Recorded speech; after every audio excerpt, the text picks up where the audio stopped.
exciting week of streaming on Bowtie Gaming 14. So here we are with week 2 of Spooky Month Baking. I just have this here just so I can make sure the weed doesn't shut off, because afterwards I'm going to be playing Zelda Twilight Princess. Unless I can adjust something. There we go. But yeah, I get like previous baking streams, I kind of just have to every couple of minutes just make sure the console doesn't switch off, otherwise it may alter affect the stream, and I may have to end it and then restart it. And I kind of prefer that, or prefer not to do that rather. So that's why this is here. And then, like I stated last week, I learned that having the physical copies of recipes is good, because then I can actually use my phone to check chat. So that's nice. Hey Jojo, welcome in. I just started. I'm going to be making ghost marshmallow brownies today, so this is kind of a two-parter. So like the first step is making the brownies and then putting the ghost marshmallow on top of it, like once it's cooled off. So like if I can somehow swing it, I'll probably just like go back and forth. Like I'll do this, game for a little bit, go back here because I know there's like a decent amount of steps, but I know the brownies have to refrigerate for 15 minutes to let the chocolate set, so I'll kind of see how this goes, because this one's a little more complex of a recipe, but I'll see where I'm at. Alright, so let's get the chat situated. Alright, cool. Alright, so let's get started then. So the first step is going to be prepping the pan, so I'm going to be making it in my 8x8 pan, inches for those who are using the metric system. I'm not sure what the conversion is off the top of my head, but that's what it is in inches. So I'm just going to be prepping that by buttering it up so that makes it a bit more non-stick. Well, specifically I'm buttering a piece of parchment paper just so I can slide it out easier, because I have to decorate it later essentially. So the first thing was to preheat the oven to 350 Fahrenheit, which I did already just to save time. So the next step is going to be to brush the baking pan with butter. So that's what my extra butter's for. Here we go. I need the other stick for the actual brownies. It's just this portion's just for buttering the pan and the parchment paper. Alright, so let's go.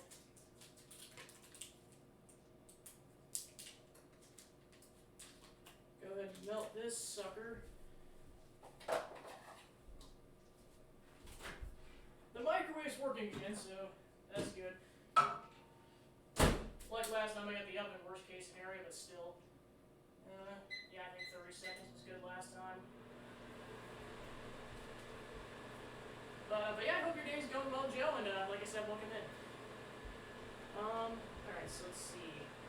Might as well get the parchment paper out while I'm waiting for that to melt. And then essentially how I'm going to coat both the pan and the parchment paper is with my, I think it's technically called a baster brush, but I call it my cooking/baking paintbrush. Hey Zachman, welcome to the stream. I'm just starting out the baking portion. I'm going to be making ghost marshmallow brownies today. Some good stuff. I just started, I was just prepping the pan.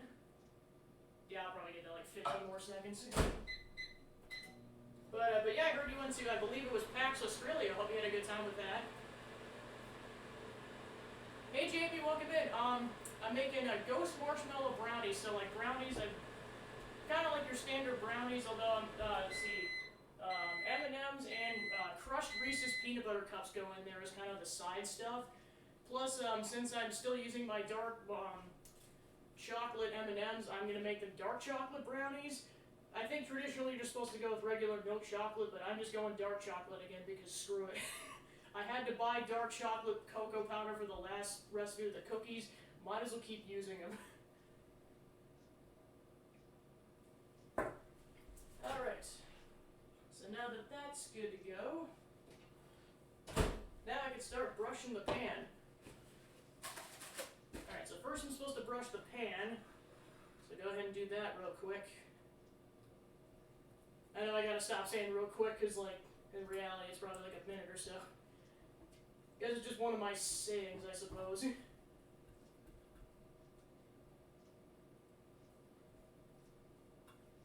Yeah, I mean, like, I don't say them as frequently, but I would not be surprised if the Minnesota phrases started coming out after a while.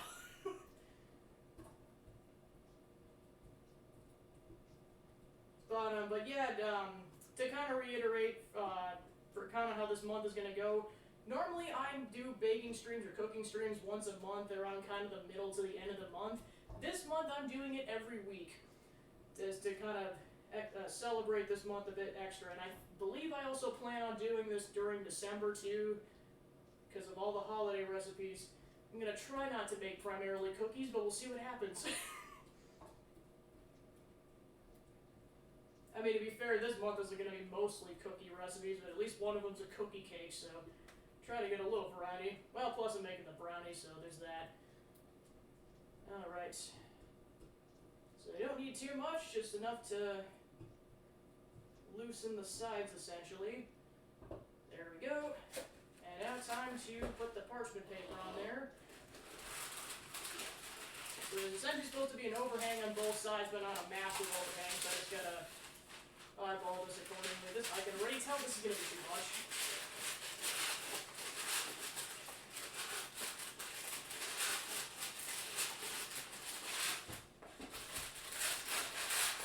Yeah, I was essentially like pre-gaming earlier, so to speak, with watching John's trombone champ stream, because I just saw him playing that. I'm just like, John, why you gotta do this to me? Trying not to think about this game as a fan nerd, but making it ridiculously hard. Let's just say I'm probably gonna stream the game at some point, just probably not at least until next month or so.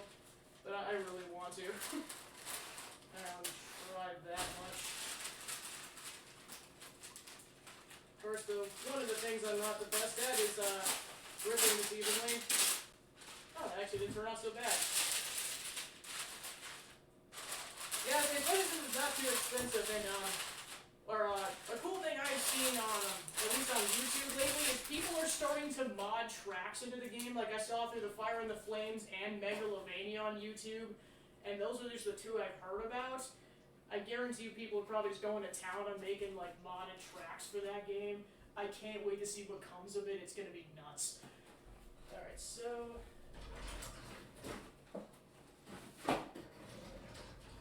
well, and then of course people are like testing out them too. The Fire and the Flames one is nuts though, because there's one portion where you're supposed to trill longer than you can hold your breath, so you have to let go of the note for a split second, because if you try to hold it the entire time, you run out of breath and you can only play the final couple notes. It's kind of insane. Oh yeah, and then watching Jared play it too, just, oh my god.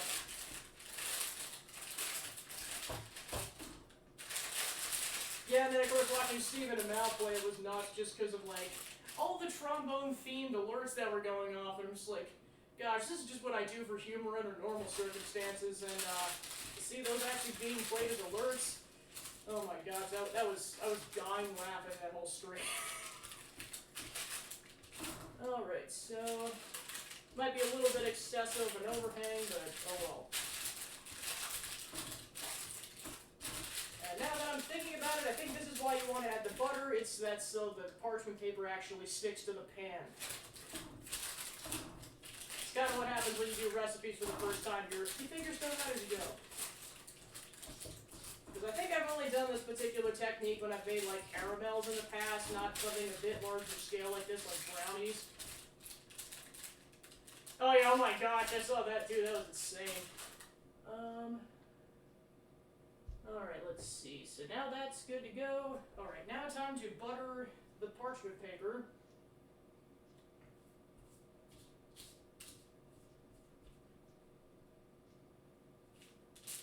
Yeah, for anyone who doesn't think baking isn't an art, this is proof enough, and this is just the simple stuff.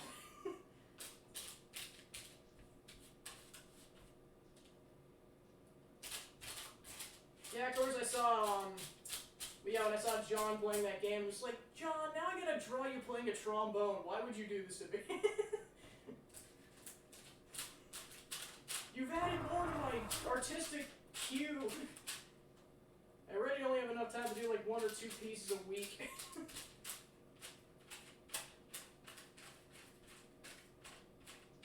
Because Because currently I'm drawing him as Bizzard the Wizard. I haven't finished it yet. I'm like halfway through coloring it.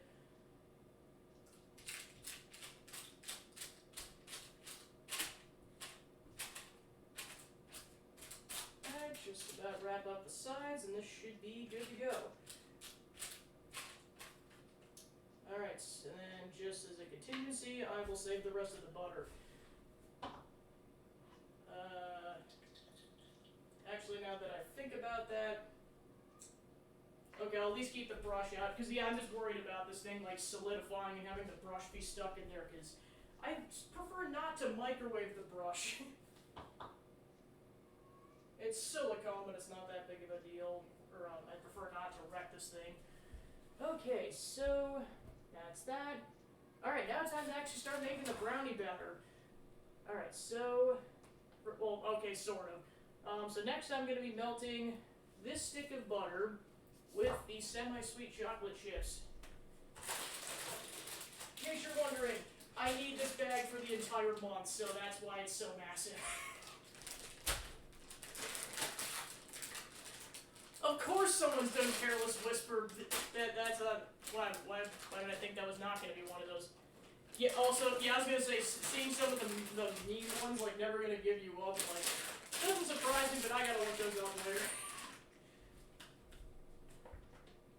This is almost why I would debate having a Discord, or just, like, being more active in Discord, because I would just spam people with, like, I mean, like, Xenoblade memes right now, and then just, like, all these covers of, people or all these mods of Trombone Jam. I just spam all of this stuff. It's like, I'm keeping this off of Twitter for the most part, otherwise people are just gonna be spammed with, like, here's the next one!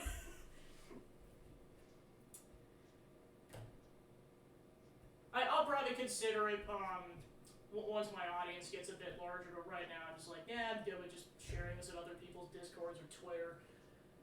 Alright, so I should not be using this bowl, because I have to melt this. Why the heck was I not using the butter bowl? I swear this is like half of the skill I have to pick up eventually. It's just, I'm fine with like giving out the directions and everything, or like talking through it while baking. There's also the part of like, I gotta interact with chat, and then also like remember what I'm doing. Gaming, it's not that big of a deal. If I mess up this, it's a bit more of a big deal. Not that I schmuck that up that badly, but like, you know, I might accidentally add a bit too much salt to a recipe or something like that. Which, speaking of baking streams, I don't know exactly when I would do it, but at some point I think it'd be fun to do like a breakfast stream and making pancakes. I think that'd be fun at some point. Depending on my energy level, I may do it the day before the charity stream, but I'll have to see where I'm at, because I am going to be at a party the previous night. I might be exhausted. So I'll have to see.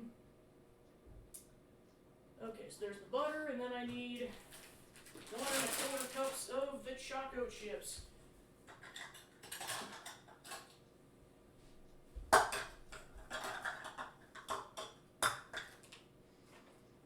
Get a good whiff of the bag. Yeah, I was gonna say, well, either that or I have a, kind of one of my things I always wanted to get when I was younger was a Mickey Mouse waffle iron.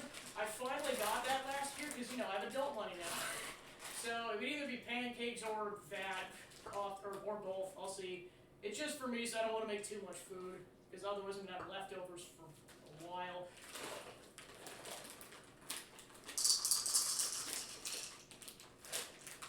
Or just make that a thing at least like once a month or once every other month, do a breakfast stream. Alright, so there's my cup. Oh, and get the quarter cup going. Joe, you know what that brought that thought on, right? I'll give you one guess. I mean, I would have done it anyways, but just, you know, sad person's stream really brought the idea to the forefront of my brain.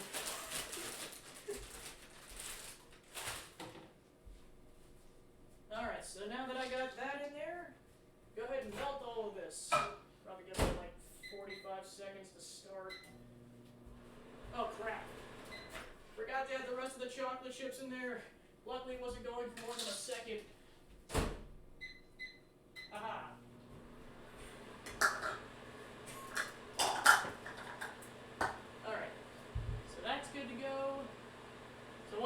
That's out. I'm just going to combine that. And then afterwards, I'm going to start combining stuff into a bigger bowl. I'm gonna grab all the bowls for now. Actually, no, I'll probably just move it to the side because I'm not gonna feed this pan for a bit. So that's still good. Just gonna quickly give me a second. Can't quite reach the sensor bar from over there. Oh, that's why the remote shut off. Alright, cool. I know I don't have to be this paranoid, but I'd rather be paranoid about it. Okay, so then, once that's done, I'll add that to a bowl, and then I'm gonna put in the sugars after that. Alright. There's spoon. Just debating on how big of a bowl I want for this. Because eventually everything goes in your big bowl. Go big or go home. Especially now that I got these bowls with the lip on them. I didn't used to have bowls like that, and it was a bit more difficult to get exact pouring on that. Alright. This is going to be weird until this combines, because right now it's like a pool of chocolate in the middle of a lake of butter.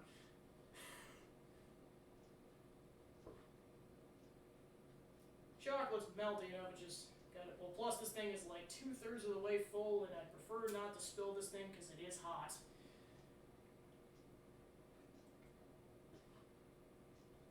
Kind of folding the chocolate in so that eventually the butter absorbs.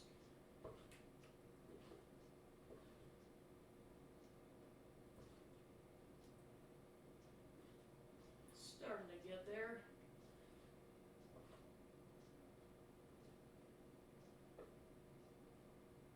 Plus, I noticed with this particular recipe, there were a couple of things that I'm like, you could do it this way, but there's an easier way to do it. Like, I think it might be one of the first recipes I've come across where, like, I actually wanted to take a few liberties with it.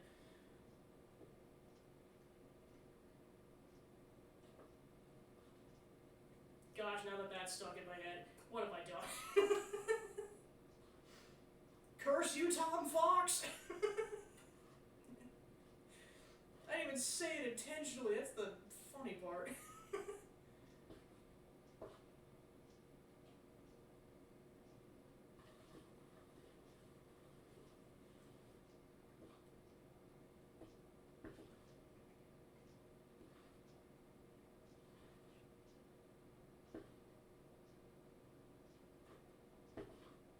Of course, I don't have to have this 100% melty because it's going to combine with other ingredients, but it would probably be helpful if I did.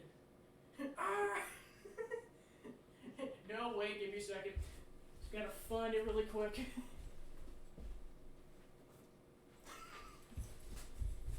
Ah! This is what the culmination of watching Tom has done to me. Is I am a believer of Quagsire. Alright, so Quagsire's going in the corner.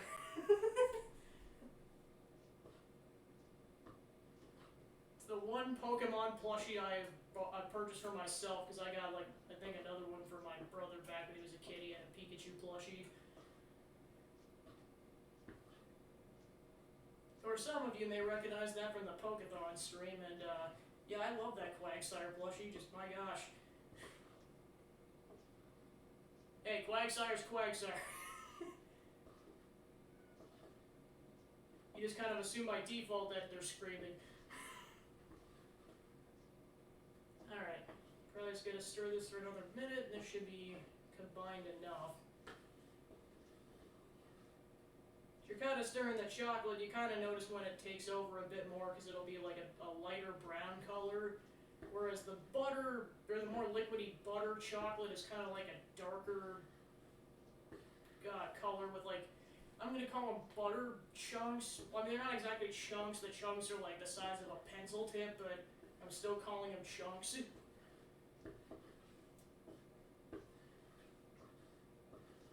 Okay, so that's done. I think it's starting to bubble a little bit. Wow. Alright, now time to put the sugars in there. So, granulated and brown. Okay, so actually, should I add this first? I don't think it matters too much.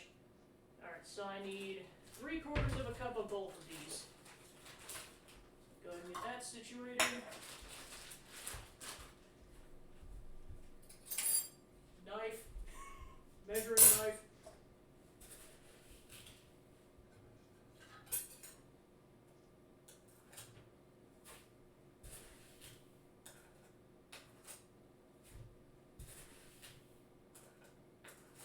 Alright, there's the granulated sugar.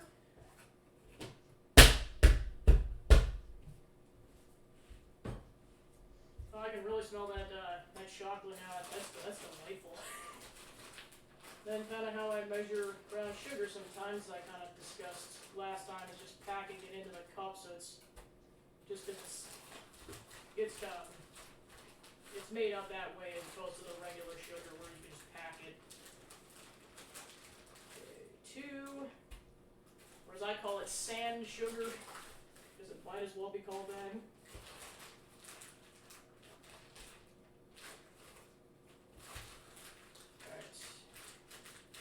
And just add a little more because that one's a bit lackluster. Alright, so that's the sugars. So once I'm done with that, put that away. Go ahead and combine the chocolate with the sugars. Only before this hardens.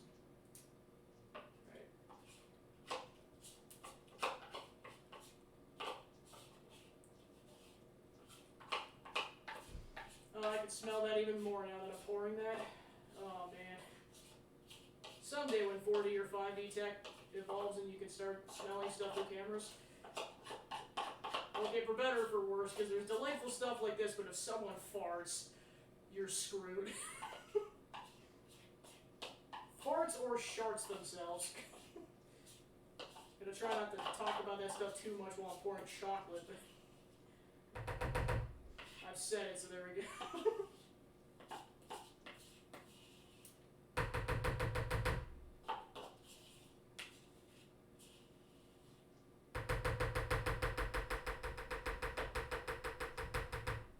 Alright, so they've been combined, and now to stir these ingredients once I can find my, there it is. In the bathroom.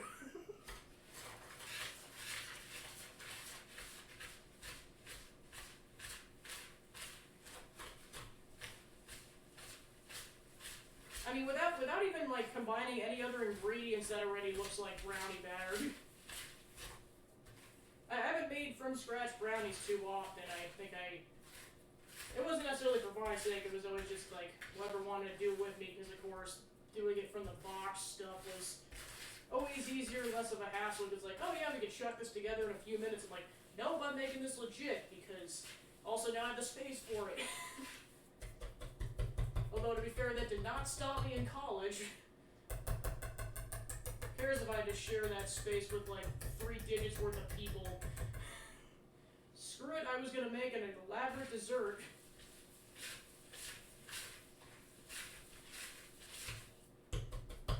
Alright, so that's combined. Let me show off the batter. Alright, so that's done. So now you will give me an egg. First time I think I've used eggs in this at this point, or at least during October, so I'm like, had to make an egg reference. Alright. So I need 3 eggs for this recipe. 1, 2, and 3. Alright, as per tradition, I'm going to wash my hands after that because I touched a meat-based product. Did not want to give people food poisoning or I would feel terrible. Although to be fair, I'd be the first one to come down with said food poisoning because I'm going to taste the brownies later.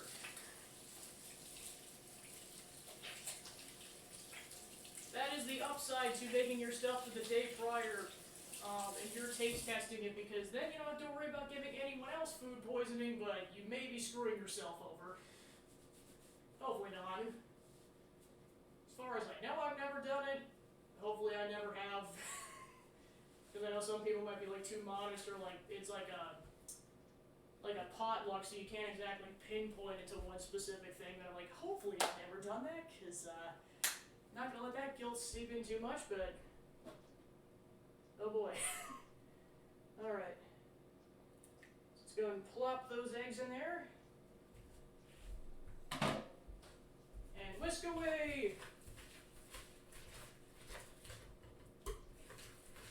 The temptation is going to be to start humming songs, but I'm worried about copyright claim issues.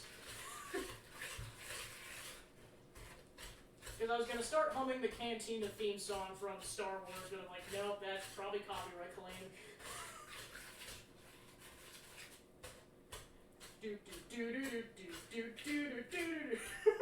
There, that's definitely not copyright claimed. Hey. Hey, hey, hey, do not touch the blender.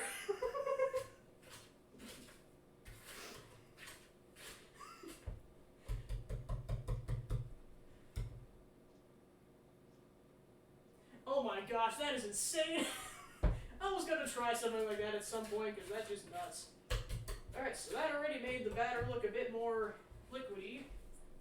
Go ahead and show off the power of egg. Alright, so now that that's done, now the cocoa powder and salt is going to go in there. Alright, here's the salt and the cocoa powder. Boss squirrel, oh my gosh. Hashtag boss squirrel. Alright, so let's see, I need a 1/4 cup of cocoa powder and a 1/2 teaspoon of salt. Alright. This is one of those ingredients. I definitely want to pour that over the cup and over the bowl, because if I accidentally miss, I can just give the cup a little less. Okay,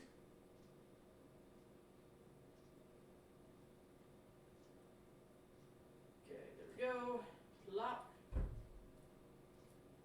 Keeping it far away from the rug this time, because, yeah, that stain's permanent. I've tried cleaning it, but luckily it's kind of my beater rug anyway, so it's not that big of a deal. Alright, and then 1/2 teaspoon of salt.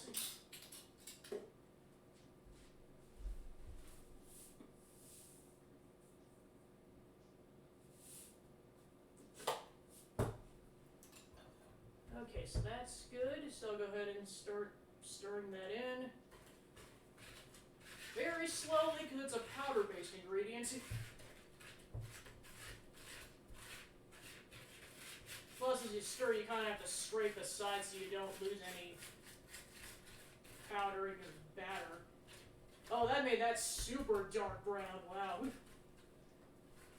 Oh, another sense wafting. Yeah. Yeah, boy. Also, another one of my phrases that I like to say.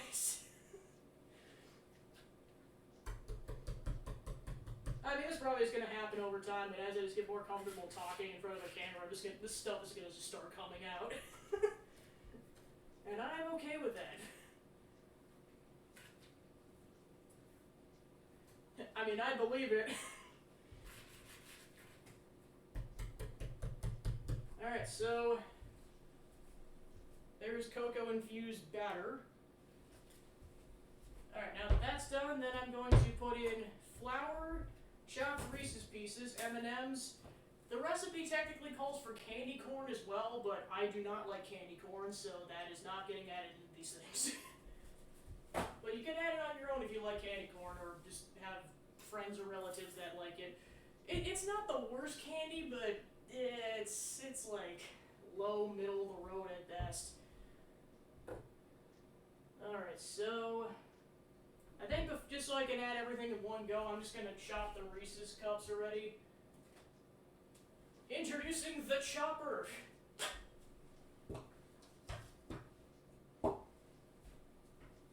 Might as well also grab the rest of the ingredients I need just to have all my ducks in a row.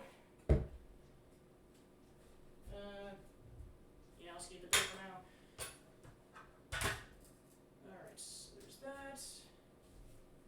Then I need M&M's. Open that bag up.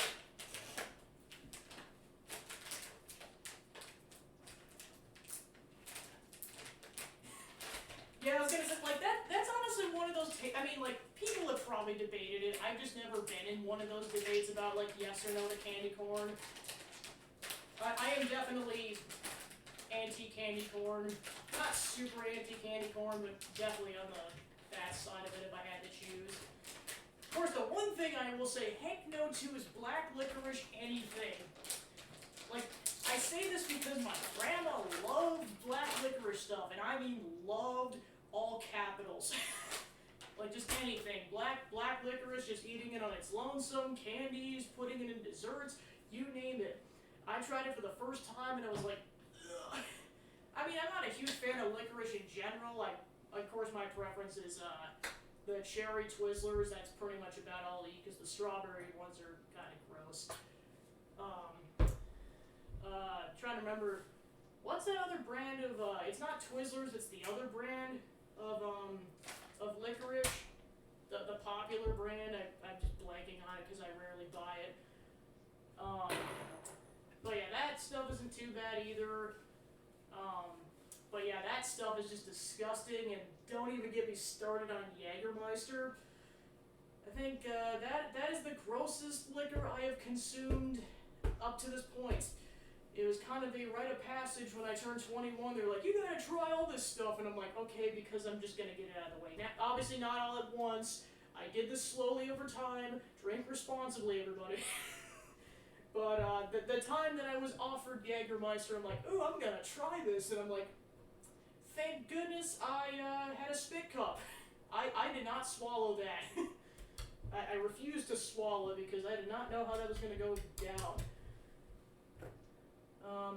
But yeah, going back to the, my tangent about black licorice. Going back to the chopper, definitely recommend this for like chopping veggies, chopping fruit. Of course, there's a lot of brands of these things. This one's, the OXO brand.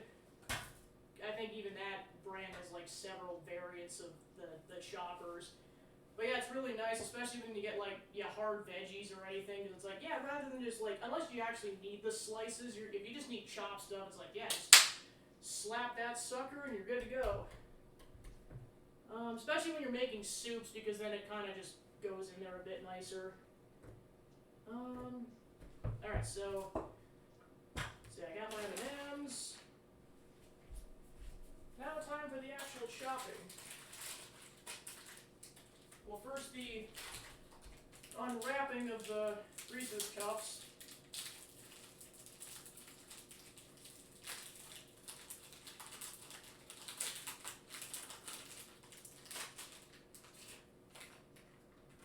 There it is, 1 of 5.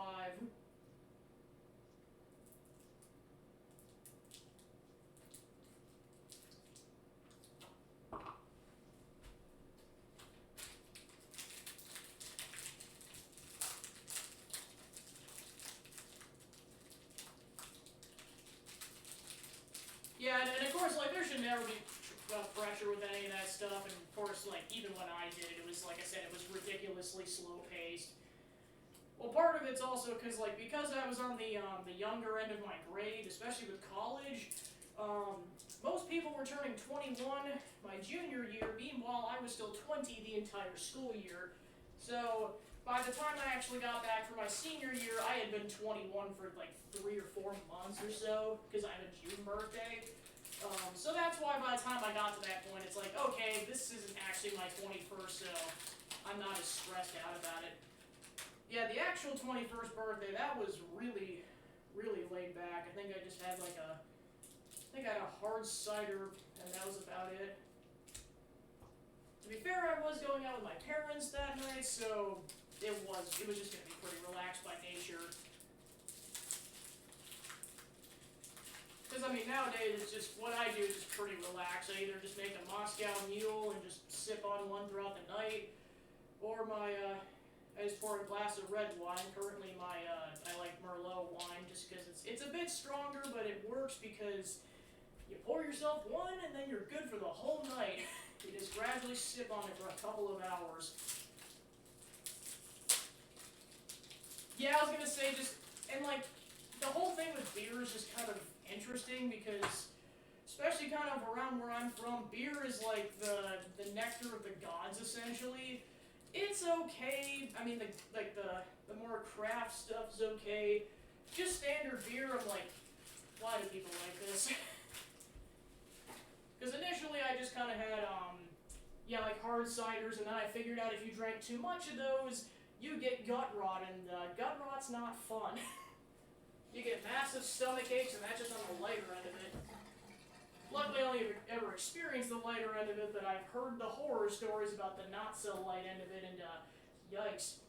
Also, I think just my preference is wine anyways, because no carbonation. It's the same reason I rarely to never drink soda.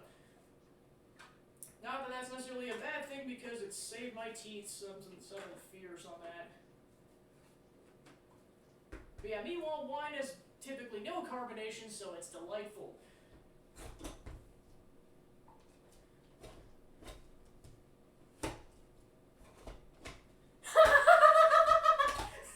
That's good. Holy crap.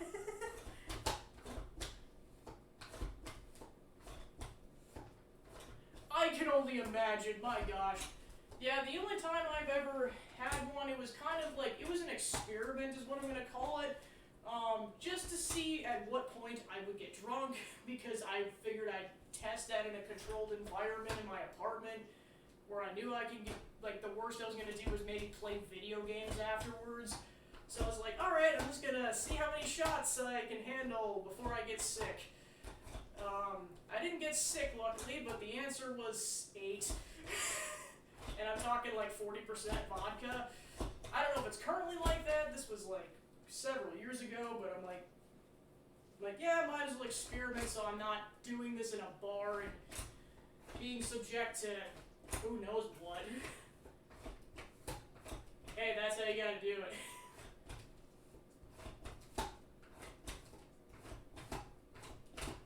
Yeah, I was not trying to do maximal amounts. Like I said, it was purely an experiment to see how I felt. And of course, it's kind of a slippery slope because, like, I was drinking these like one after the other. So I might have felt fine, but then 10 minutes later it was like, whoosh. It's kind of the situation the first time I had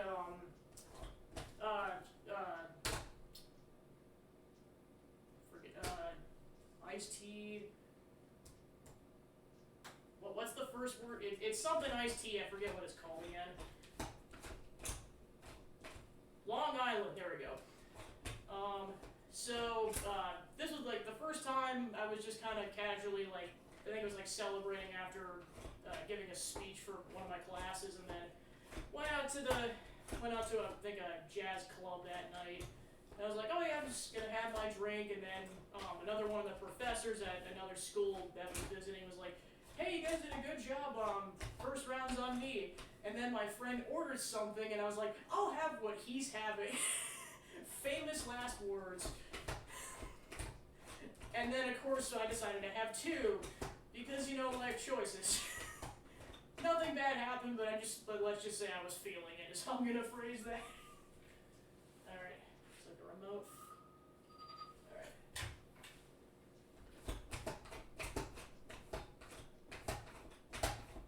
Yeah, because of course those drinks were delicious, which I know is the trap you fall into. Alright. Oh yeah, that's nice and crushed. Though I gotta clean off the blade a little bit. Might as well add this in first. Spoon.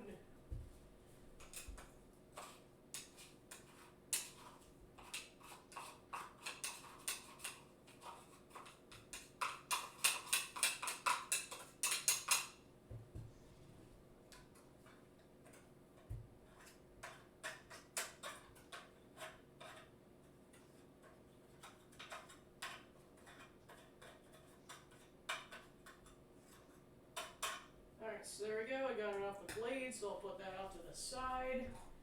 Then I'll add the M&Ms.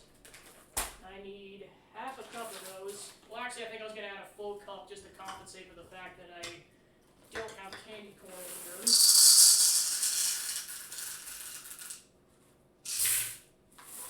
Go.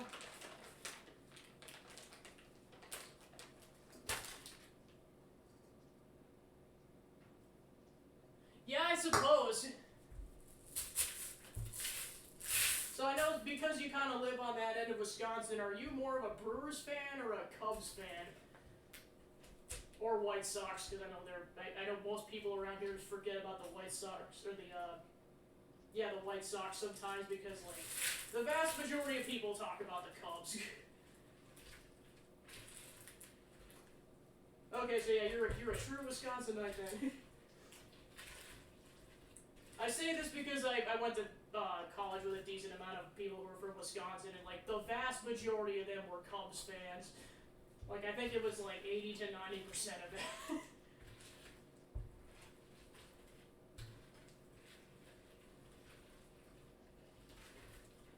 Yeah, I can't even imagine that. Like, usually when I do stuff like that, it's kind of just R&R the next day on a Sunday, that's it. I do not attempt to do anything the next day, at least early in the day. Like, maybe in the evening once it's gotten better, but, like, I can't even imagine doing something like that. Yeah, because, like, of course, all the noises going on in the stadium, that would hurt. Alright, so then I gotta add the flour in here, and I need a cup.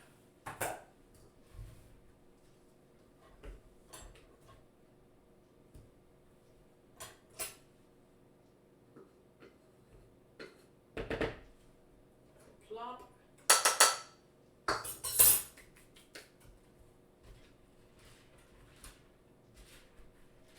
Then this is another ingredient I gotta slowly stir in, otherwise you are about to see it on my jacket if I don't. Always playing with fire in this case.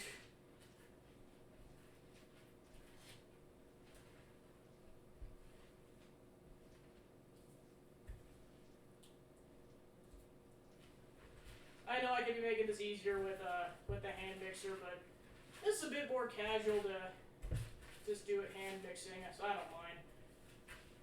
Yeah, like I said, plus it's a bit more casual, because then I can see chat more frequently and I have to keep shutting the microphone off and everything, or muting it.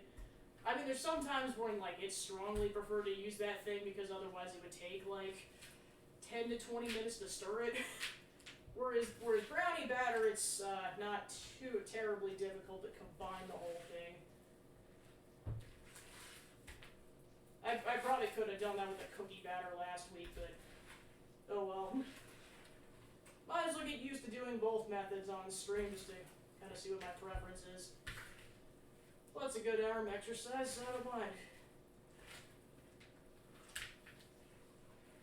Yeah, because it's kind of going to be a bit thicker now, folding the batter inwards is kind of preferable, because if you try to stir it, it's going to take a lot more effort. Just kind of getting the remnant flour that's been on the bottom. Yeah, I can only imagine. Holy crap. Alright. So now I've got my batter, so I can go ahead and pour that in the pan. And then that'll go in for 35 minutes. Then I'll take a quick break to get the gaming setup going, and then I'll do that for about, like the 35 minutes, wait for the brownies to cool off a little bit, and then I will transition back over here to do the decorating portion. Depending, I'll have to reread the instructions really quick. There might be I think there was one step where I had to, like, put the chocolate over the marshmallows and then has to refrigerate for 15 minutes like that. That wouldn't be worth bringing the camera over here. Probably for the decorating, but that's about it.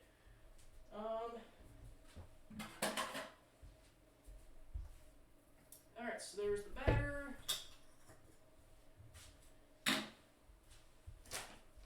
Clean this up a little bit. Then I gotta get the pan back over here.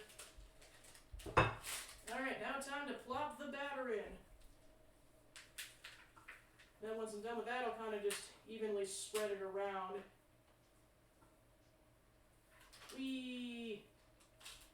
Then I gotta free it from the whisk.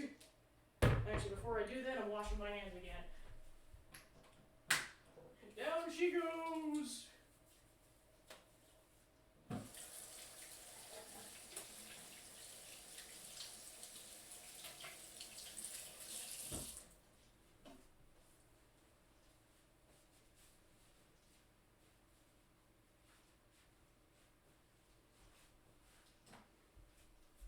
Alright, now time to free the rest of the batter from the whisk. Including all the M&Ms. Because there's at least a dozen in this whisk right now.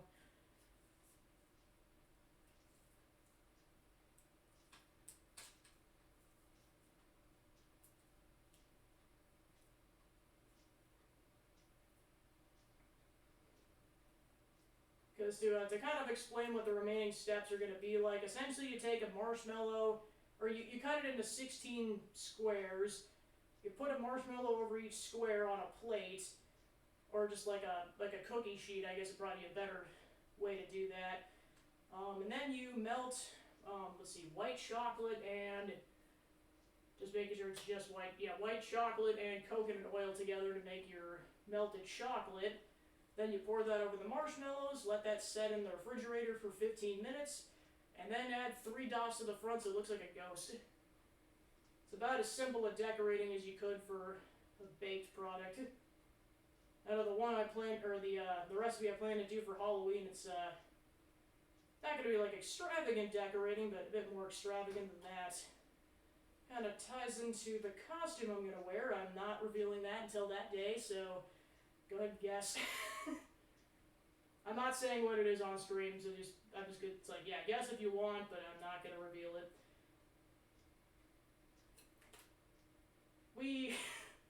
And it goes everywhere.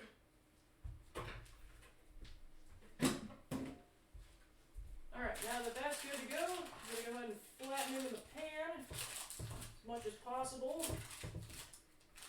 And then it's off to the races for the baking.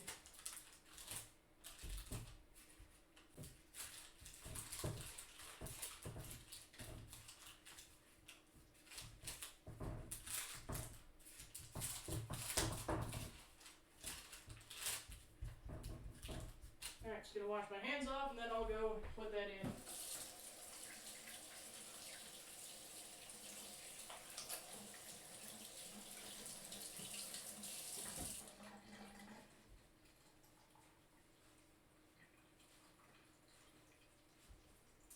Alright, now that that's done, like I said before, I know at least when putting it in the oven you don't have to start off by wearing the oven mitts, but because I'm going to be gaming, I don't want to burn my hands. Like, I really don't want to burn my hands. Alright, there we go. And because this is a bit higher in the pan, I'm going to go ahead and lower this. I had to bring this up because I had 2 pans of cookies last time, so just made it so I could bake both at the same time. Oh, right, crap. Forgot to show the pan off. Alright, there we go. There's the before of the brownies. In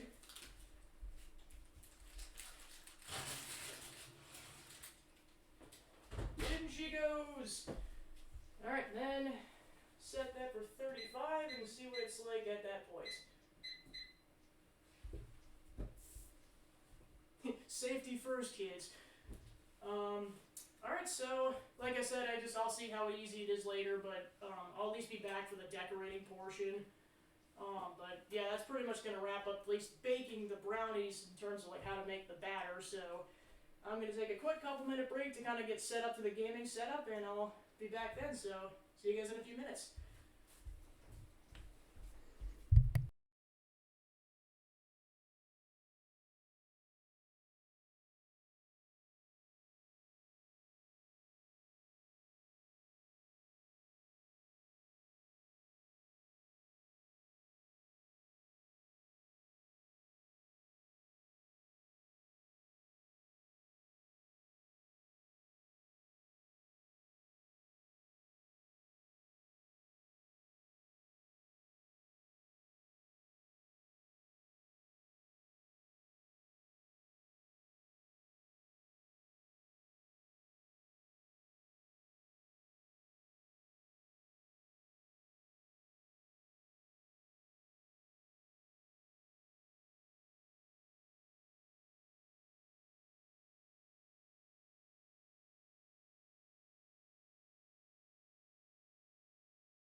Okay, so then I just gotta adjust the camera and I should be all good.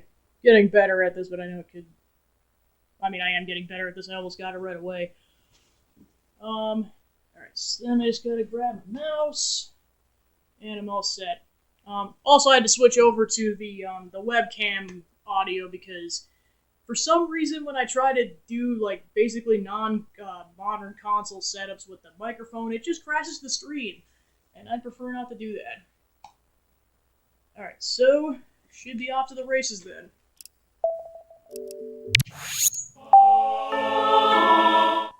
Also, thanks for the dance break, that was funny.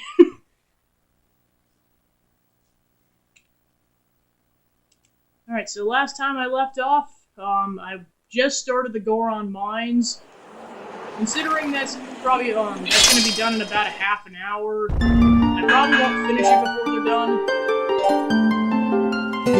Thinking realistically in terms of, how far I'm gonna get, I'll probably get through, like, at least most of the see. So yeah, I did not do anything in this dungeon, so I'm literally starting off from scratch. And like last time, I will reiterate my GameCube version, so only played the Wii version once. Yeah, I redid it a little bit, just to kind of make it a little bit more balanced.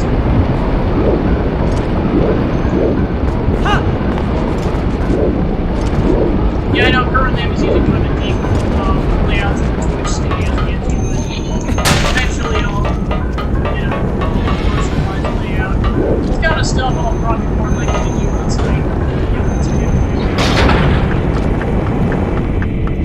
Of course, the negative side about this whole dungeon is that you can't make it through the first time because it forces you to watch a cutscene.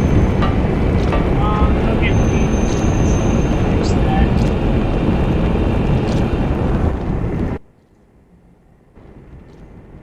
How does that sound?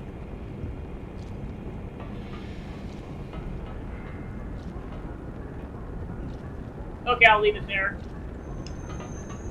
Because I know, like, even with the game, it varies, because, like, some games are just ridiculously loud, and some are quieter.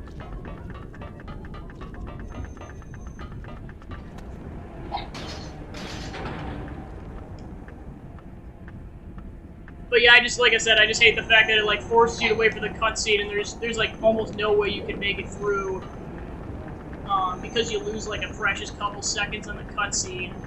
So I waited out the first time and then go.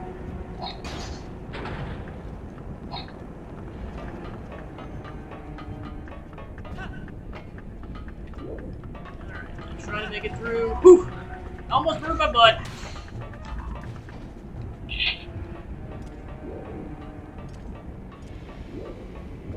Yeah, hopefully this doesn't happen again today, but for some reason my computer has decided to randomly restart even though there were no updates on there, so hopefully that doesn't happen again. Because as you can imagine, that crashed the stream. Well, not crashed it, but like forced it to stop. That's why if you look on the VOD, that's why there's 2 streams. Luckily the game footage was still going when I rebooted the app, so there wasn't as much troubleshooting, but hopefully that doesn't happen again. Alright, let's head this way and kill some slugs. Alright, then I believe this one's also timed, so I'm also just gonna wait this one out. Well, I mean, to be fair, it was also my first time streaming a retro console game for more than an hour at a time, so I'm not really gonna know what kinks I need to work out until I do run for like the 4 to 5 hours like I like to do.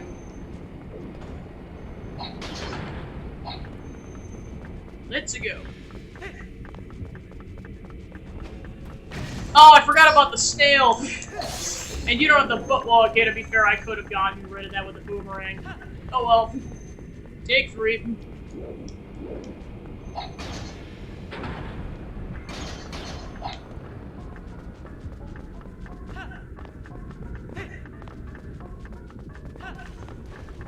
Whew. Alright, then I gotta be careful because I have to make this jump, otherwise I gotta go all the way around.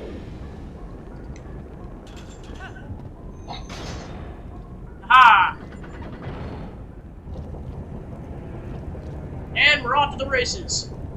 How many times am I gonna say to the stream?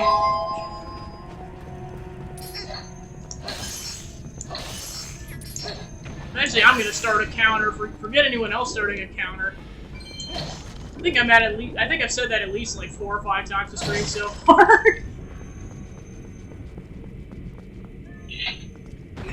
Woo!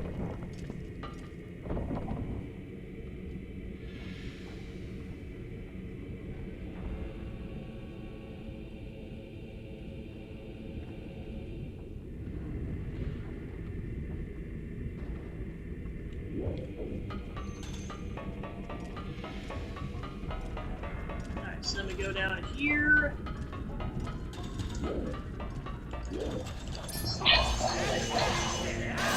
These dudes.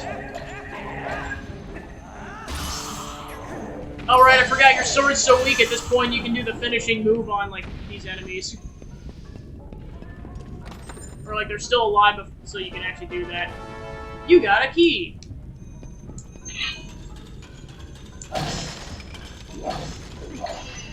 Time for some heartbreaking action. Of course, I started up the game again, you get the cutscenes about the rupees.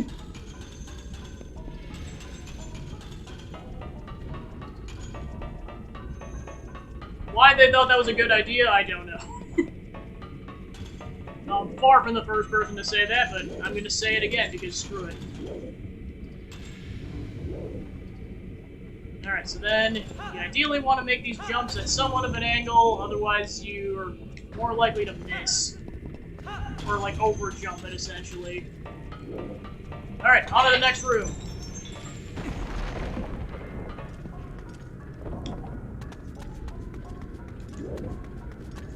You got a blue rupee!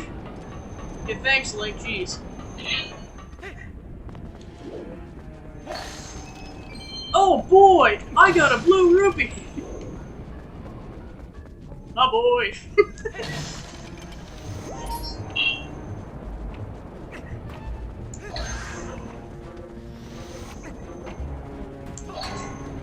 Yeah, Oblivion, if you will.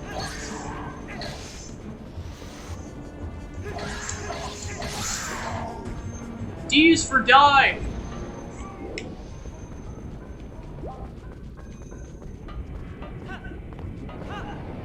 Ah!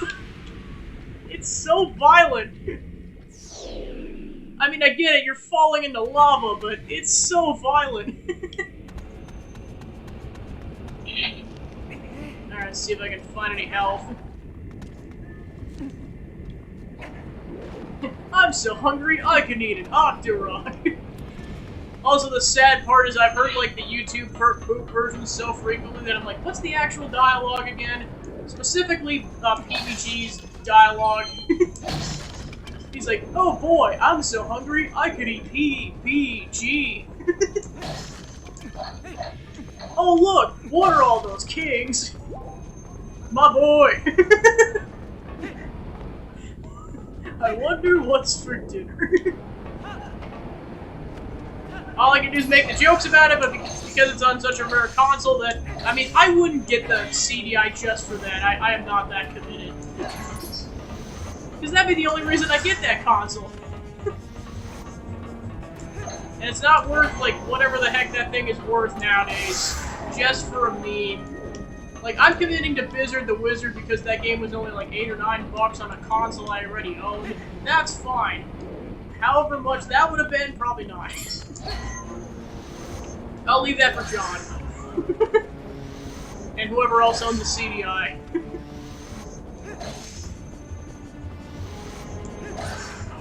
Oh boy, it's smooching time! Gosh, now I'm thinking about that, I think it was like, if you guys have heard of the channel SMG4, I think that the video was like, Mario reacts to, like, Nintendo memes, and like that, he's like, that comes up several times, like, he's like, oh boy, smooching time, it comes out of the background, oh boy, smooching time, ah! Alright, I forgot I gotta, actually, there's a puzzle over here now. Yeah, I was gonna say, it was just, I think I discovered him almost at random because I'm like, I mean, this was probably back almost towards the beginning of his channel, which is why it's been absolutely nuts to see the success he's had since then. Because I mean, I remember back when this dude had like 5 figures worth of subs. Look at him go now. Speaking of which, I know War of the Fat Italians is coming up like within the next week or so. Can't wait for that. Because I know that's always a yearly tradition. Nope, I'm not gonna make that. I know I kind of got hit by the lava. Didn't I? No! I schmucked up. What do you want from me? I mean, I know what you want from me, but shut up. Shut up! I'm a strong, independent, 17-year-old Hylian warrior. Let me live my life, darn it.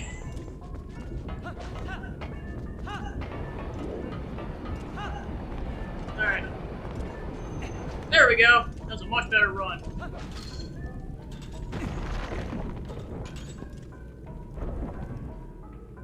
Water in, water in, water in, water in, water in, water.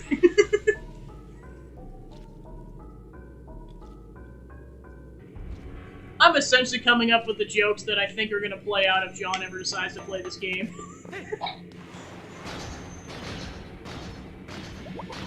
Well, heck, even if Emil decides to, because I know he hasn't either on stream.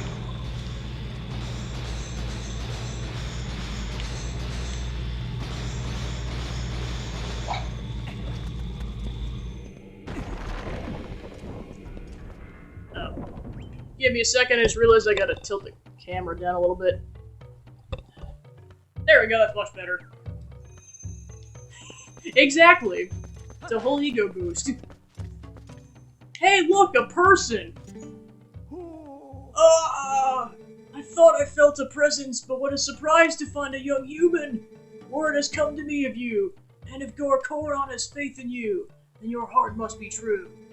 I am one of the 4 Goron elders. Goramoto is my name.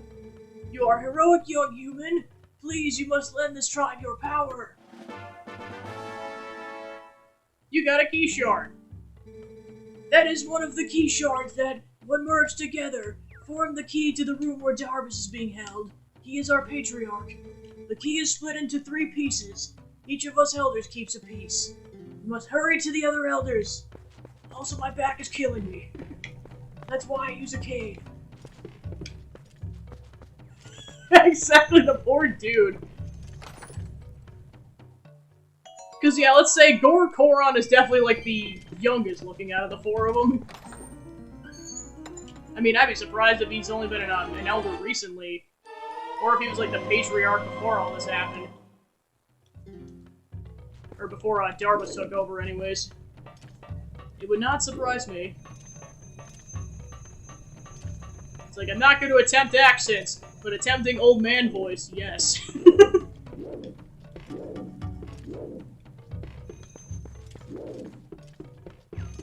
Oh, there's, oh right, I forgot you actually have to lift this up, because you can't use your sword in here.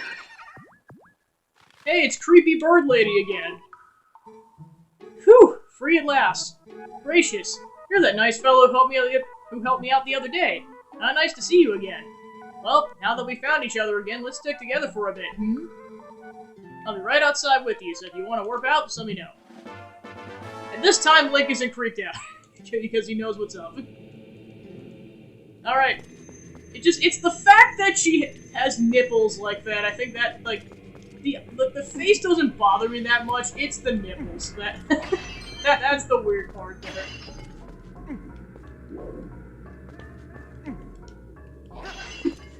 Everybody panic! Bird Lady is out! And not Melia, but Oko. Just the duality of Bird Ladies. Melia versus Oko. Or heck, if you just want to go more recent, just say Uni.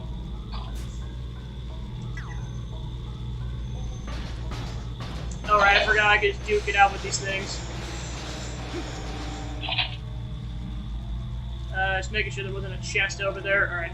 Because I know I don't have the compass yet. Oh, Oh, I forgot there's also nipple rings. That's probably why it looks a bit more colored. I mean, she's a completely different species. I mean, heck, even Hylians are, but...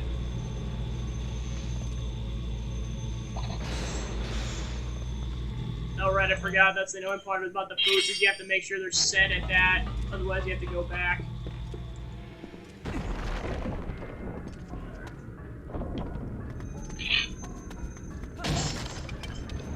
Alright, more puzzle time.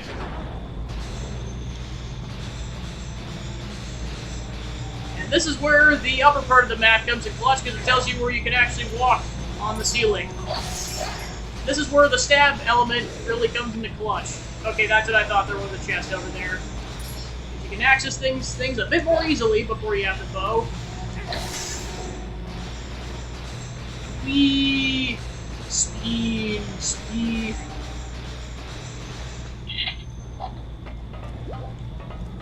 Try and grab that. When you're this early in the game, every heart counts. Alright, one left and then I got another heart container.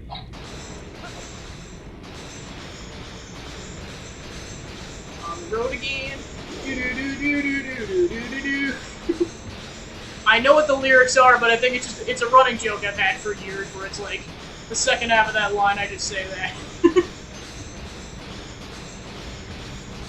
It's almost an experiment, because I'm going to see if that gets copyright claimed on YouTube. If it does, I'm not going to do it anymore, except maybe humming it, but if it doesn't, that's going to be another running joke in this channel.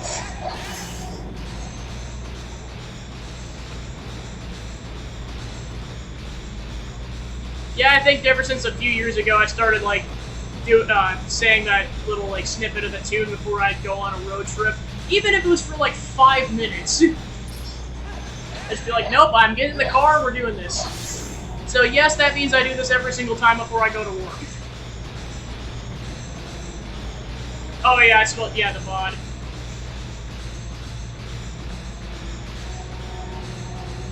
Yeah, so far the only video that got copyright claimed was naturally before I figured out how to get rid of the copyright claimed music on Fortnite, because there was so much copyright claimed music on that.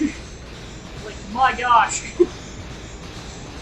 That took forever to get all that muted, because you can only mute one portion at a time, and I think there were like 15 different copyright claimed sections.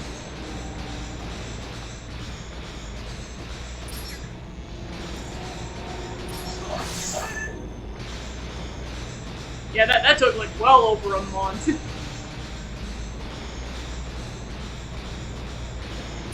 Shout out to Jetbolt for fixing that issue, for helping me fix that issue. My gosh. Alright, just going a bit further than I need to because I do not want to be wrong in terms of where that path ends. Alright, cool. Onwards!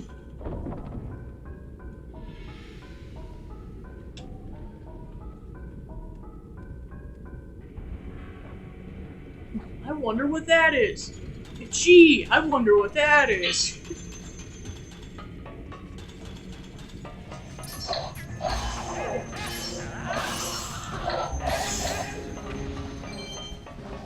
I always just find it funny how the keys die in this game. It's like one smack and they go flying off to a fiery explosive death. Doesn't matter if they're fire, regular, or ice. It's all the same. Whee! Alright, let's go ahead. Okay, so I'm done here, so let's activate this sucker.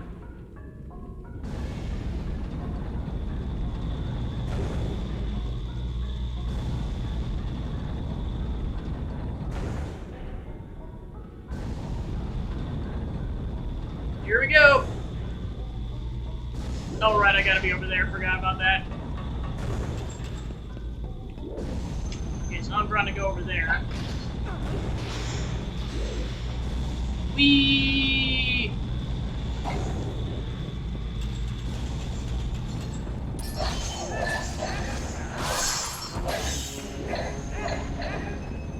Yeah, that's the other weird part is like you play copyright free or like royalty free music and they still like claim it for some reason.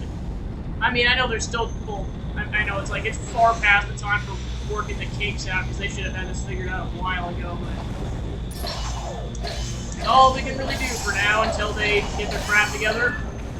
If they ever do, because I swear it's getting worse by the year from the horror stories I've heard. Like, it's seriously, it's to the point where, like, demonetization has been, like, such a meme at this point. Not that that's currently relevant for me on YouTube, because I found out you have to have 1,000+ subscribers in order to even monetize. So, I mean, that's gonna take a long time.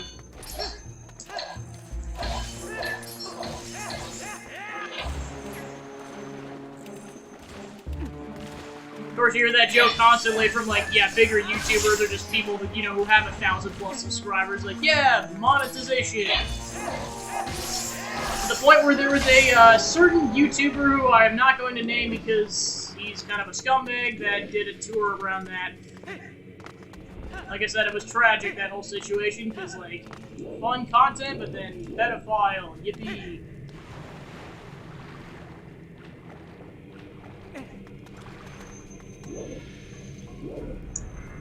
Alright. So I believe I need the slingshot for this. Maybe.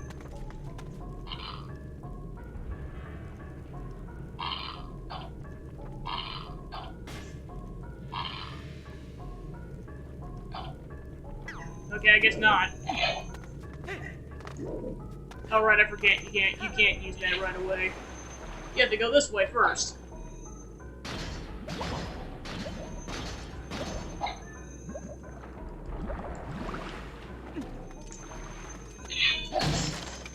Go.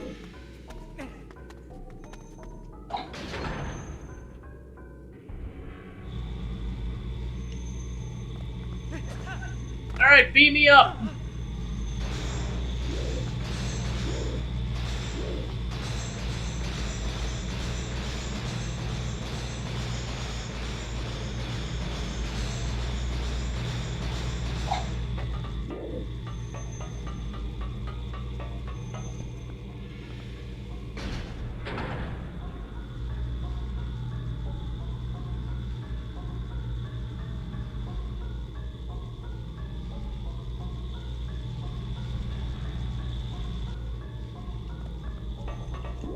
Alright, now we take a leap of faith. Whee!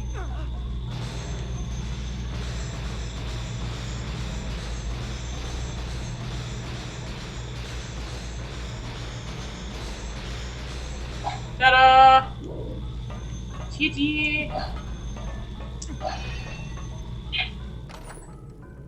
Kick. You got a 20.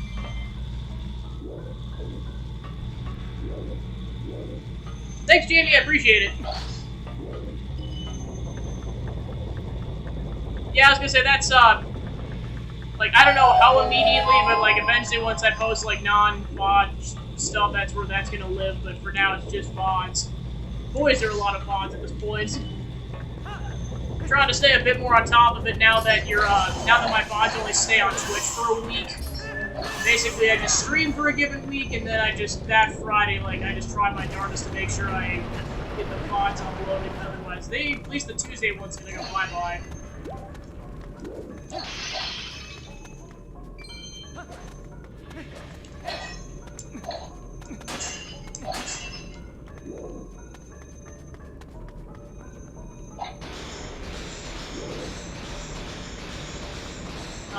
One thing I was gonna share, because it's now kind of in the works, I needed PVC pipe to kind of make the shield handle for my cosplay, so I've got extra PVC pipe, so I decided I've got that, and I've got the correct paint colors, so I was gonna go ahead and make my own prop flute from, specifically Noah's from Xeno 3. I thought that'd be fun.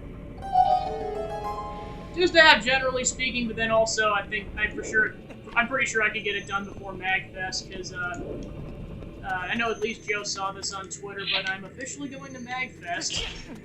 I was debating on that or PAX, but I've heard enough people are going to go to MagFest, and I've never been, so I'm like, I'm not committed to a given, oh, I don't have the key yet, that's why. Yeah, see, I'm not committed one way or the other, because, like, with being in the Midwest, you kind of have to travel regardless.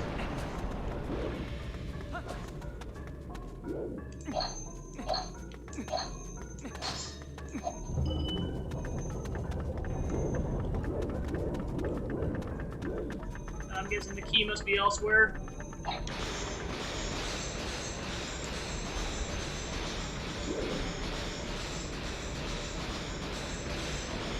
Yeah, because with the temperatures that are going on, I have to put a pre-coat on there before I paint any of the weaponry. They're primarily made out of foam. And just with the dropping temperatures and the fact that it has to be 50 plus degrees outside. Ooh, nice! I got a heart. I don't think I'm gonna be able to get the sword done in time. For sure, the shield, which is why I'm well, I mean, at least in time for Magfest. Probably have to come back to it next year when the temperatures rise again.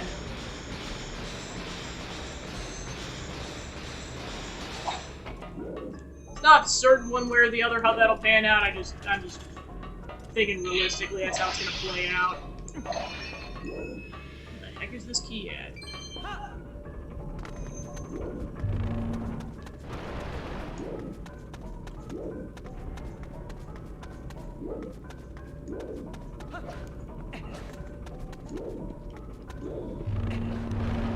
Alright, I still gotta go around regardless. Because I know you can't deal with the Fimo statues until you get the bow. Because I already went that way to get the piece of parts. Guess I'll try left again.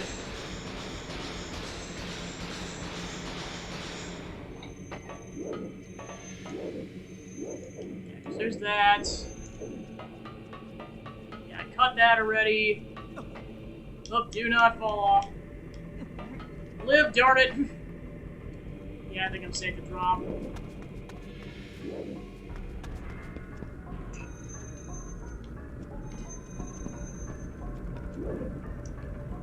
Alright,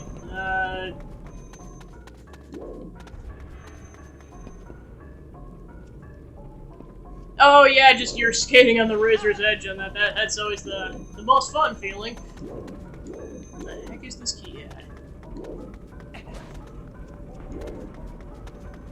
Wonder if I have to go back for it. Oh right, because I forget this is technically the same room. I think I actually do have to go back for this thing. Alright. I believe this thing was submerged. I think it's it, yeah. There we go. Aha!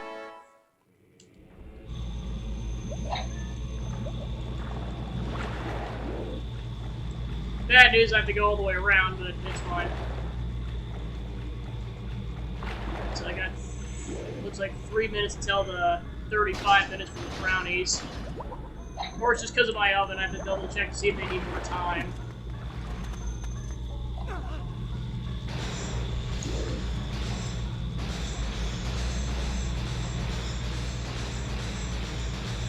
Right.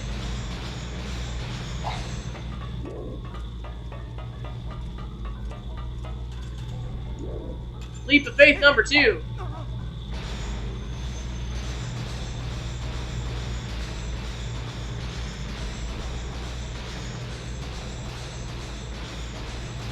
Did ye? Pew. Okay. Now it's gonna go off to the left again, and now I should be able to progress.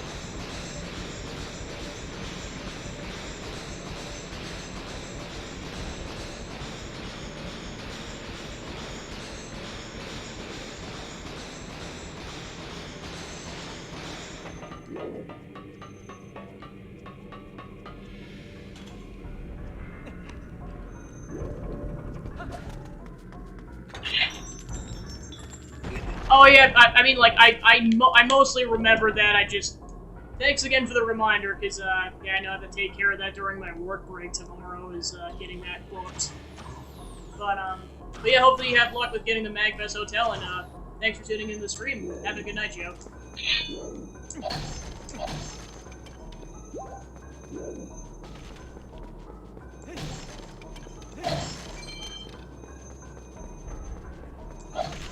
Time to break all of the stuff.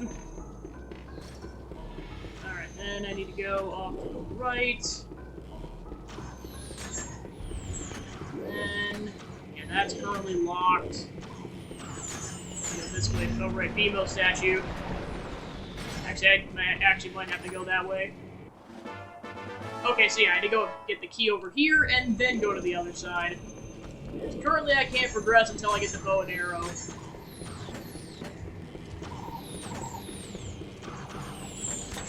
Aha! I didn't get hit. You suck!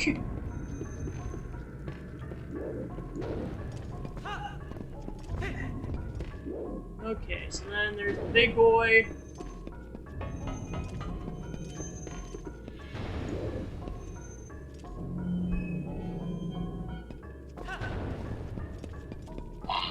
Oh crap! Ah, darn it. I'm gonna set this back to B. Alright, take two. Alright, back at it. Slowly getting used to the fact that you can't do combat in water like in Xeno 3. Like, that's how revolutionary it was that you could do combat in the water in that game. It probably wasn't the first one you could ever do that, but it was probably one of the first games I've ever played where you could do that. Okay, so that's the 35 minutes, so once I'm done with this room, I'm gonna go check on the brownies.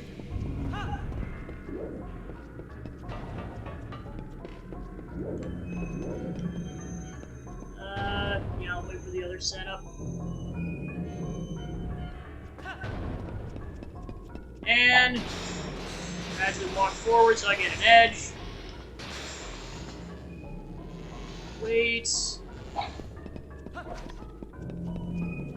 Aha! Barely, almost didn't make that. Okay, so yeah, then I gotta go here. Yeah, I'll make it to the mid-boss room and then I'll go check on those. Giving it 1 or 2 extra minutes wouldn't probably be the worst idea in the world. Oh, the young human!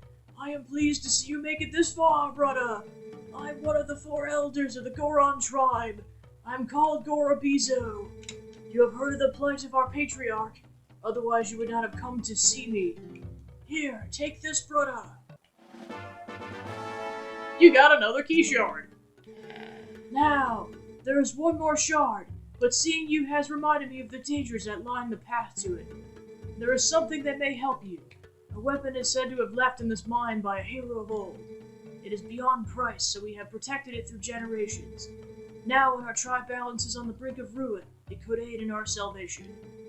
Alright, thanks for tuning in, Jamie. Have a good night. The hero's weapon is stored safely up ahead. Talk to the guard and take it with you with the blessing of the Gorons.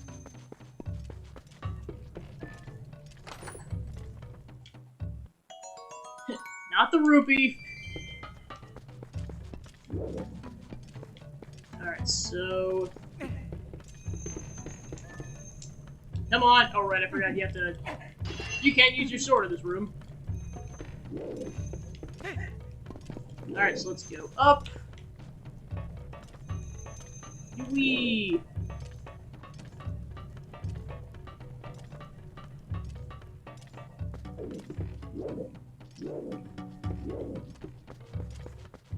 Oh, I can start to smell the brownies now, oh my gosh. Yippee! Okay, so... time to walk this path, and then I should be at the mid-boss room.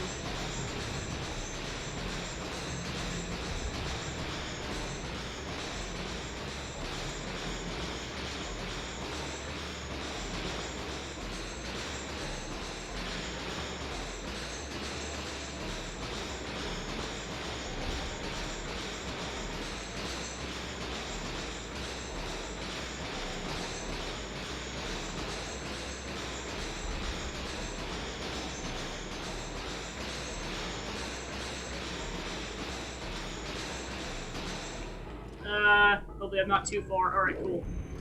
There is a chest over here. I believe it's just money, but I'm still gonna try to get all the chests. There we go. Alright, mid-boss room.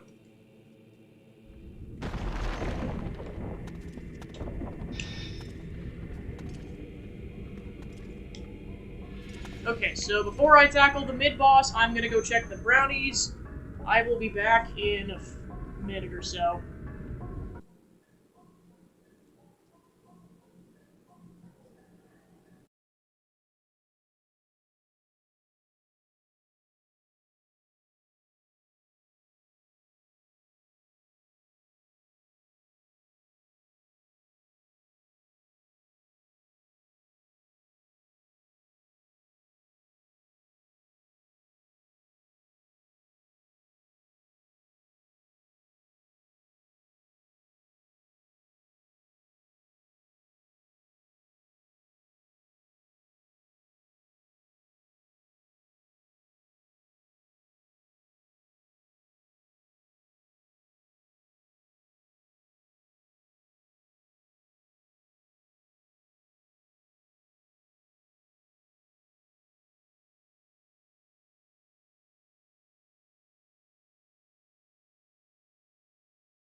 Okay, so yeah, they're still way too moist. The toothpick came out like with a lot of batter, so I'm gonna give those about 10 more minutes.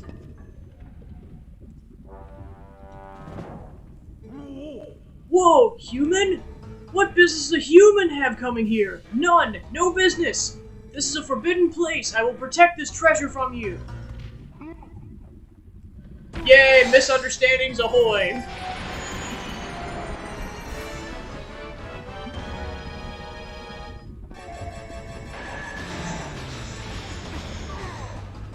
Alright, so you want to...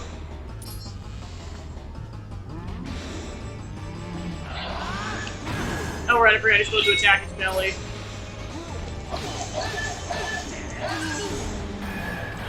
Alright, and then chuck him out the side. That's why you want to be kind of close to the end.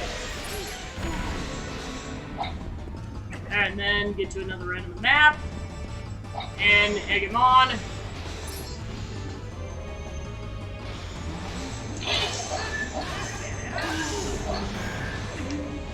Yeet! Then I believe you just have to do this 3 times and then you're golden.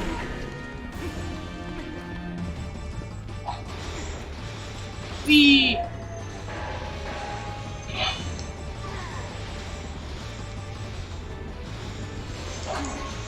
Alright, I have to wait for him to attack. Yeah, I'm on.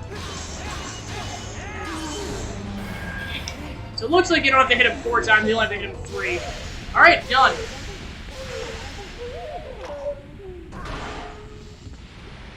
Ta-da! Ugh, that hurt a lot. Who knew that humans were capable of such feats of strength? Maybe you are going to see the patriarch of our tribe? Ah, so that is why you are here. In that case, take the weapon of the hero of the past. But in exchange, you must save the patriarch of our tribe.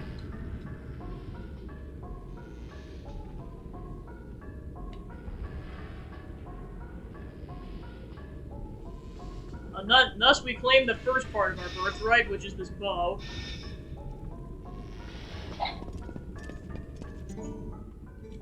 With skills like yours, even the patriarch can be brought back to his senses.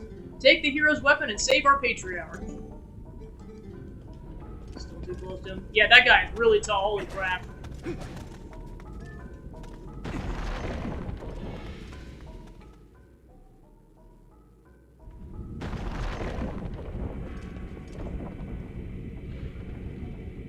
Alright, and the bow lies in wait for us.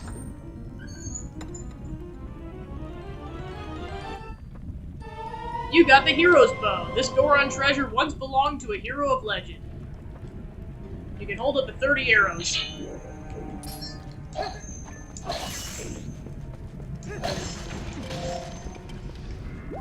Okay, so let's go ahead and equip that, because we currently don't need the lantern.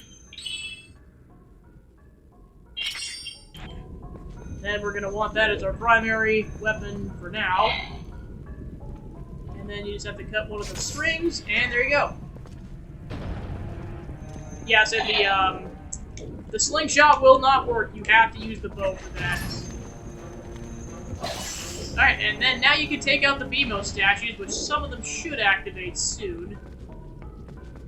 Oh, right, I forgot it starts with... Yep, there we go. Let's get the heck out of dodging that. And unfortunately, you can't walk around and do it, so you have to be stationary to use the bow. There we go, and hit him right in the eyeball.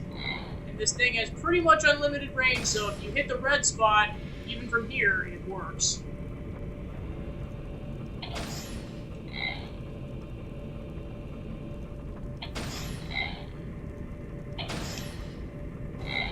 In theory, I should be able to take all these out even from here. That one's going to be a bit more particular, but... Oh, yeah, just to avoid using up excess arrows, I'm going to go over here. There we go. And then now we got the... oh, no, actually we don't have the compass, we have the map. So this is where having the map really comes in clutch, because the third key shard is actually back here. I say this because if you miss it, you'll have to come back. I struggled with this as a kid. Again, this was pre-having a lot of access to the internet. Ah, you are here at last! I heard that you may pay a visit, young human. I'm farsighted in all things. Here you go, the last key shard. Combine all 3 shards. Alright, now we got the boss key. If you use that key, you can open the room where Darbus, the tribal patriarch, is being held. Who knows how powerful Darbus is in his new grotesque form, but I suppose I should trust your power, considering you came this far. Hurry now to the patriarch's room. I believe this is the compass, but I'll double check. It might also be money. Okay, it's money.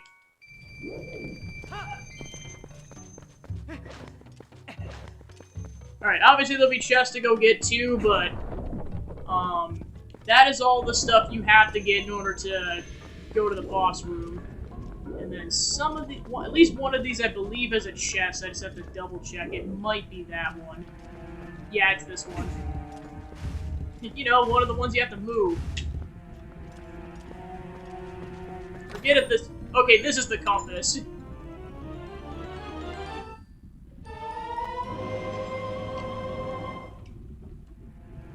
Alright, so, yep, we got that, so no other chests in this room, so go ahead and move this BMO statue, and then we can progress. Yeah, like I said earlier, we got a full heart container's worth, so now we have 5, and then we'll be up to 6 by the time we're done with this boss. I think it's like 20 heart containers off the double check once I get towards the end game. Alright, go ahead and take out some bats and slugs. And you just gotta whack this thing with the sword. Maybe not. Yeah, there were slugs over there, but not anymore. Yeah, I guess that's not how you do this. And then one thing I would suggest, since you can access, or you can reach them, take out all the slugs in the room. Because again, this thing is a very wide reach. And with the cursor, you have a bit more accuracy. One of the plus sides about the Wii version is that you have more of a cursor. You don't get the health, but at least it saves you from potentially losing health. Right. Yeah, I definitely needed some arrows after that. Alright. Yes, it's not arrows. Let me try this.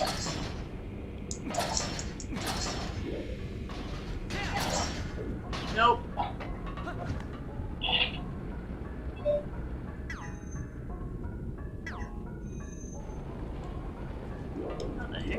around this thing again.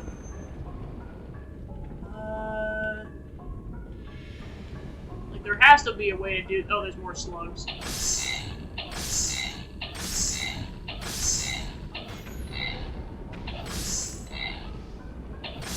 There we go, took out most, if not all, the slugs in this room. I'll fight those in a bit.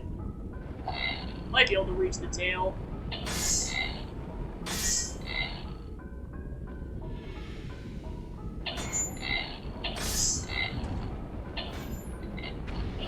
Yep, 3 hits and it's down.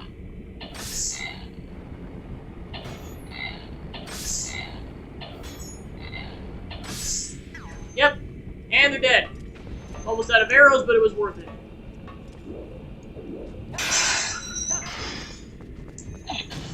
Okay, I don't know if shield bashing was the answer, but okay, so if shield bashing is the only way you can get that to work, then that means that the shield bashing move is required. If it isn't, then obviously no, but... Alright, so on that note, I believe I got rid of all the obstacles, and this is why I recommend taking them out, because this one involves a bigger jump. If you get hit by the snails, you're going in the drink. Alright, there we go. And I believe there's something to do over here. Yep, that's what I thought.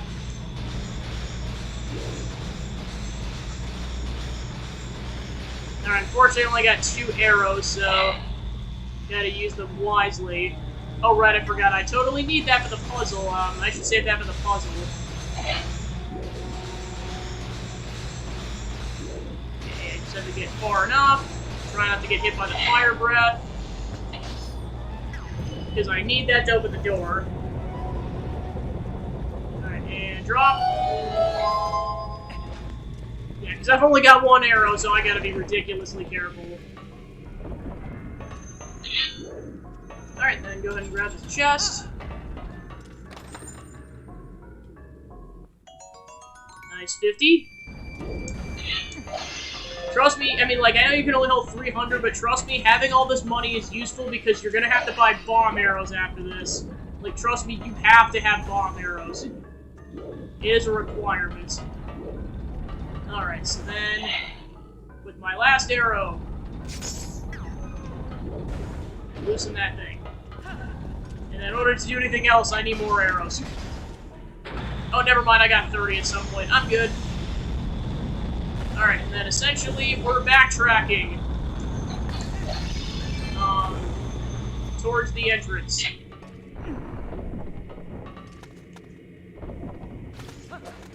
We're essentially going in a loop here. First, yeah, now these things are here. Haha, got a nice jump on that. Alright, let me go ahead and snipe this guy. There we go. And then now that we have the bow and arrow, we can go ahead and do that. Now we'll go ahead and take out these guys first. They're down. Now go ahead and take out the Beemo statues. Oh, missed that one. There we go. You don't need to do that, but it saves you some headache later. And then I gotta go around again. I know I gotta check the brownies soon. Well, once I get to the next room, I'll go check the brownies.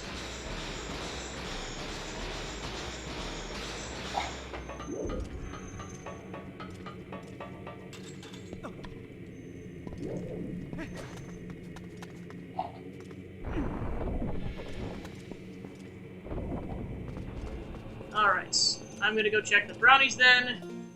I will be back in a few minutes.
Alright, still too moist. I'm gonna give him another 10.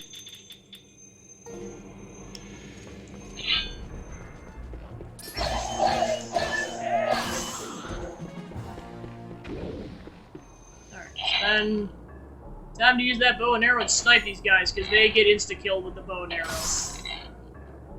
And they're all over the place. Trust me, it is in your best interest to snipe these guys. Okay, there's another guy. And of course, your arrows can hit in midair, so proceed with caution.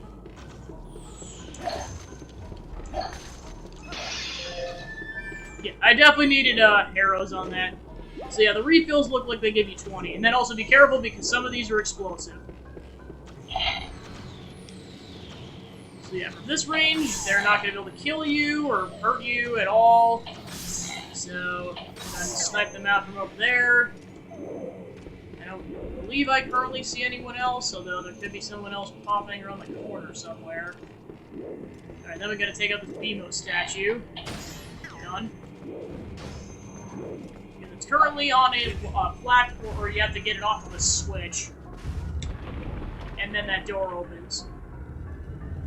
There you go.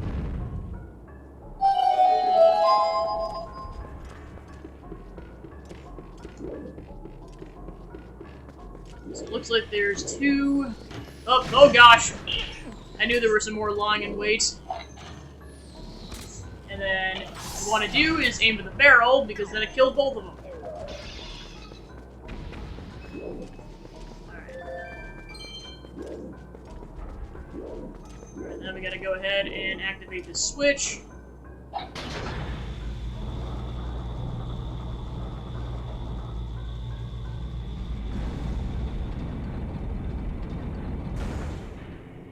That'll take us over to the boss room.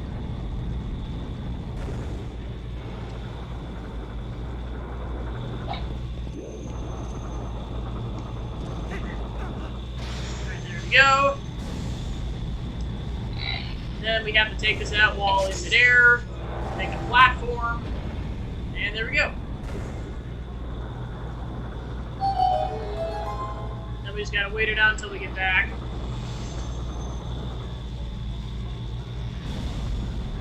I'm gonna try to get some of these chests. Okay, so it looks like one's on the other side. Let's see where this thing is at.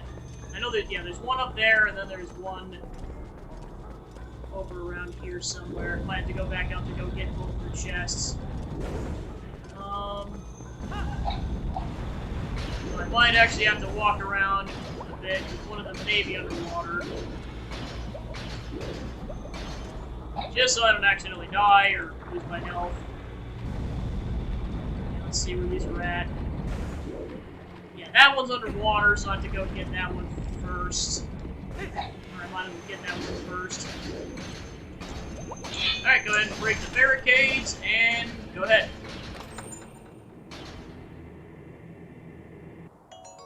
Alright, 50.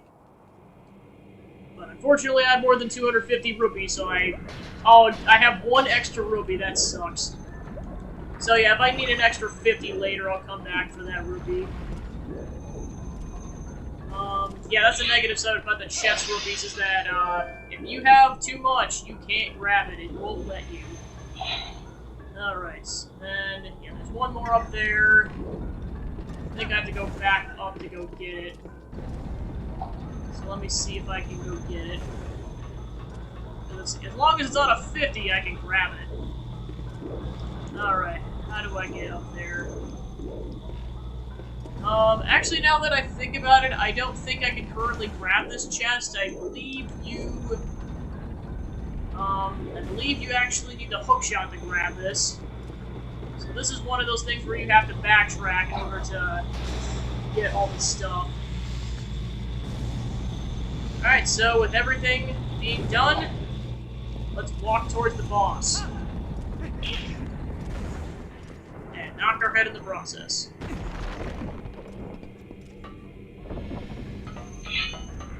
Alright, this is the final room. It's kind of an onslaught of enemies that you have to take out, and up to gradually getting there.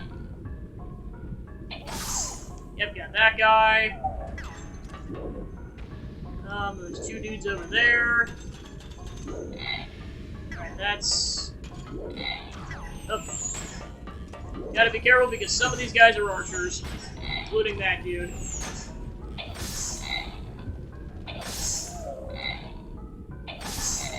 Alright, 2 for 1.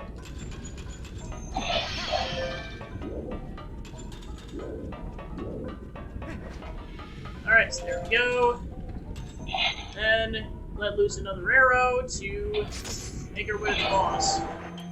Okay, so it looks like both of my bottles are full, so I'm not gonna get the fairy that's at the end of this. Alright, time to take out this onslaught.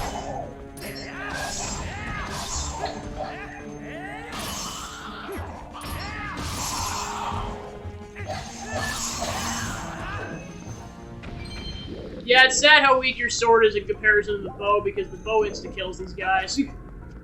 Oh well. So yeah, that's where you need if you need more health or arrows, which... an extra arrow probably wouldn't hurt in this situation. Cool. Because yeah, like I said, you can only have up to 30. Alright, and with that, boss time.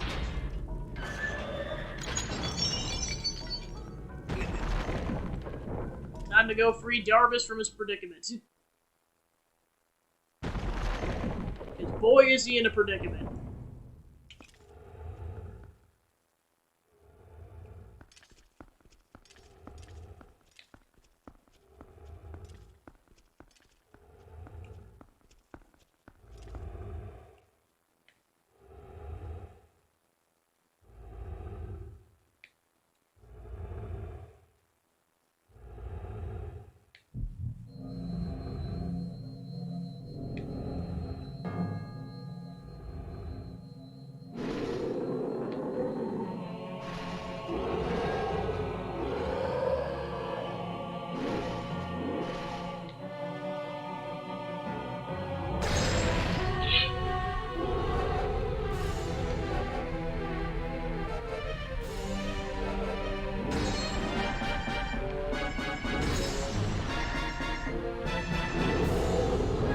Twilight Ignor virus.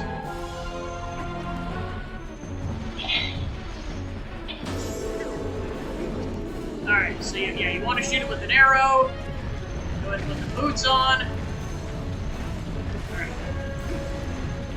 Grab the boots, and then pull backwards. Heave-ho! I'd argue because you have to, like, get the bow and everything, this is honestly easier in the Wii version. Round. Swings in, and another round. Alright, go ahead and get the bow going. And he's going to turn around in a second, and... round.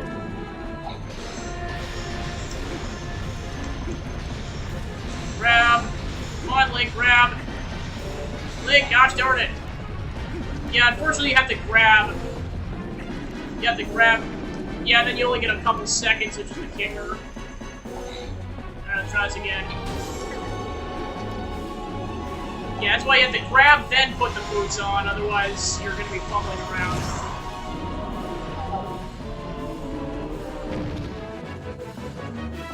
Boots, go, and... nope, let go.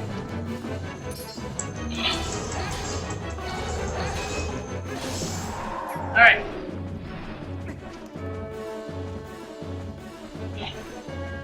Phase 3. I mean, really just the same as the other two phases, but round 3.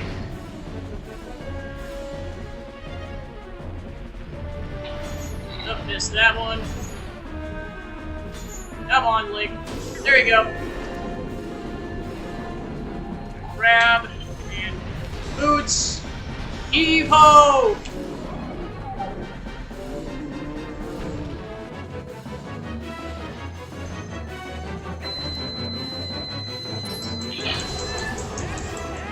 Alright, that'll do it.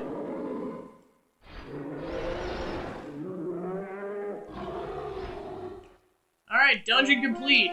Pretty much. So yeah, now that it's been 10 minutes, I'll finish up the dungeon and then I'll go check out the brownies.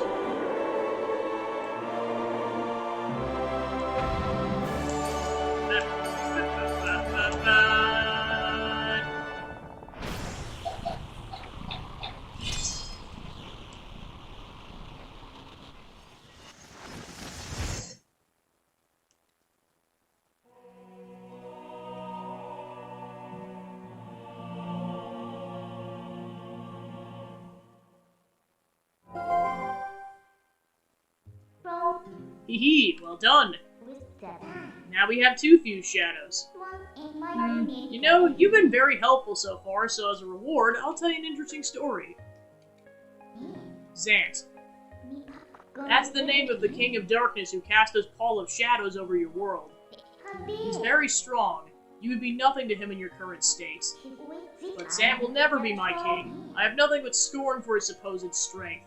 Now that your Zelda is much better. It still appalls me that this world of light is controlled by that princess. Carefree youth, life of luxury. How does that teach duty? But I guess I shouldn't begrudge her circumstances of her life. She didn't choose it after all. I would never wish harm on her. No, as long as I get my hands on the few shadows, I'll be just fine. Well, just one more left. Shall we? Yee.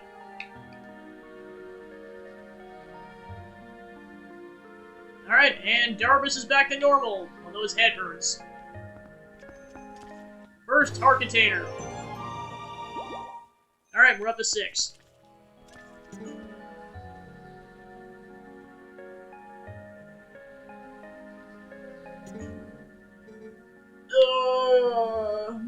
What am I doing here? Oh, my head, it aches.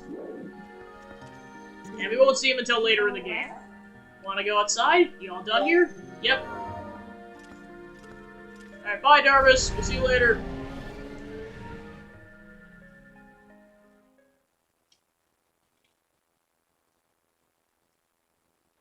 Alright, of course, this is the only time I've saved so far today, so, yes, I want to save. Otherwise, I gotta do that whole dungeon over again. Alright.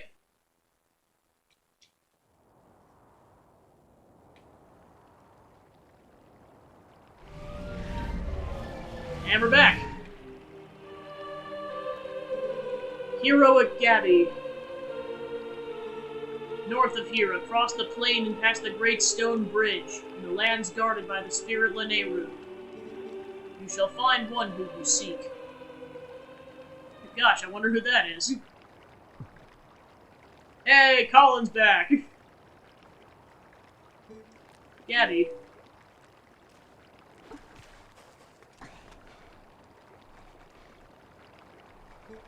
Elia. You've got to save Elia. Those monsters left me with the other kids, but they must have taken her somewhere else. Whenever I thought I couldn't go on, I would think of you and Elia and hold on, Gabby.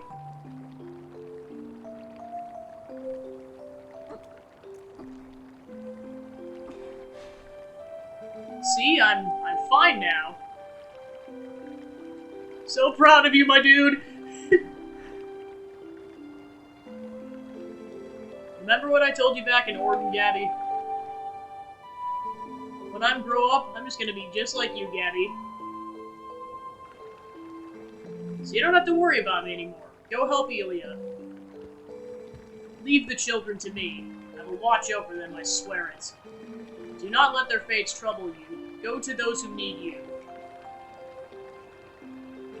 In Hyrule, countless tales are told of the ancient hero, and your deeds bring them all to mind.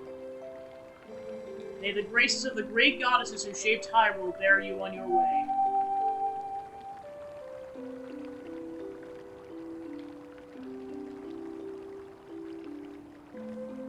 Knowledge is in the background, like, yeah, whatever.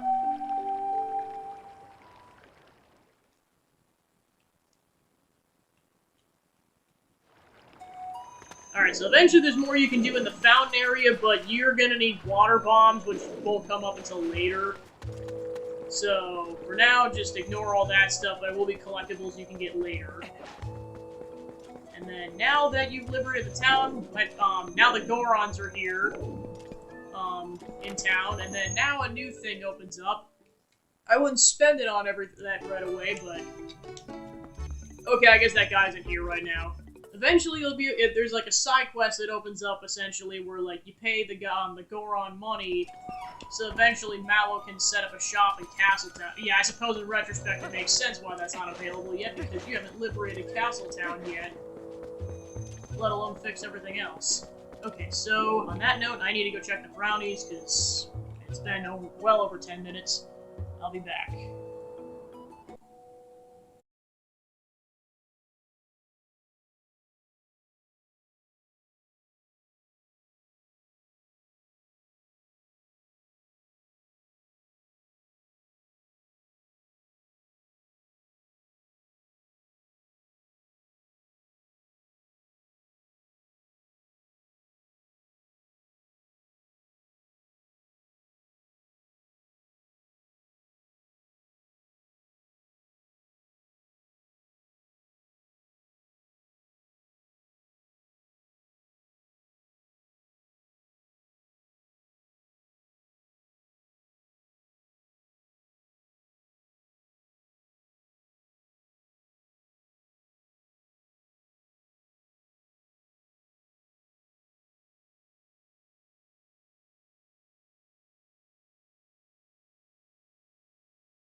Okay, so the brownies are now done, but they have to cool off completely before I can decorate them.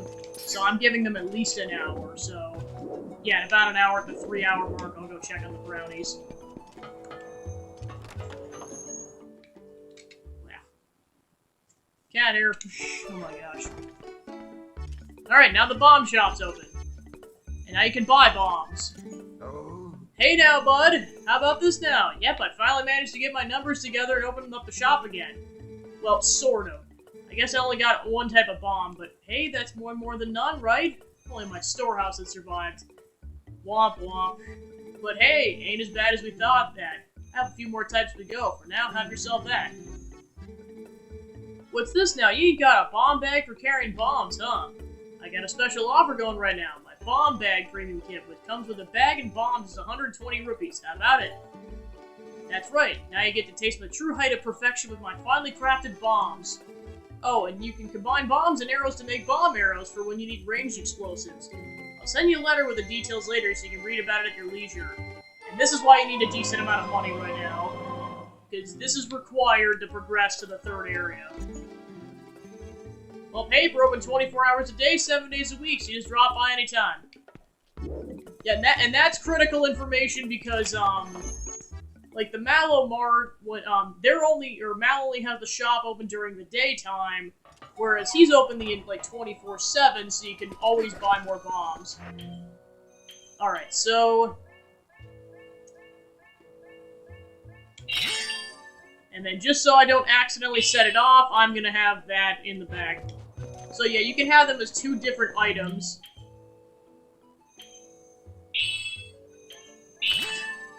Alright. So yeah, you can have bows and arrows as 2 separate items, but you press the Z if you want the combo. And this is where it immediately comes in clutch, because now you can, well, I mean, you can just do this with a standard bomb, but... And of course, you can only have bomb arrows up until, like, up until you run out of your least, stocked items. So in this case, I have 30 bombs, but 23 arrows, so I can only have 23 bomb arrows. And now I can access that. And of course, you want to use these things sparingly, because initially you don't have that much money. And this will come in clutch later because you'll need to blow up stuff underwater, but for that you'll need water bombs and also the Zora's tunic, so you can't exactly do too much in this area now. But eventually, I mean, you can go down there now, but in order to, okay, actually, you know what?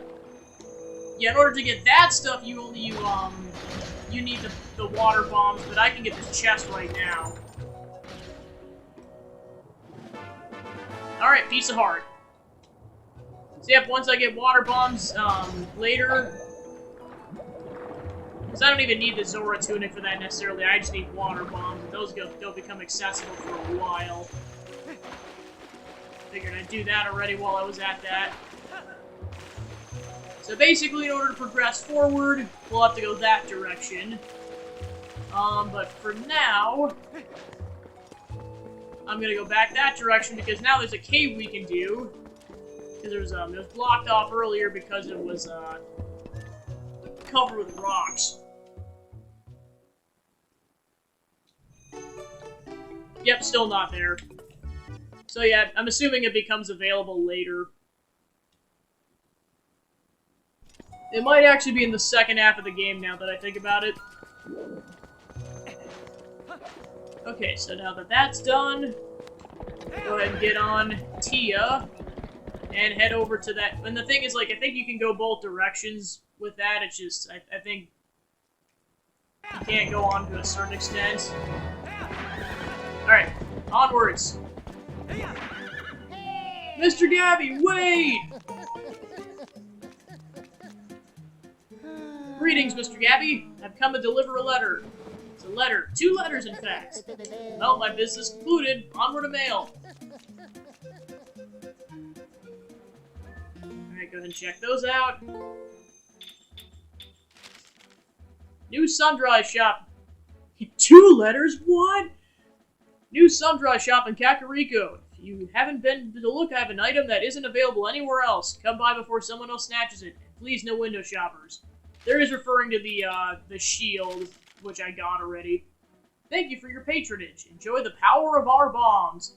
Not only can you place and throw our bombs, but they can be combined with the bow by going to the minus screen and using Z to create bomb arrows. Try it today, or your money back. Now's your chance to be a big shot. Spamton, you have ruined me.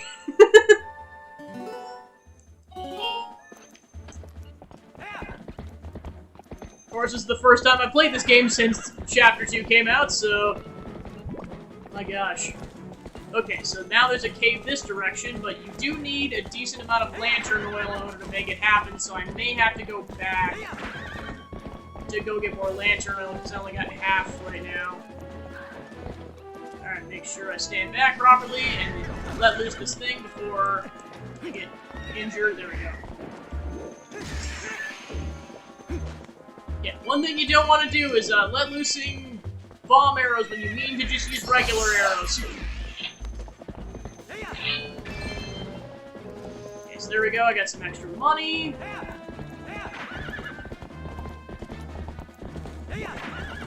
Alright, and let's head over to this area where the cave is. And pew!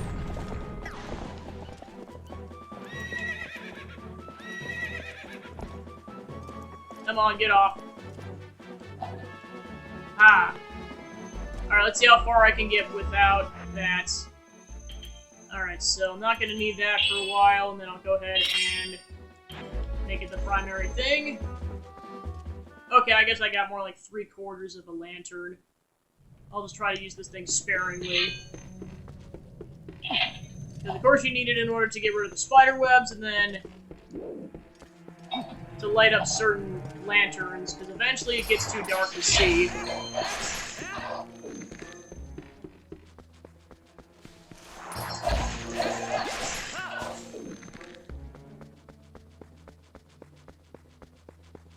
This where having the visibility up is a good thing. Okay, then you get some choo-choos. Normally you wouldn't run into those things until later, but because I'm doing this mini dungeon, I'm seeing them now. And then, of course, the map gradually fills in as you go.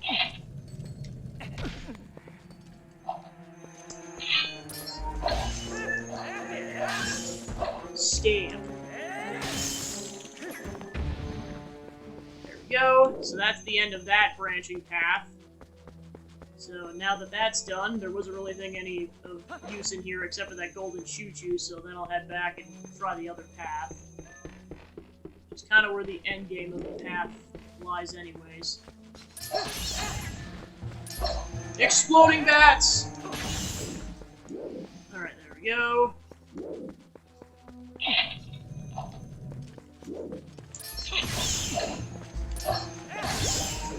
go.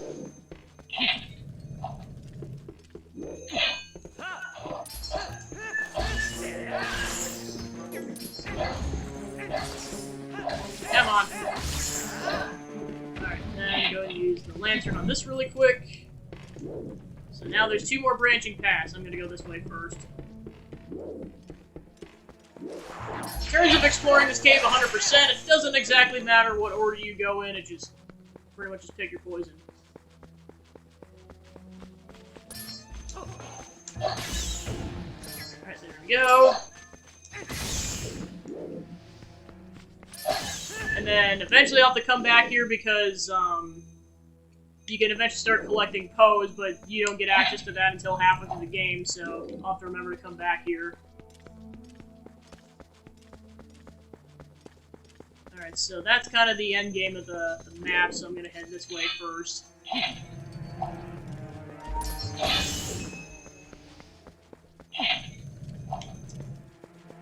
Alright, more spider! Alright, then we got a chest. Got a nice 50.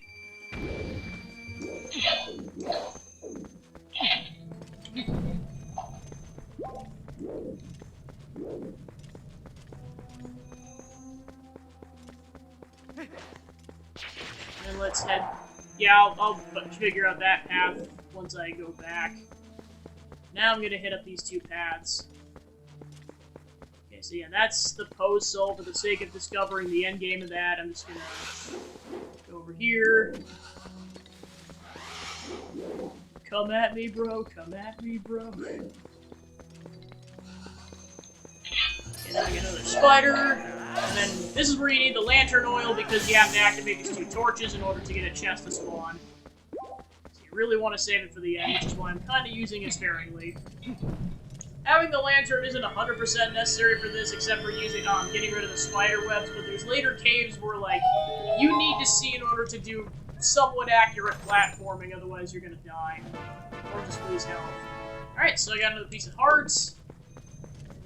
And then all that's left to explore is that final branching path, and then we're good. Of course, all this is 100% optional, but if you want to get all the pieces of heart and the Pose Souls later on, you're going to need to explore every nook and cranny of this world. Alright, and then we got this final section with some rats. I don't think there's really anything of note in here, it's just to explore, I guess. Well, I got some arrows out of that, so I'm not going to complain. Okay, so that's the entire cave, so let's go ahead and get the heck out of Dodge.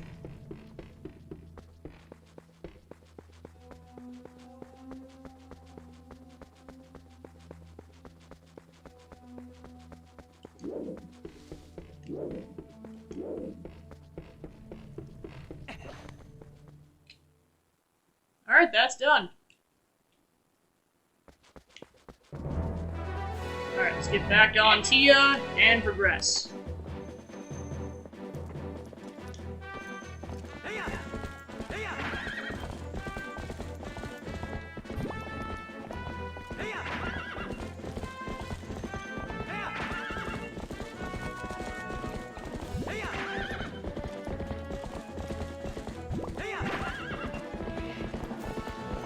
Alright, so then... Oh, that's not what I wanted. There we go. Bombs ahoy! Nope, the lantern's still on, crap. That away. Go and put the boots out so I don't waste that. Okay, there we go.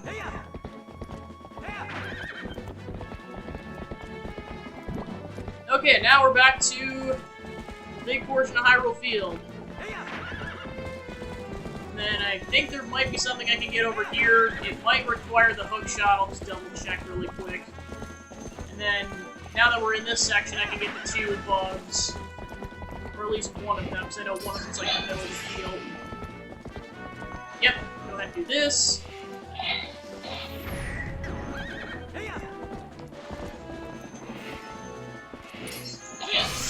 So I'm gonna go ahead and attempt this, but like I said, this may require the hook shot, so I may have to come back to this later. I believe this leads to a piece of heart, so I'm just double checking this. Well, and of course, the hook shot makes it easier because you can just climb up this thing. Of course, I'm not going to have access to this until later, unless I do this now, so I figure I'd try this first.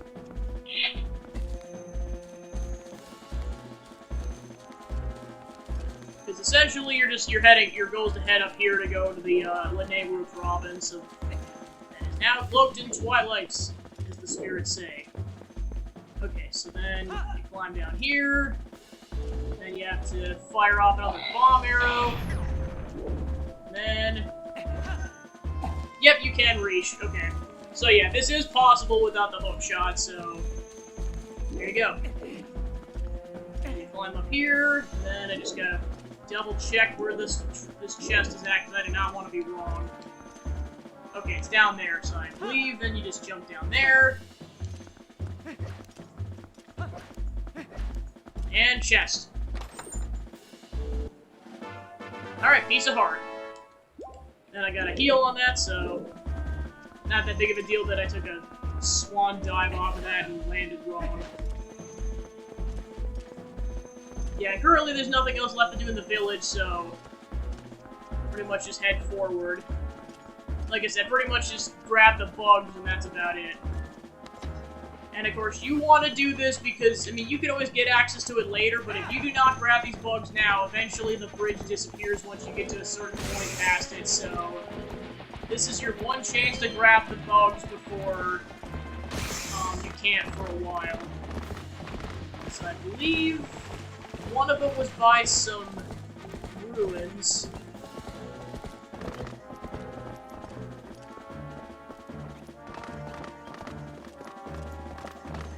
Hey game, welcome in. I'm just playing some Zelda Twilight Princess.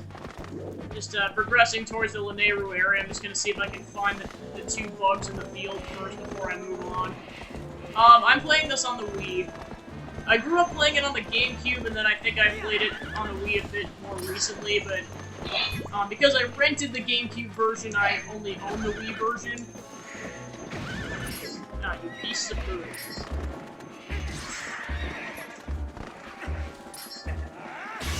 Die!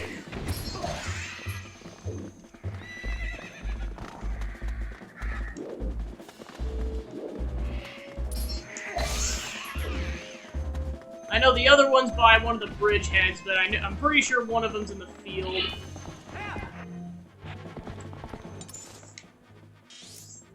I just gotta remember where this is at. Yeah, I think it might be by these cross ones. I'll double check. Some of these bugs get spooked off, so I'm just trying to be careful.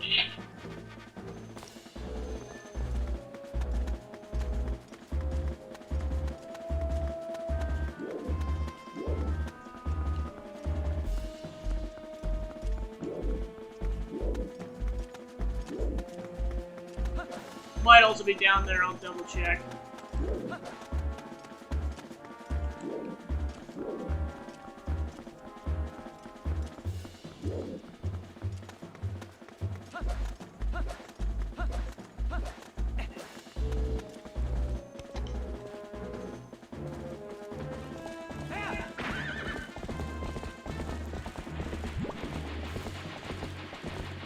Might have been this wall. I'm 100% going off of memory right now because I haven't played this game in years.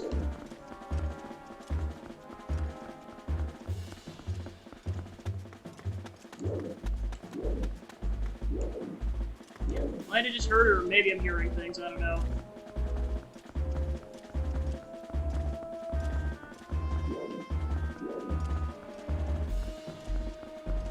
Yeah, I'm definitely hearing things. Alright, I'm just gonna check one more place and then I'll move on.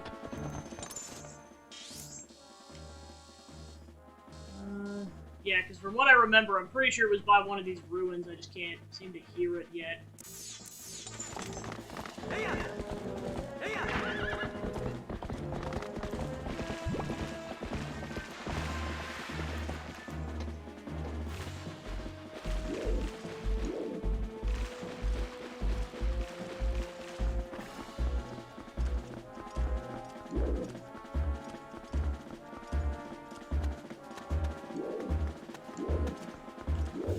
Yeah, plus there's a chance it could have flown off, so they have to try this again later.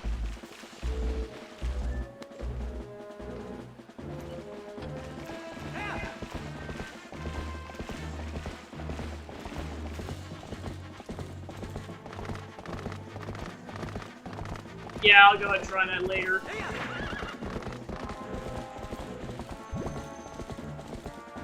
Yeah, there's one of the bugs.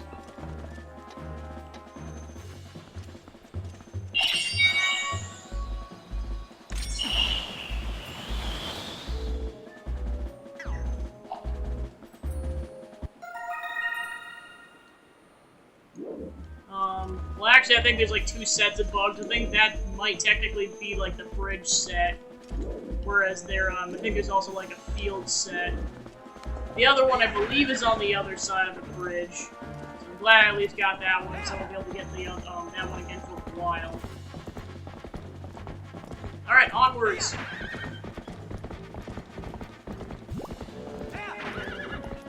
Yep, there's the other bug.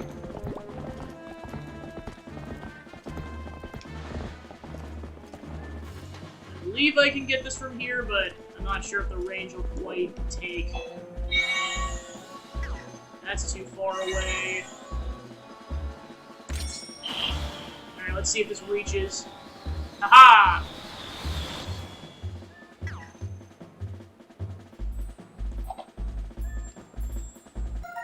Alright, so I got both phasmids. Nice. Then I don't want to be too close to this explosion, so... Alright, nice. 40 rupees. First almost maxed out the wallet, so I just gotta be careful.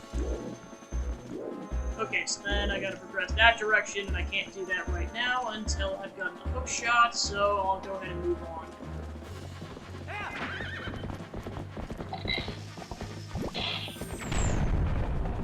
Alright, and that'll cause some shadow beasts to show up. Of course, the first set you really have to fight in your human form. And now you can no longer go back. You can get that back later, just not for a while.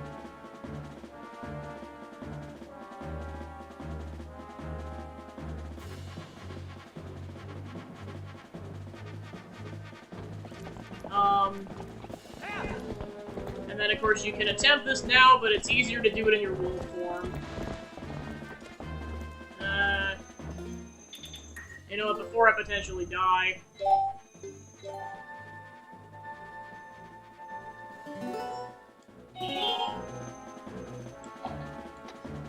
Oh, they're coming.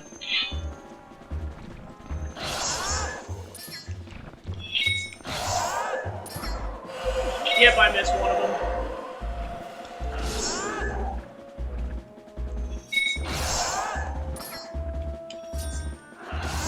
Oh, I missed.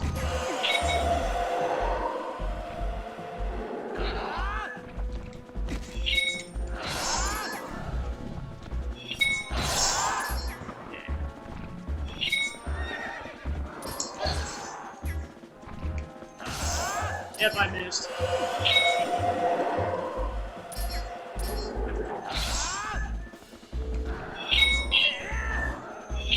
Come on. Okay. There we go. Ta-da!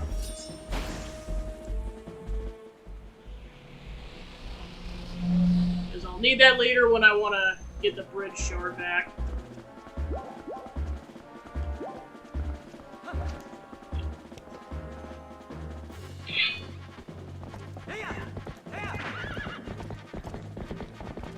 Alright, on to the Lanayru province.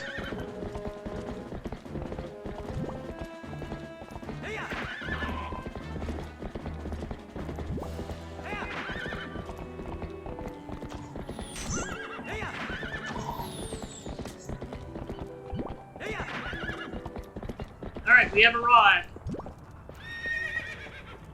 Once I can get off.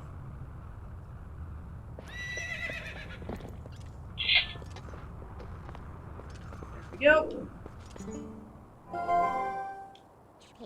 Ah, we're finally here. There's only one fused shadow left. So this is the last of the Twilight you'll see, I guess. Whether or not you accomplish your final task and survive is up to you. Hee. So, what will you do? Press forward out of spite.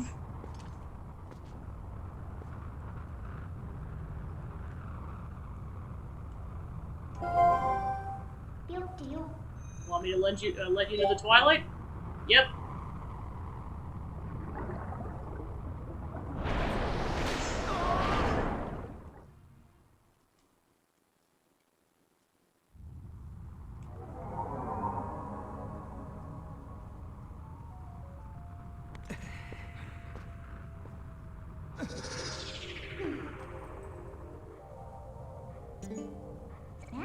Alright then, I guess I'll have to help you. But what a shame that this is the last of the Twilight.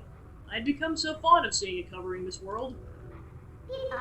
Or is it really the last you'll see? Hee. So, shall we get going? Alright, now that I'm officially in the Twilight, I'm gonna go ahead and save. There we go.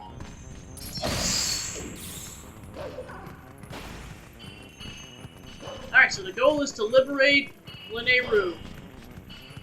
Considering this is the last section you have to go through, it's a bit more complex. Not terribly complex, but more complex. So I know Elia's ahead. But Gabby, can you at least promise me this? Just come home safely.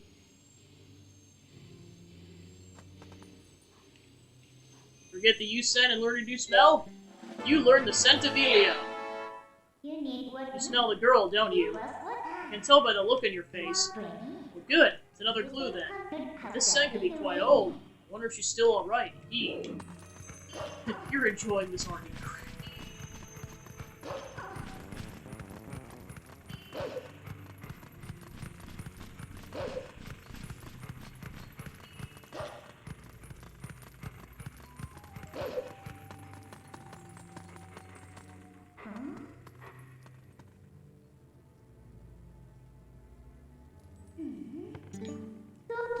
Hey, haven't we seen this castle before? Yee. So it finally made it back here. Well, only a little farther, so hang on. Or so I'd like to say, but the going is going to be a lot harder from here on out. Yee. Alright then, let's get started. Alright, so that is currently blocked off, so what we want to do is actually head north. Or, no, actually scratch that, we want to do that later.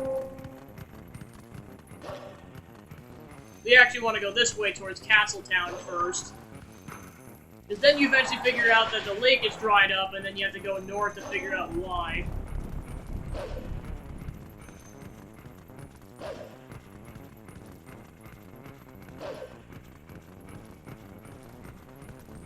Of course, at this point you're liberating like the majority of the population. Both the humans and the Zoras. So, I believe it's this way.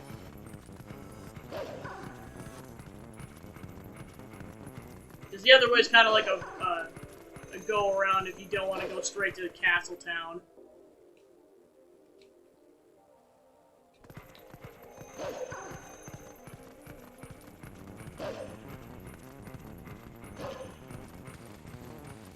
Alright, so then, if you want to, you can just head straight to Castletown. It's a little further. There we go. In fact, I believe you're supposed to, first of all. Or actually, I don't think you have to, because I think you can come back here later, because they're one of the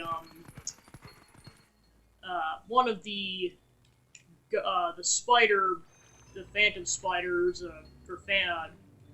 phantom bugs or whatever is there. Hyrule Castletown. Yep, see how lively it is, and meanwhile no one knows what's going on, so they're just living their lives.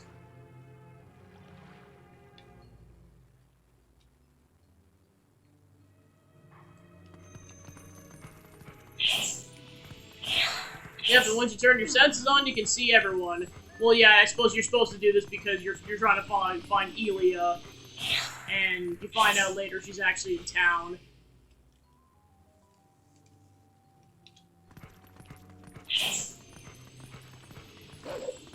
Can't go too fast in here, so you're pretty much just at your default running speed.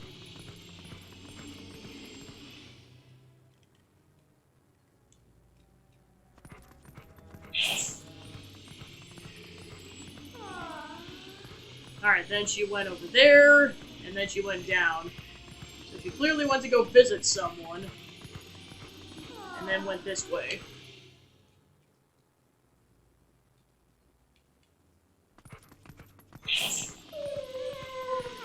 Alright, then keep going this way a bit.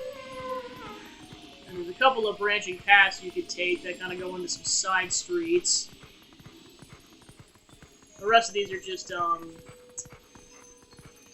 like shops and such that we'll come back to later once this area's been liberated. So then we need to go down here to this alleyway and go inside.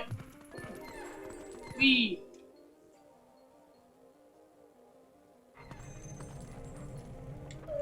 Oh yeah, I suppose that, yeah, I was gonna say, I know I've heard the, well, just the visuals and the sound I know are better on the HD remake, I just never played it. We've had a ton of complaints from citizens who can't send prayers to the spirit spring of Lake Hylia. Go there. The location is the one I showed you on the map earlier. Got it? What? Study it and know it well.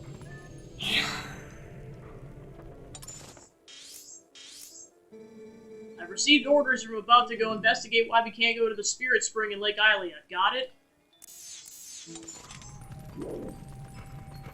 Alright.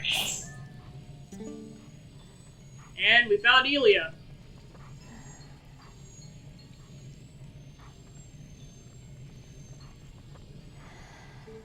This boy. Can you save him? Alright, little lady. Try to settle down, okay? I just sent out for the doctor. This is strange. A child of the Zoras. I wonder if this is all related to the incident the soldiers were talking about in back. Aw, what an emotional reunion! Yes, a girl and her wolf. Sorry, but you know how it goes. These folks can't see you either.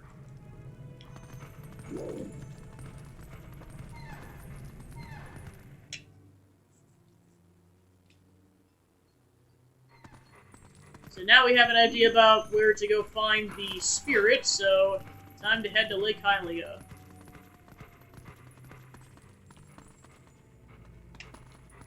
Okay, looks like that area is blocked off, so we have to go back this way.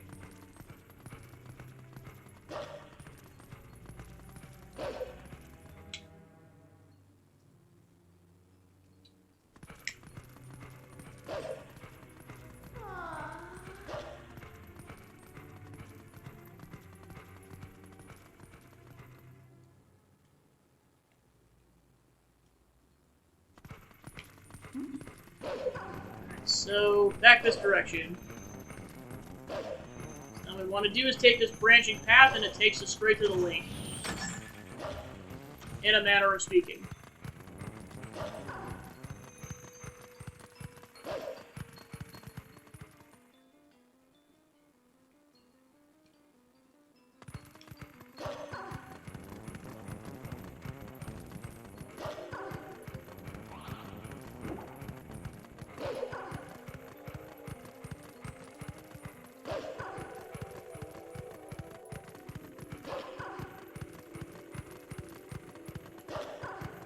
So you can already tell by the map the area is dried up.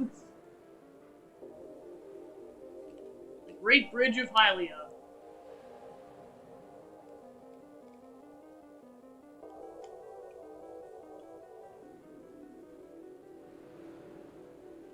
And then you can see the shrine below, as well as a puddle.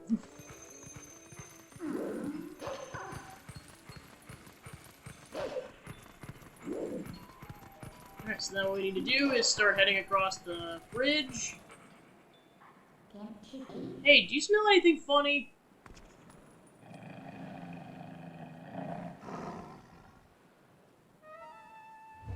Oh boy. This could only be good.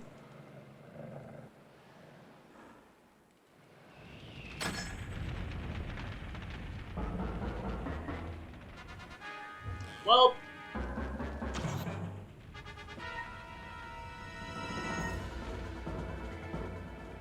Oh no, we're trapped! Get out of here! Alright, so in order to do that, go ahead and push one of these blocks towards the end. And we're gonna yeet ourselves off the bridge. Whee!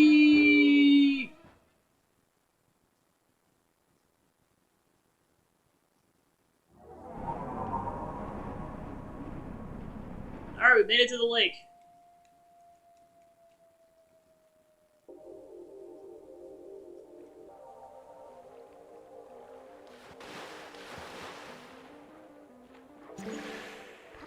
Phew!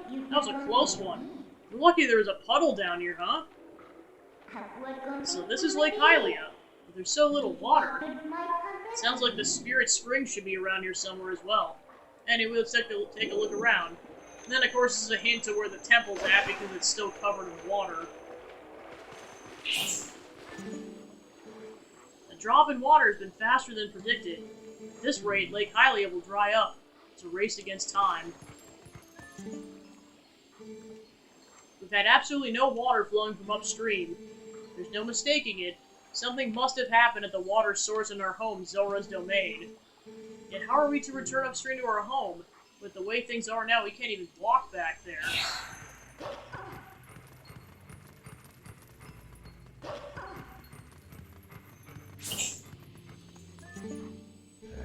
Oh, I'm too old for this. Fire and Falby's watertop land of fantastication. It's our grand reopening in our new lake bottom location. Yeah, nice lake. Don't lakes have more, I don't know, water? Did the Zoras who live upriver do something? Or is it a curse from that spirit that flows around up here? Whatever, it's not like I'm gonna go up there and complain. That's way too high. Was it? A customer? Yikes, it's a monster! Okay, so then we need to go.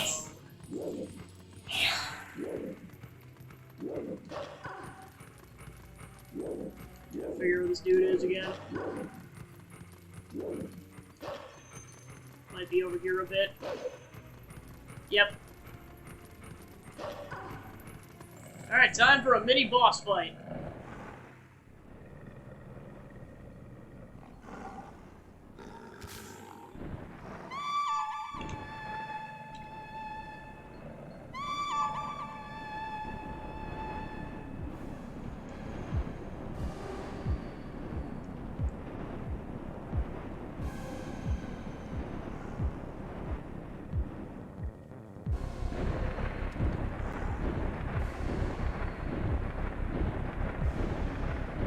This boss fight can be rough because it's very easy to die. That's why getting those extra heart containers was really going to come in clutch earlier.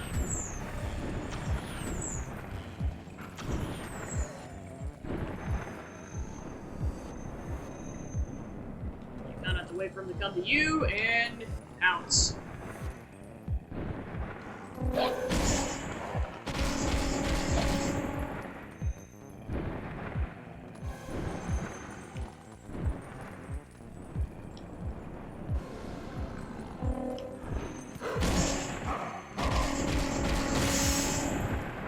That guy's been knocked off. Go ahead and kill him off.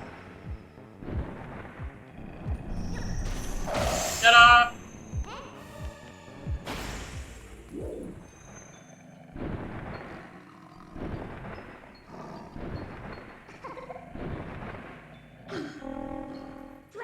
Hey, stop it!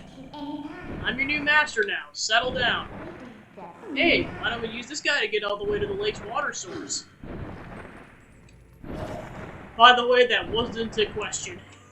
That was a demand. Thanks, Midna, jeez.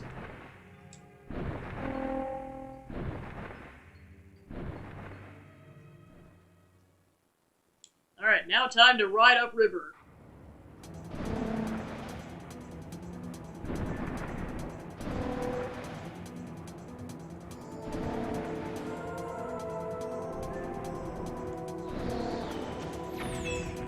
Oh, and I'm gonna hit.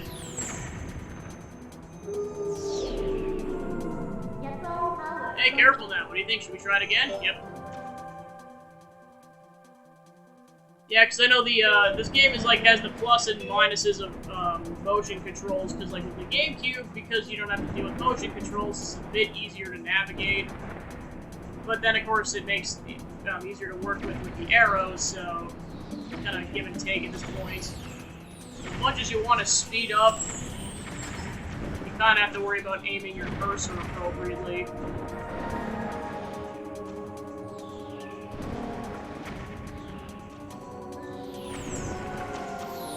You also have to worry about the rocks because now the enemies are making them fall.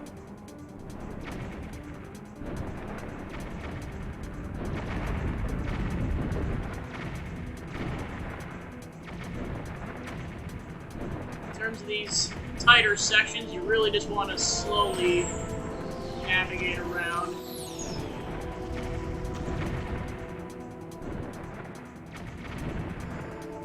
Looks like we're about halfway.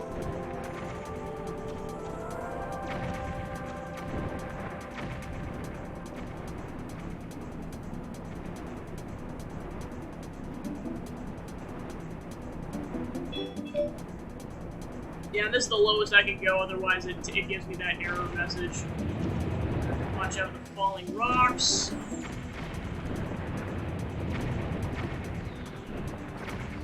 This is a little bit of a tight section.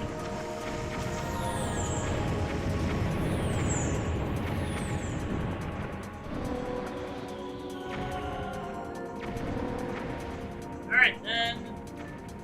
Pretty much in the clear then. Okay, awesome.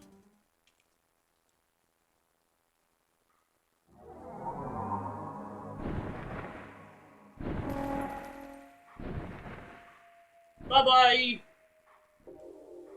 Alright, Upper Zora's River.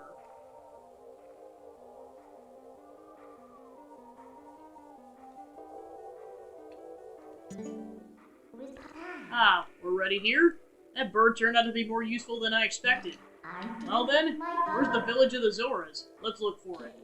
It's getting cold, hurry up. Alright, so... eventually you want to get over there, but I believe the river has to be going again, so... keep that in mind for later. Because normally you go across there when the water's flowing, but it's not flowing, so you can't make the jump.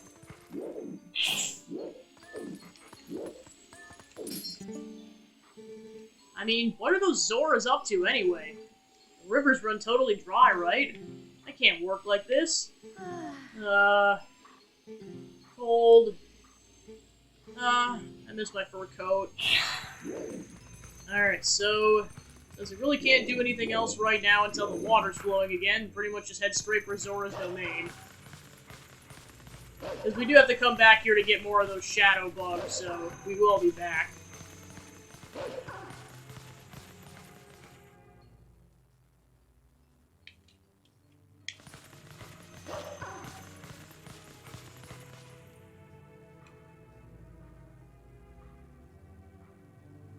Zora's Domain.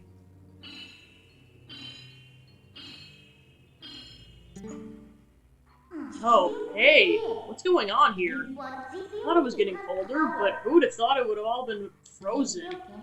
This is the Zora village, right? Why didn't I see any then? Well, anyways, let's check things out. Let's find the Zoras. Ice physics ahoy!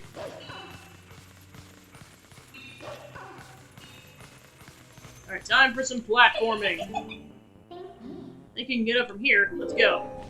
But first you gotta watch out for the bats. Because if you get hit, you get knocked down to the bottom.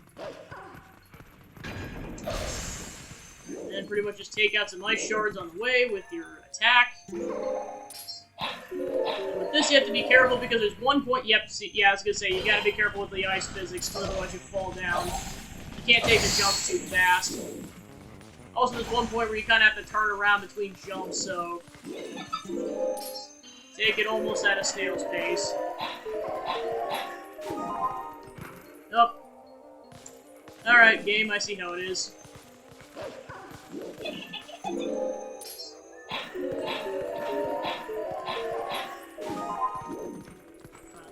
off this time. There we go.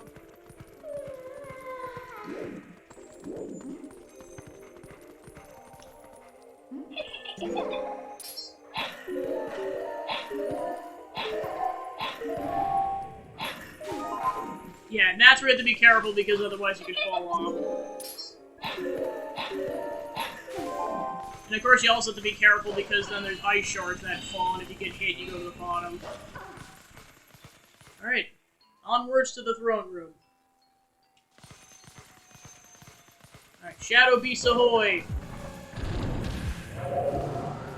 Alright, since that one's kind of on its lonesome, I'll take care of that one first.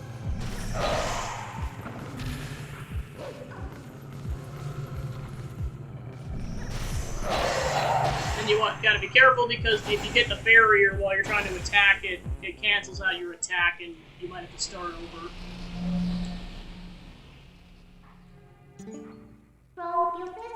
Portals open up here too. We can finally warp. If you want to breathe the air of the world of light for a moment, let me know. I'll take you there.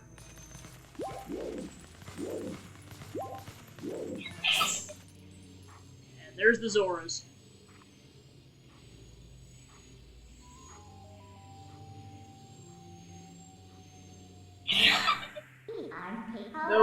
Those are the Zoras. Wow, this is really strange. What in the world happened?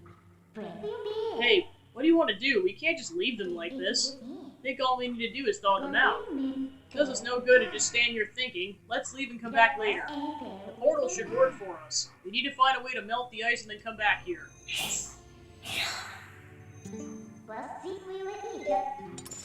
Alright, so where we need to go is Death Mountain to go grab that giant rock that almost tried to kill us earlier.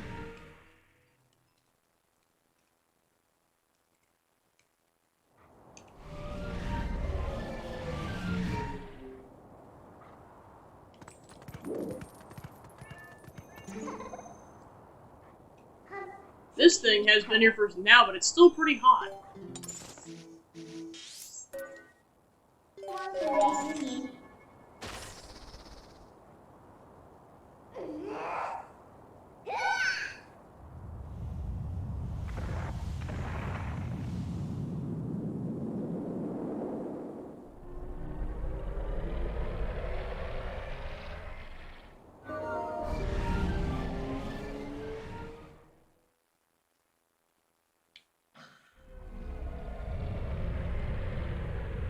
Heave-ho!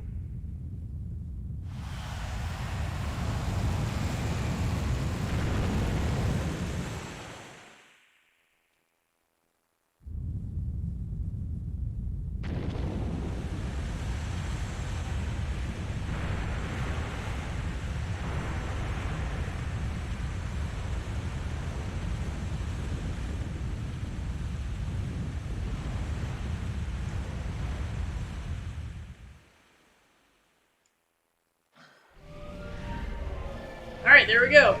Now they're all recovering from being thawed out. Did it.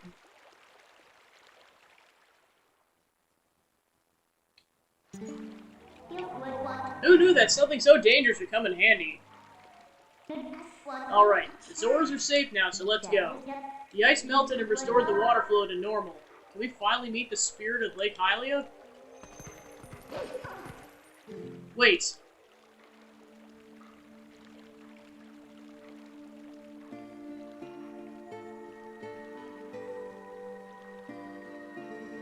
Please, you must allow me to thank you for revitalizing both my people and this spring, which is the water source of all lands of Hyrule. In life, I was the elder of this Zora village and the queen of my people. I was called Rutella. Not to be rude, but we didn't exactly do it for you guys. The Dark Ones. They raided this village, and as a message to my people, executed me before them. Young man, you who take the form of a proud beast, I have something to ask of you. When the Dark Ones descended upon our village, I sent my young one, Rallis, to Hyrule Castle to inform Princess Zelda of our fate. But I fear danger followed him from this doomed place. I feel it. Presence grows fainter to me over time. My time in this world has passed, and though I would give it gladly, I no longer have a life to risk in his rescue. Please, would you save my dearest Prince Rallis? If you do this thing, I will bestow upon you the protection of water. This power will grant you the ability to swim and respire in the very deep waters if you were a Zora. Please, save my son. So if we help her, she'll grant you the power to swim in the deep water like a Zora, huh? So, what do you say, hero? Oh, but now that I think about it, I don't suppose you should meet the Prince as a wolf, huh? So, no hurry to return you to the world of light then, huh?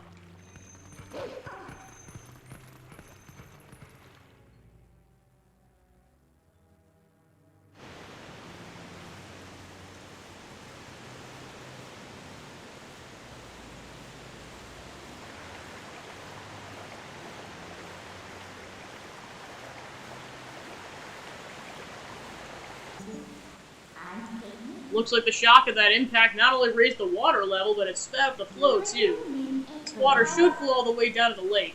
Why don't you let it take you there? Alright, onwards.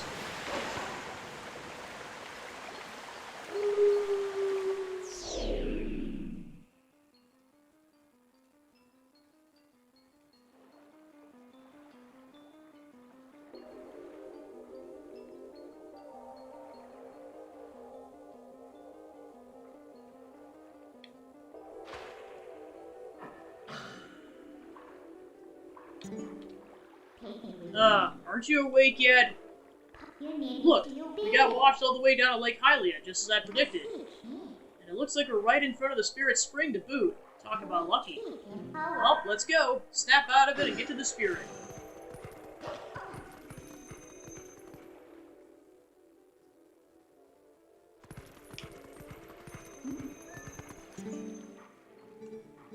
I am the last of the spirits of light, consumed by Twilight. Hero, chosen one of the gods, you have done well to make it this far. Gather my scattered tears of light that were stolen by shadow. Gather them in this. You got the final vessel of light.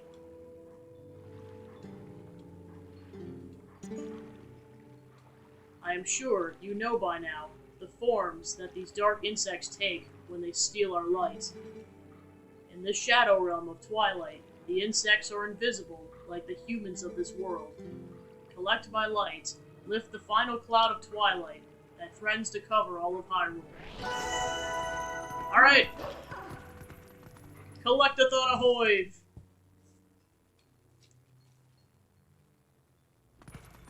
So this one, they're scattered all over Lanayru, so you're going to be gradually finding them as time goes on.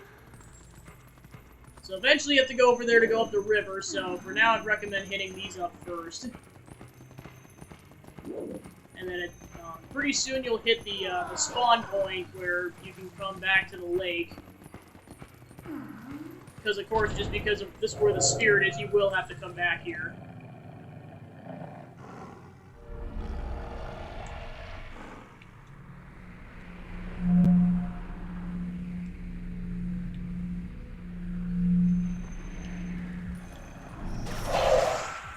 And actually, you know what? It's kind of easier to do this with luring the middle one over next to one of the edge ones. So I'll go ahead and take this one out first. Then I'll go ahead and lure that one over here. Well, I guess lure them to each other. I guess I'm going to phrase that. Okay, just gotta get closer, and as long as I don't hit a wall, we're in the clear. Nice.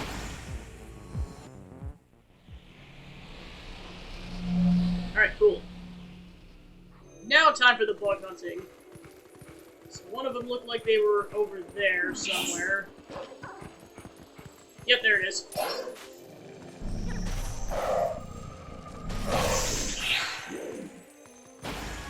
Alright, one down.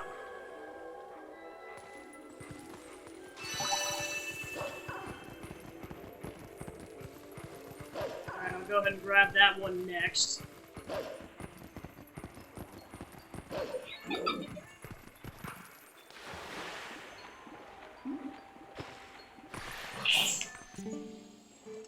customers won't come, even though the water's back. Maybe no one knows. Perhaps I should go tell folks around town. So tired. Alright, so you kind of have to wait for it to come to you.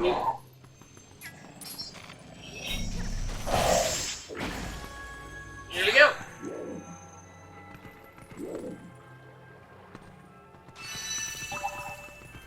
Alright, so then let's go back to that one over there. So I just checked the time. I got 5 minutes before the brownies are done cooling off. So I probably won't finish the bug thing before I go check on those. Like, I'm obviously going to continue afterwards, just not immediately.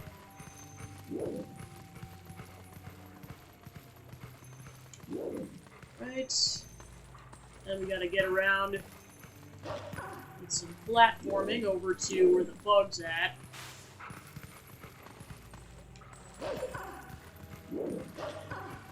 And I believe it's up here.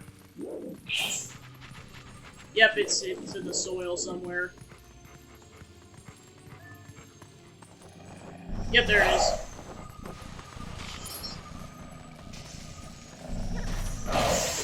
Alright, 3 down.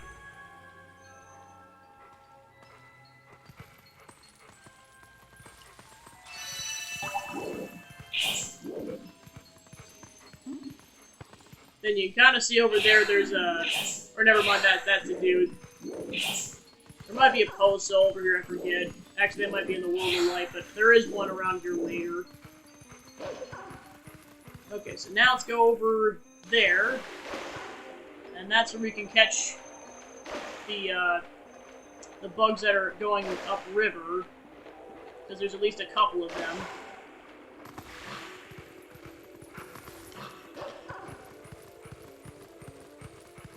Because otherwise I would just teleport straight to Zora's domain, but you actually do need to do that.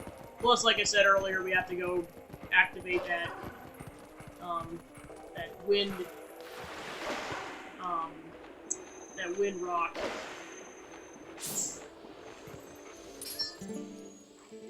What's that over there?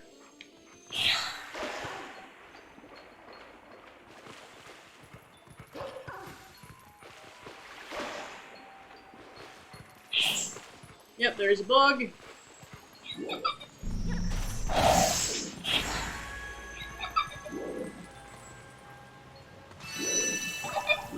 Alright, so then I gotta find some of that rock.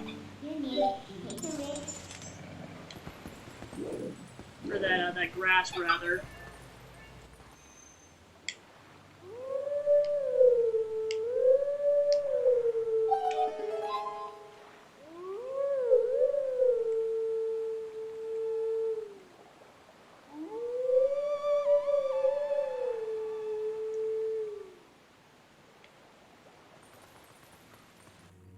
Alright, that'll send another bird over here.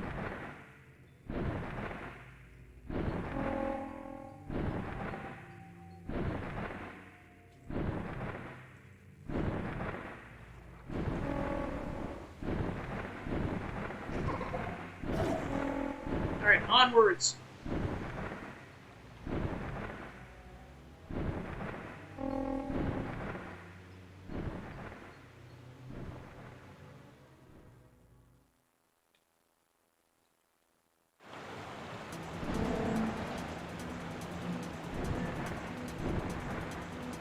This is where you have to be a bit more careful because now half the screen's taken up on the water. And meanwhile, you're trying to also get the bugs, and you have to dash into them while targeting them, otherwise if you miss, you're screwed. So I'm going to redo this so that I can grab that bug again.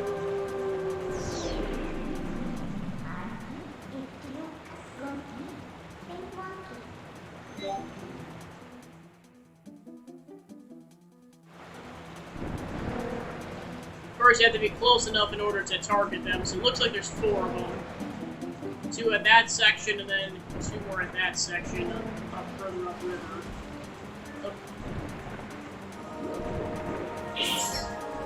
Oh, crap, I missed again.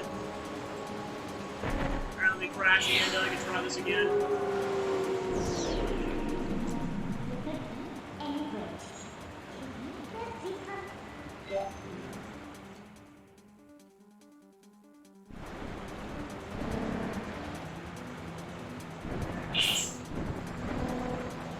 Yeah, actually, this is a little easier when you're not, when you're using your senses.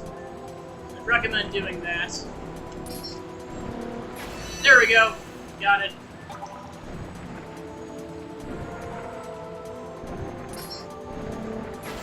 Alright, 2 down.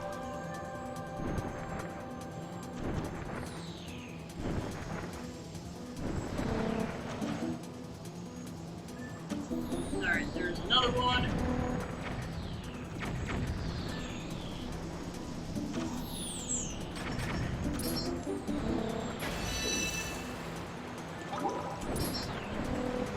Alright, I got all 4 of them. Nice. Pretty much just smooth sailing until we get to the end of this section. Alright, so that's the timer. I'll go check on those once I'm done with this section. Nope, I fell off. I can always do the Zoro's Domain section first and then go grab those.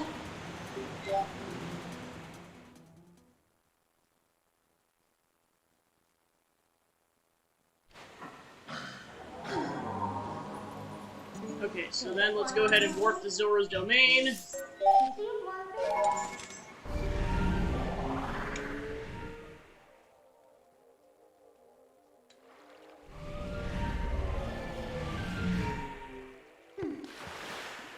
Yeah, because there's at least one in the throne room, and then there's 4 more of them further down. Alright, leave this guy's on... There he goes on the wall.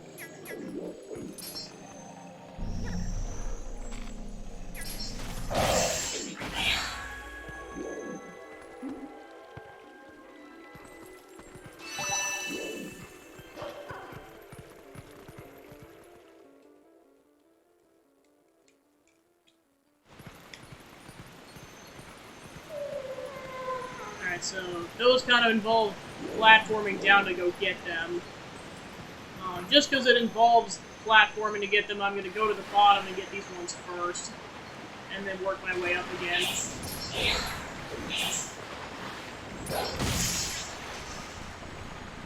Alright, 1 down. And there's the other one.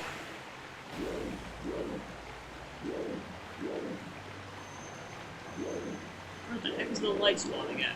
Oh, I see, they died down there, so it's floating back up. There we go.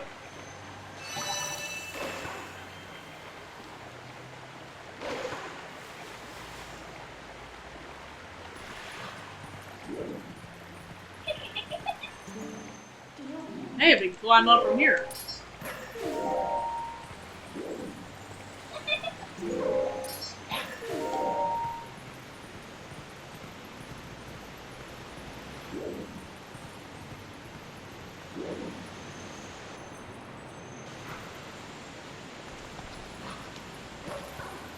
I think one of them actually might be further down. One's almost towards the top, but the other one I think is down here. Yeah, it's the one on the other side. I'll go get that one first, and then I'll do the platforming one.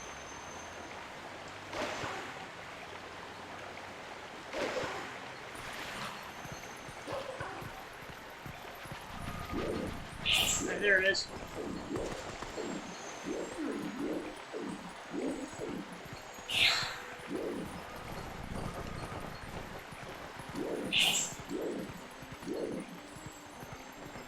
There we go.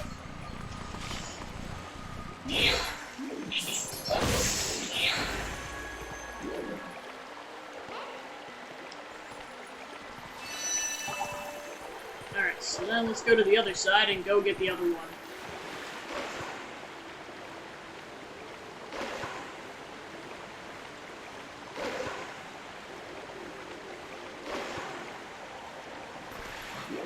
GG!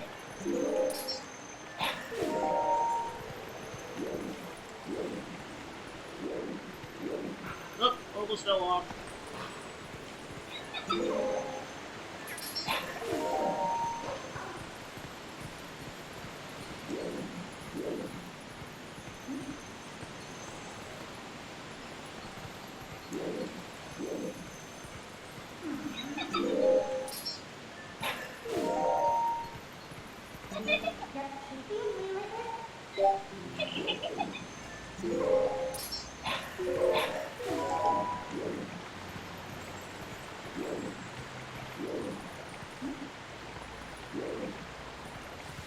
Let's grab this while I'm at it. Alright, 20 rupees.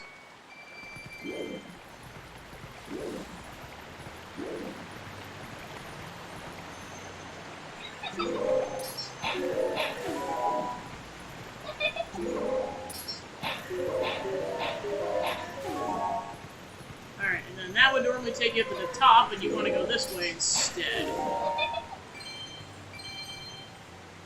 Then you jump down here, and then this is where the bug actually is.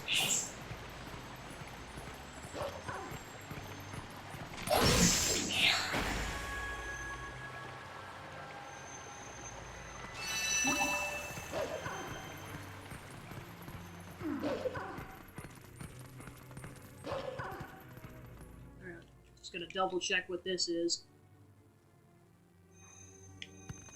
Okay, so yeah, that's currently blocked out by rocks, so that'll be relevant later. Okay, so yeah, that just takes us straight to that North Hyrule field.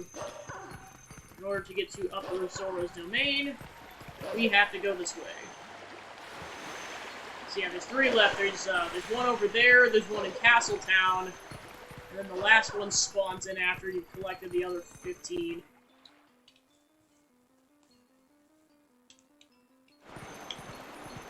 Alright. So yeah, the bug's over there.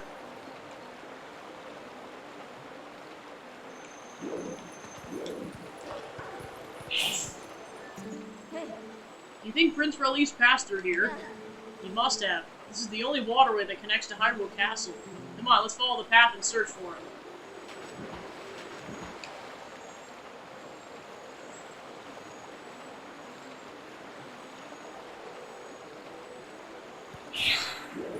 For that, we got stuff to do.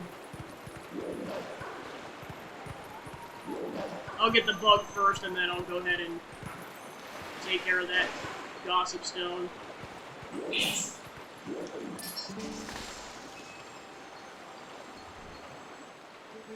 What's that? A bug?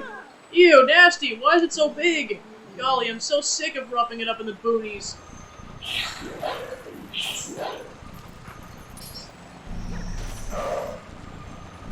There we go.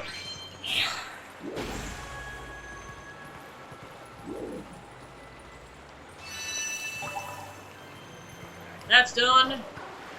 So now let's head towards the Gossip Stone and get that initiated so we can unlock a new power once we're human again.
Let teachings of old pass to you.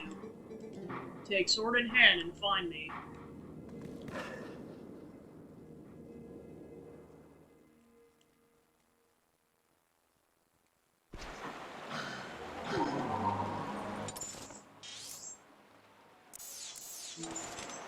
Alright, so he'll be right by Hyrule Castle once we become human again. Alright, so now we need to head that way. So I think the plan will be I'm going to go ahead and grab that bug, go back to Lake Hylia before we have to go find the final one, and then I'll go check the brownies. Because I know I at least have to do like another step, and then it requires refrigerating it for at least 15 minutes, so take a quick break to go do that. Alright, so then we need to go to the other side of the bridge over here. Although now that I think about it, I think I actually have to take the bridge. Run, Link, run!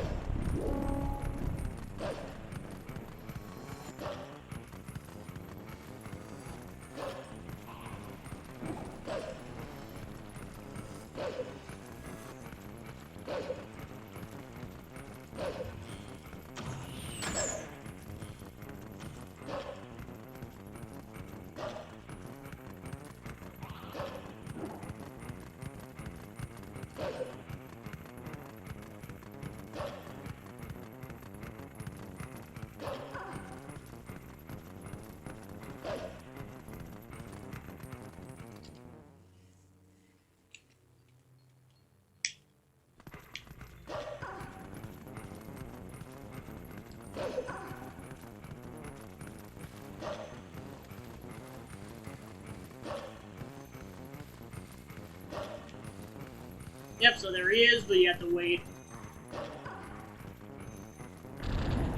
Alright, I forgot you have to tackle these guys on first. And now you can warp to the castle town whenever you want.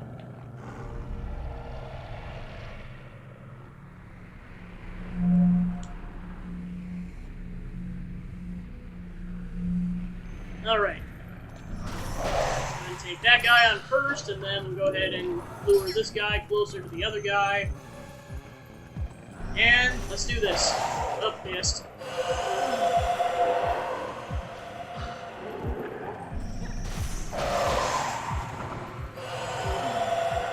This is gonna take a couple of attempts for sure. Alright, now that they're right next to each other, unless I hit the wall, I should be good. Okay, awesome. Yay, he clipped the wall!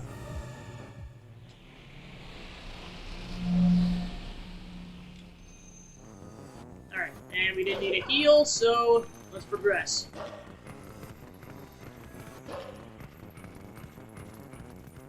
And then the bug is kind of near where we saw Elia, Rallis, and that lady. I don't think she's officially been name dropped yet, so I'm not going to say what her name is yet.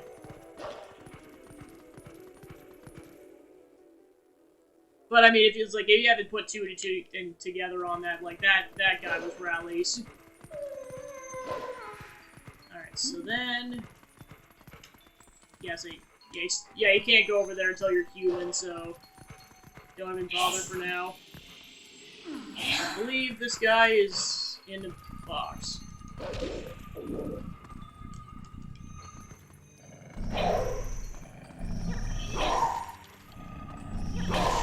There we go.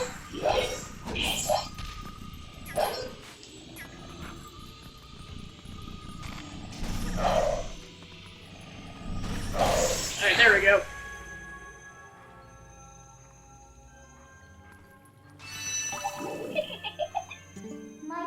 Hey, what's going on? There should be one more. Where could the last tier be? What? There it is. What's going on? This is weird. Alright, so let's go back to Lake Hylia and go investigate.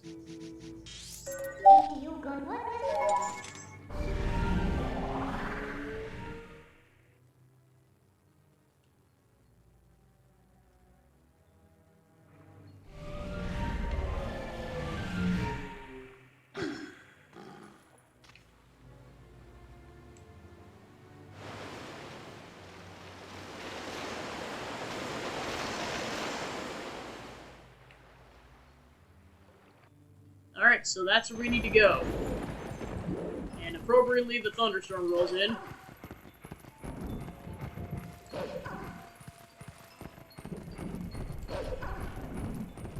Alright, so I'm going to go check the brownies really quick, and I will be back in a few minutes.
Alright, and I'm back. Got the marshmallows and white chocolate coating over those. Some turn out better than others, but at least got a few good ones. So that has to set for 15 minutes, then I'll go ahead and decorate those in about 20, and then show that off on camera. Alright, time to defeat a Mega Bug.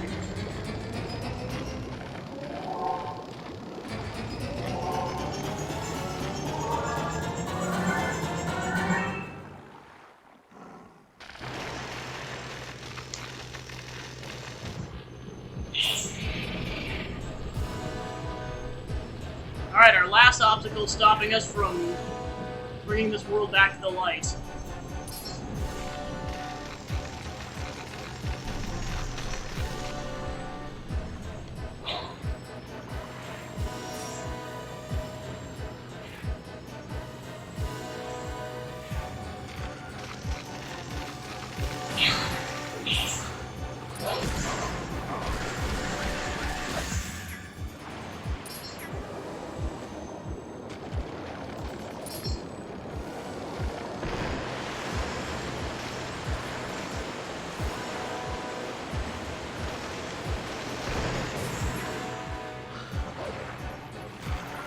Nope, I missed it.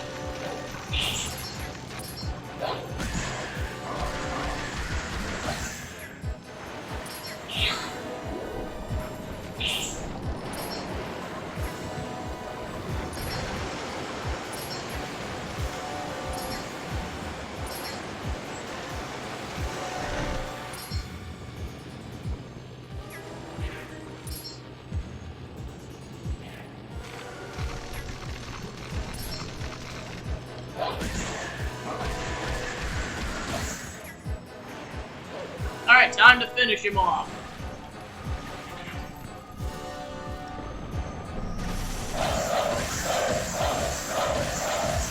Alright, done. Put up a good fight, but no, all yield to Link and Midna, because let's be honest, she didn't have to work there. Well, at least half. Alright. And with that, we have restored light to the entire land of Hyrule. Doesn't mean all's well necessarily, but we did it. The Vessel of Light is full of tears, and light is returned to this area. A fair warning as to what's about to come up. It gets weird and kind of creepy, so if you get easily spooked or creeped out, I'd say this is definitely the creepiest moment in the game, if not one of the creepiest. So, as a fair warning now, if you're a bit well, not, yeah, I guess a little bit squeamish, but still, you make sure to get that last few Shadow now. See you later! Like, it's not immediately, but, like, once a certain cutscene plays out after the guys talk to you for a little bit, it's where it starts getting a bit trippy.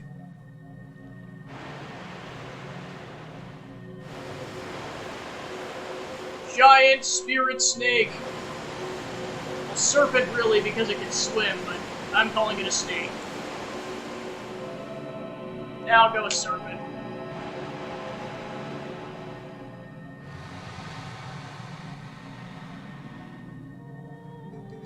My name is Lanayru. Your efforts have at last restored each of us light spirits in Hyrule. O hero chosen by the gods, the dark power that you seek. It waits in a temple set in the bed of Lake Hylia.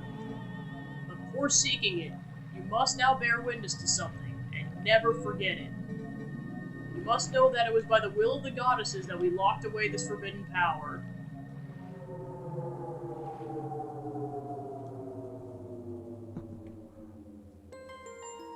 And this is where it gets trippy. When all was chaos, the goddesses descended and gave order and life to the world. They granted power equally to all who dwelt in the light, and then returned to the heavens.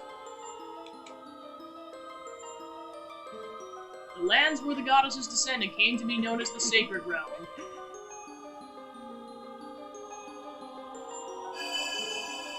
For ages, the people lived at ease, content in mind and body.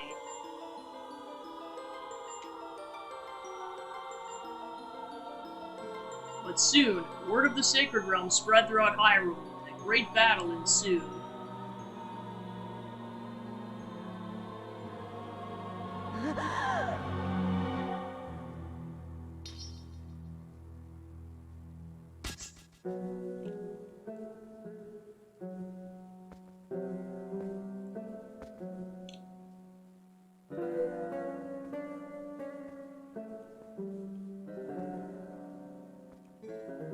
Among those living in the light, interlopers who excelled at magic appeared. Wielding powerful sorcery, they tried to establish dominion over the Sacred Realm.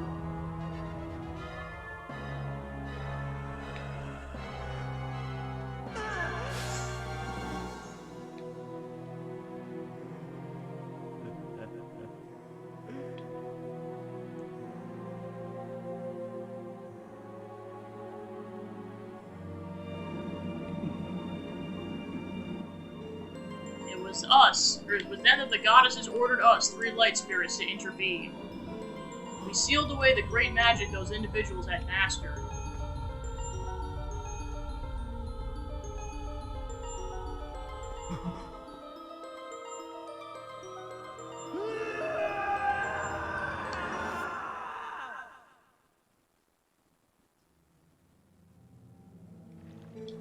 You know this magic. It is the dark power you seek, the fused shadow. O hero chosen by the goddesses, beware. Those who do not know the danger of wielding power will, before long, be ruled by it. Never forget that.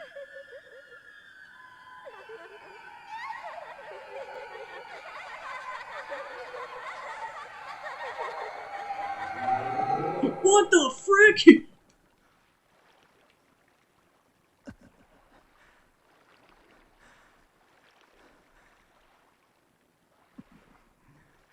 The dark power that you seek is within the sleeping Lakebed Temple in Lake Hylia.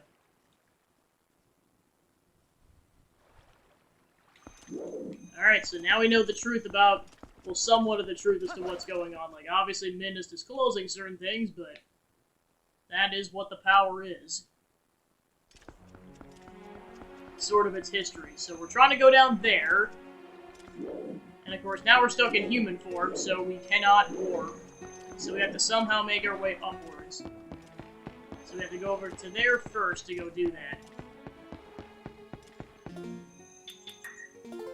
Alright. Obviously, I'm going to continue. This is just a good point to save. Oh yeah, because it's been almost an hour and a half, definitely. So I'll for sure commit to at least getting to the next dungeon. Beyond that, I don't know.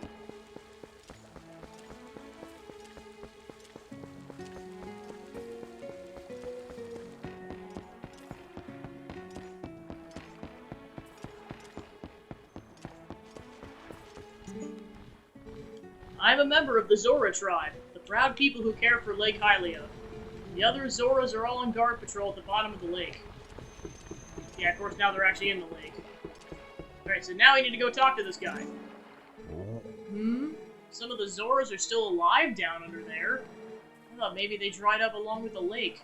Hey, buddy, have you heard? There's like a temple or something at the bottom of this lake. They put on such airs with all the rituals and fancy temple hoo-ha. And then they just disappear. And what's with putting that temple so deep that humans can't swim there? I swear these Zoras. Oh, are you a customer? You're one lucky fella. The height of excitement, the thrill of launching to the heavens, the very peak of flying fantastication. It can be yours, fella, for a limited time only and without waiting in line. It's a paltry 10 rupees. What do you say, buddy of mine? Want to give it a shot? Welcome, fella, and right this way. Alright, and until you get access to your wolf form permanently, this is how you go back, this is how you... You also talk to his buddy on the upper side, and that's how you get down to the lake. But this is how you get back up to the surface.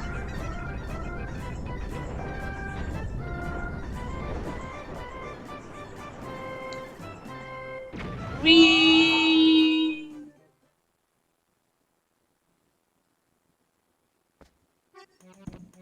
Ta-da!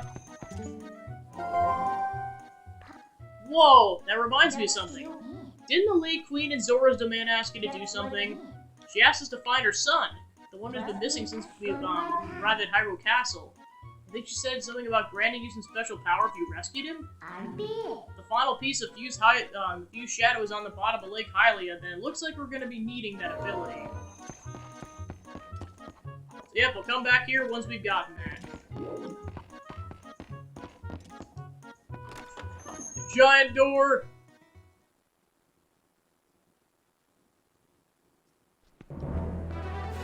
Alright, and we're finally able to explore Hyrule Field in this region. We can pretty much explore this whole section because that's... Or, no, actually we can't. Or yeah, we were eventually able to get over there, just not until a certain sequence plays out coming up. So we can walk up here and... call the horse.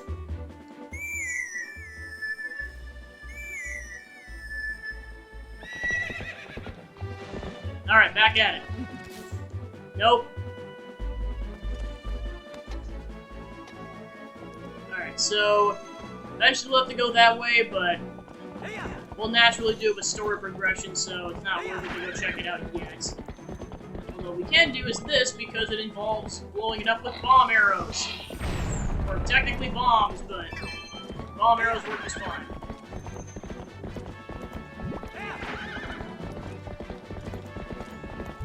Alright, and then we can technically go through this area, but it's not relevant until we get a certain item later in the game. Because yeah, this whole area is basically built around that bundle. Alright, onwards. That's a direct cut to the north part of this field, where you don't have to go to that, like, basically you don't have to go through the cutscenes, or that slowed area before you can move on to the next area. Mr. Gabby, wait! Greetings, Mr. Gabby. I have come to deliver a letter. There's a letter for you, Gabby. 2 letters, in fact. Well, my business concluded. Onwards to mail. Alright, let's see what Mr. Postman has given us this time. Finally, we finished production on a new type of bomb. These ones can be used in the water. We have them in stock now. Come by and pick yours up. Barns of Kakariko. So yeah, once we get back there, we can now buy water bombs. The Lanero Tourist Association has prepared a grand tour of the natural splendor. Our current main attraction is Iza and Henna's playground for grown-ups. You'll find both immediately down the riverbank from the Zora waterfall pool. Shoot at targets while riding the raging river rapids. No extra charge for using bomb arrows. To fight against nature with lure fishing. What kind of fish can you catch? We look forward to seeing you there. Go ahead and save. Alright. So I saw a bug over there, so I'll go get that first. Because there's 2 bugs in this northern Hyrule Field region.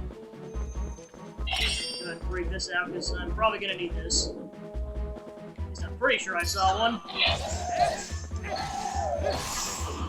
It's a bit more blatantly obvious where they are at nighttime.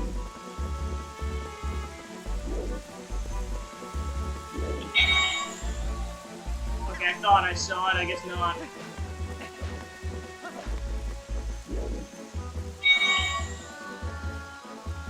Okay, I guess that must have just been like a clearing between the tree branches.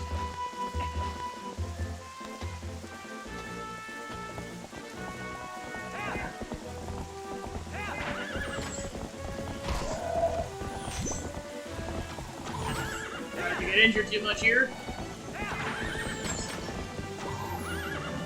I know I can always come and grab this later, but the more, I mean, it's worth it to also get the pair of bugs, because then you get more of a bonus that way, but... Because here's the thing, now that we've liberated Castletown, we can get mullet upgrades. So I'm just trying to play this safe here. Alright. I'm pretty sure there was one on the trees, but which ones I'm not 100% certain. Yeah, because how many bugs do I currently have? Okay, that's what I thought, 6.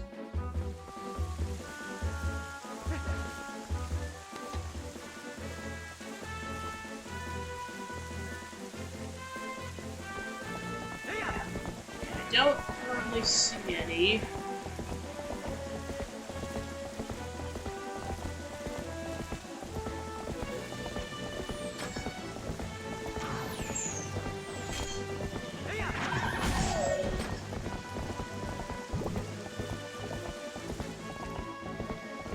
Like I said also earlier, I'm kind of, my memory is kind of based off a weird version of this map. It's not that it's really gonna do much, but yeah, I just realized there's actually a thunderstorm going on outside. Fitting. Okay, so yeah, I just saw one of the bugs. Just gotta figure out where the heck it went. There it is. Flying around. Oh. There we go. Alright, where'd it go? Might have flown off. Yeah, I flew off. Alright, stag beetle. Yeah, because I knew one was in the trees. Where the other one is, I'd have to double check. It might have been closer to the bridge, but I don't know.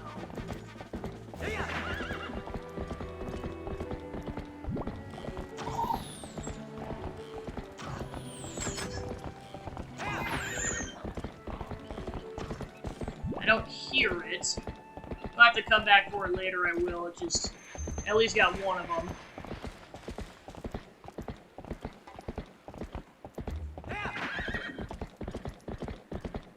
It might have been by the cliff sides.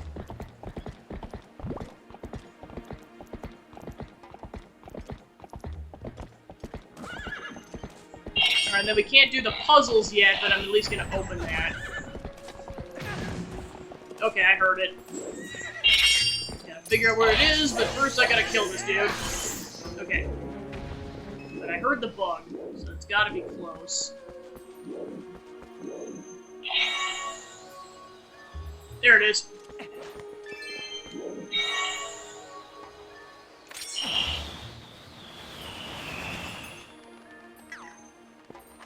Alright, just gotta wait for it to land.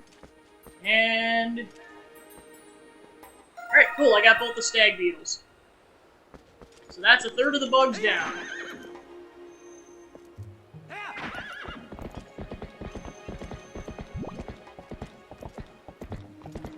Because I believe you only have to give, the person... I'm not gonna name drop them yet because I want to leave it somewhat of a surprise in terms of what's going on. Clear. Go ahead and grab the 50, even though that was really not worth it because now I'm tapped out on rupees. Well, and of course, you don't want to give her too many, or them too many initially, because otherwise you tap out on rupees. Because, like, they give you wallet upgrades and then just a bunch of money, which you do need for later. You just don't want to give them too many to begin with, because otherwise then you're unnecessarily wasting money. Alright, so before we do anything else, let's go get the third field, or the third combat skill.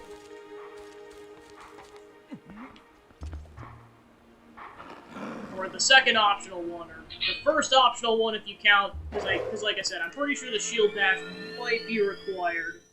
Or just highly encouraged to have it. Everything else is optional in comparison. We meet again. It appears your efforts have begun to return some vigor to Hyrule, but it is far too early to relax.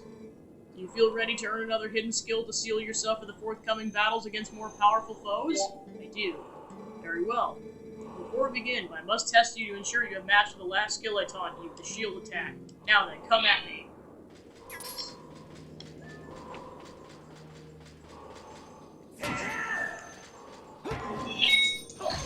Alright, nice. Excellent. It appears you are certainly capable of performing my lost art. Very well. My third hidden skill is the back slice. Let it be hewn into your mind.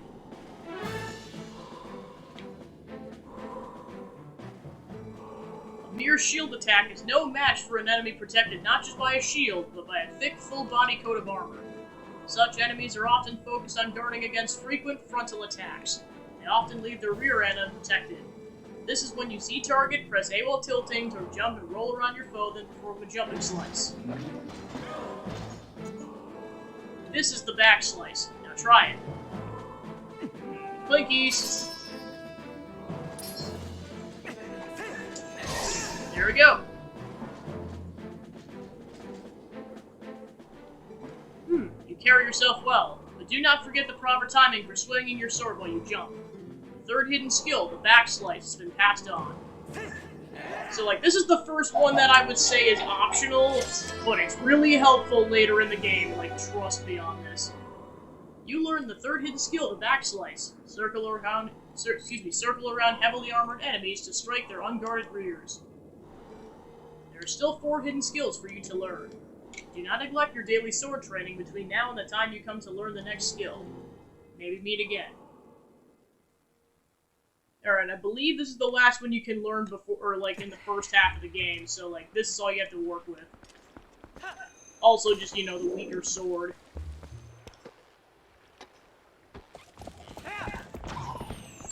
Alright, so with that out of the way, you can't take the horse into town, so go ahead and walk towards town.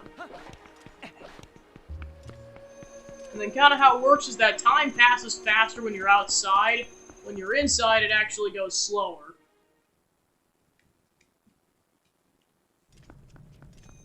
So yeah, certain shops only be open during daytime, but I believe most things are open at nighttime.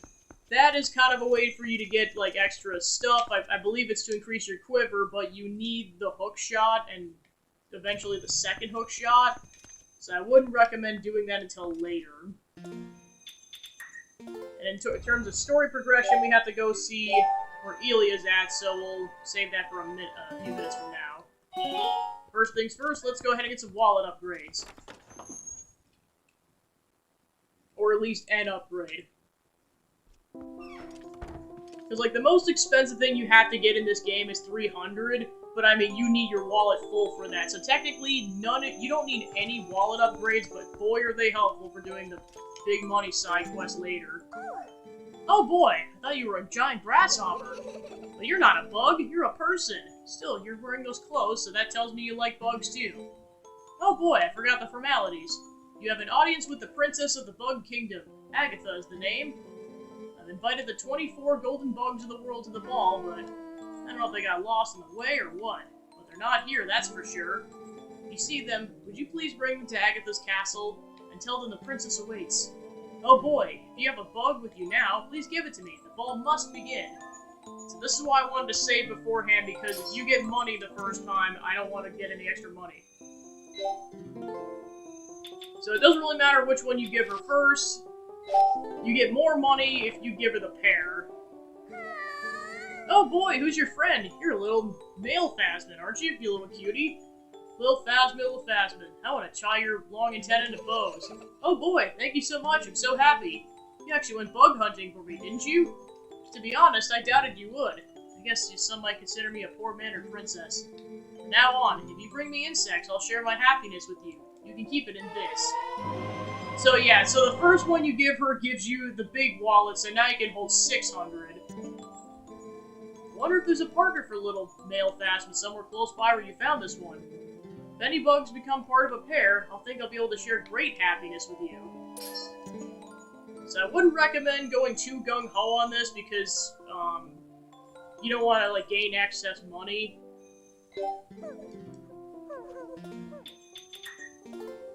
But yeah, that was the most important thing, was, because eventually the goal is, like, you want to basically get almost maximum money, warp back to, the Mallow Mart upgrade, where then you'll give them a bunch of money, rinse and repeat, so you'll kind of just keep going like that, but I at least wanted to get the big wallet upgrade.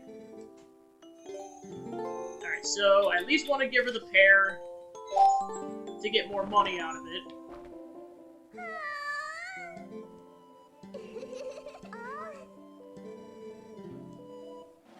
So yeah, you get 50 per bug, and you get 100 if you get a pair. So basically, per pair, it's 150 rupees.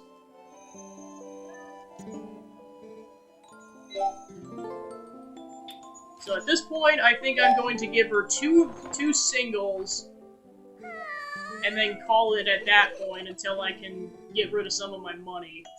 Because I am going to need some money to buy the water bombs. But I'll tap it out at 500 because I don't want to get excess money. So I'll give her the male pill bug.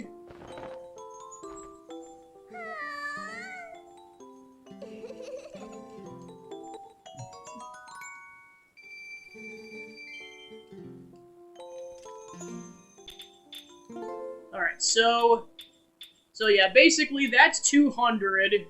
So yeah, with what I have right now, I can get 350 more rupees. And there's actually 2 to the south of town, so that's technically up to 500. I know you have bugs.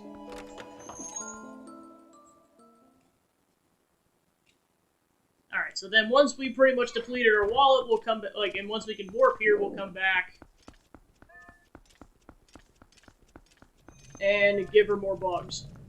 Like I said, if we go that way, that's story progression, so this is the last thing I'm going to do before I progress the story. I don't know if I can access both of them yet, but there's 2 more bugs out there. So yeah, there's a pole. You need to be in wolf form in order to deal with them, so don't worry about it for now. But that'll be another collectible coming up later. And of course, that guy gives you even more money. Because trust me, for the one side quest, boy, do you need a lot of money for that. Okay, so that's one of the bugs. Careful.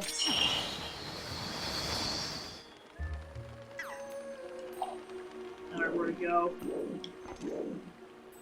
There it is. Alright, so we got the female ladybug. And I believe the male is out in the field.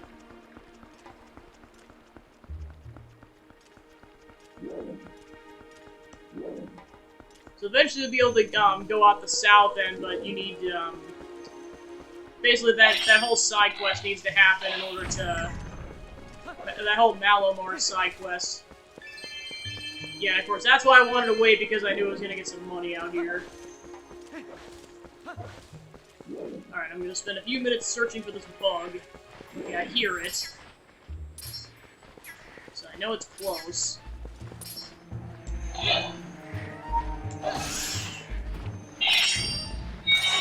Speed this process up a little bit. Alright, cool.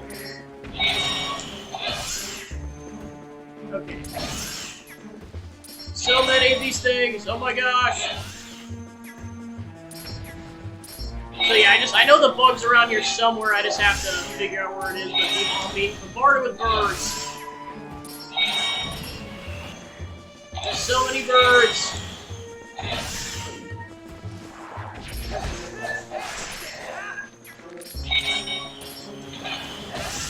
Alright, double kill.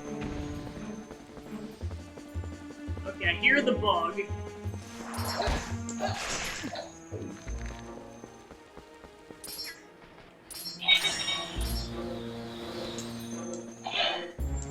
Okay, now I really hear the bug. Come on, get back here. Okay, I got the bug.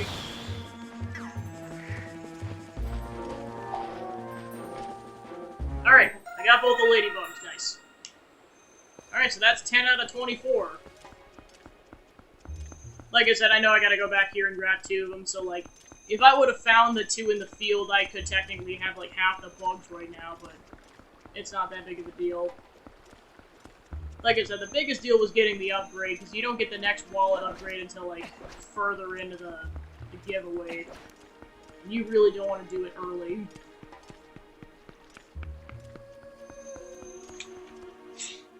Well, because eventually what you get at the end of that side quest is, like, I believe it's 600 rupees, so you at least need the first wallet upgrade in order to get that thing, because I believe it's like 598.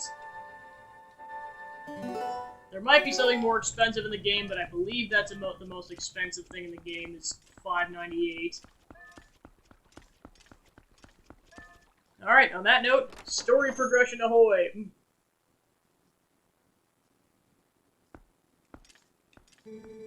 That is a Zora child! This is beyond my expertise.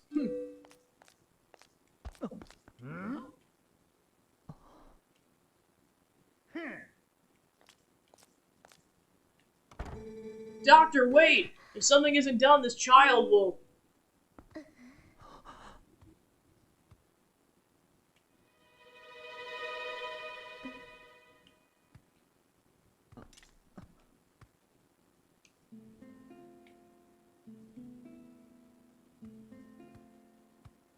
Well, this isn't good. Human doctor won't do, huh?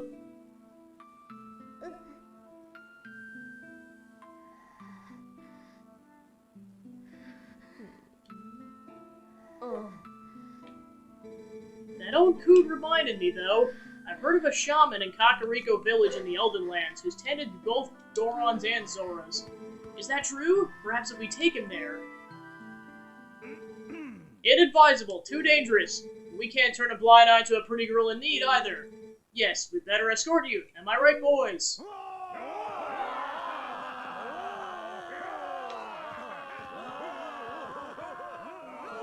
Well, isn't that nice? To reach Kakariko, we gotta cross 2 plains that are each infested by dangerous beasts. But we'll be safe now.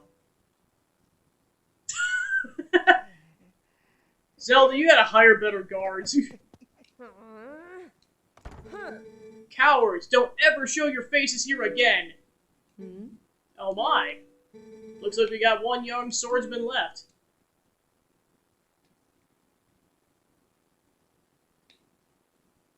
And not only that, but it looks like this brave young man will escort us. So get ready to go, honey, pronto.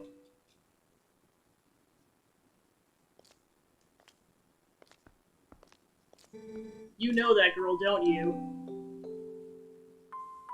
It's a real shame. She can't even remember her own name right now. Bless her heart. She found this poor boy collapsed in the road, so she did all she could to save him. More courage in that girl than all the soldiers of Hyrule, for sure. You lend your strength to her, you hear me?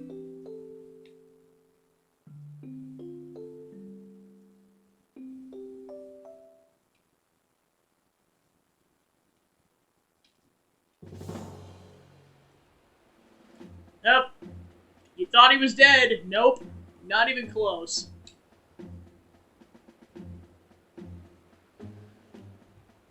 So you say the bridge to the west has been destroyed, huh? Then our only option is to cross the bridge to the east.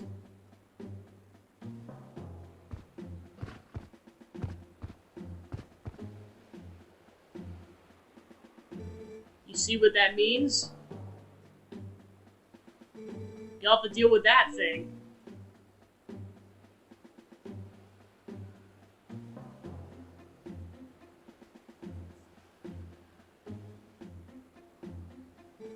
Thank you so much for this. If you don't mind me asking, what's your name?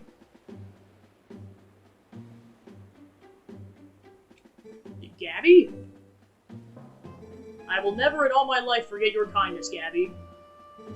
Little lady, I think you best save your thanks until we're safe at Kakariko.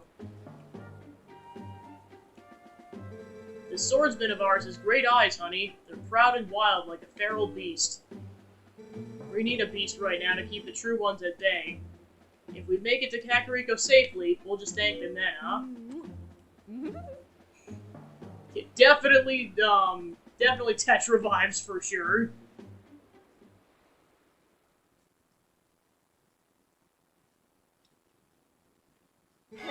You ready to roll, Gabby? We gotta protect these young ones on the way to Kakariko.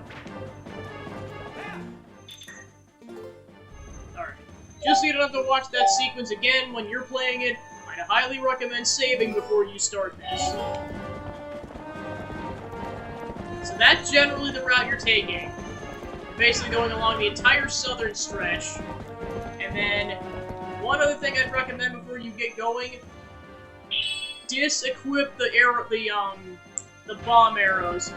Well, okay, at least for now, like, there's a point where you're gonna need regular arrows. If you have bomb arrows, you might take an incredible amount of damage.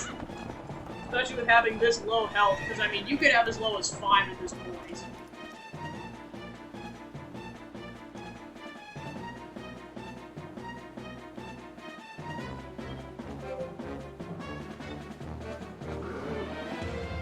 Alright, King Bulbin is waiting for us. This time with side shields, so this is where you really need arrows. Okay, it's your turn, honey. We're counting on you. Yeah, so you can't attack it from the side, so you need arrows. Like, you need arrows for this. Like, it's a requirement. Okay, let me go faster. Pew! So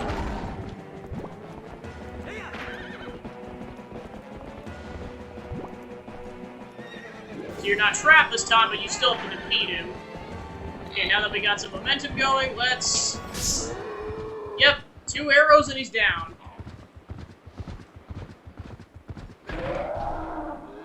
Well, and of course you know he's not dead, because, like, if he survived a chasm that didn't have water in it, he's gonna survive the lake jump. You got the gate keys.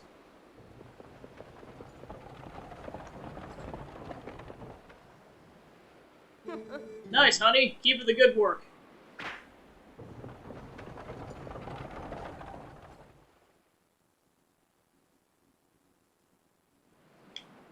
Alright. Now, essentially there's 2 sections, field sections, where you have to clear out enemies so that they don't attack. Basically following these 2 pathways, and then these areas you have to clear out enemies. And then unlock gates, too, so that they, you can progress. So this is where you really need arrows, or they're just really nice to have. And then, inevitably, this thing is going to catch fire. In order to put it out, you need the boomerang.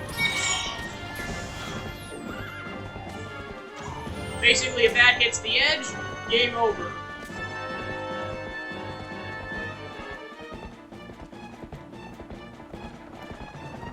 And then, there's going to be a couple of dead end points where you're going to need that key.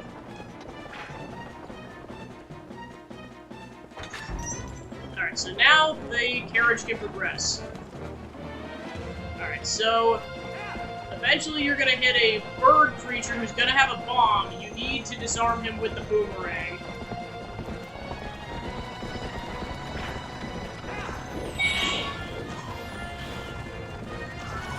And you have to do it before they get to the end, otherwise you're going to be infinitely looping.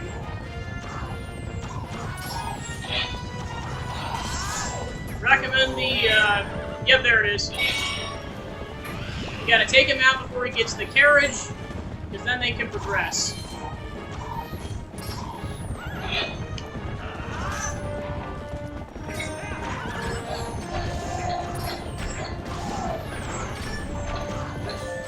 Alright, so now we got some more arrows, so we got more to work with.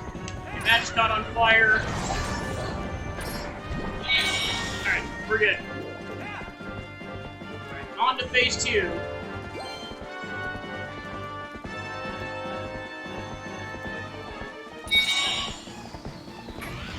Alright, so we took him out, so then they can progress forward. Forget if there's another one. Might be, I don't know. Okay, there is not. So then we gotta unlock this quickly, because otherwise that's gonna catch on fire a lot. Okay, now they can progress forward. Meanwhile, they'll attack their assailants until they're through. And then, now they're all the way through, so let's go ahead and just walk forward. Alright, mission complete.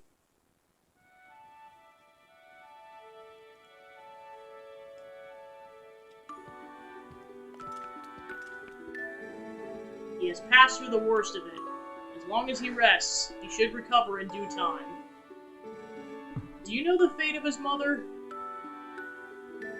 Her welfare consumes him. He has been mumbling deliriously about her almost constantly. I can see the knowledge grieves you. It must be an awful memory. I'll stay with him until he's better, no matter how long it takes. Is that so? Thank you, Colin.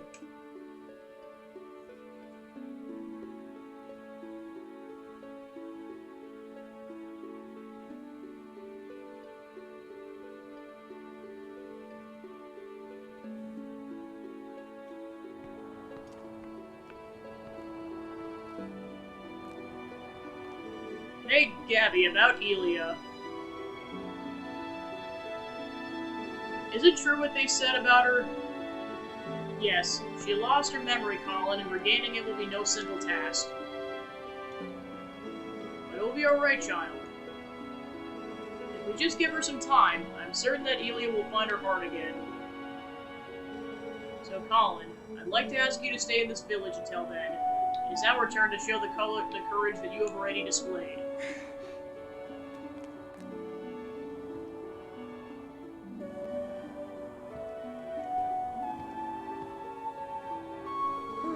Nice to see there's still hope here. And it's always good to see happy results repay your efforts. Those skills of yours, any chance you're of mine to put them to use for Hyrule? What hope there is in our kingdom is frail and dying, but there's still a group trying to do what it can. And I'm a member of that group. Call me Telma.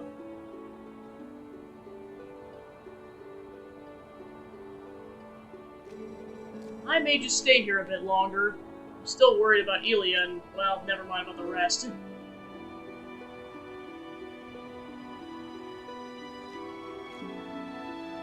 Gabby, I want to see you again at my bar, you hear me? The bar is actually a kind of safe house for my friends. There's a passageway that leads to the castle from in there as well. If you ever need anything, stop by. I'll be waiting for you, honey.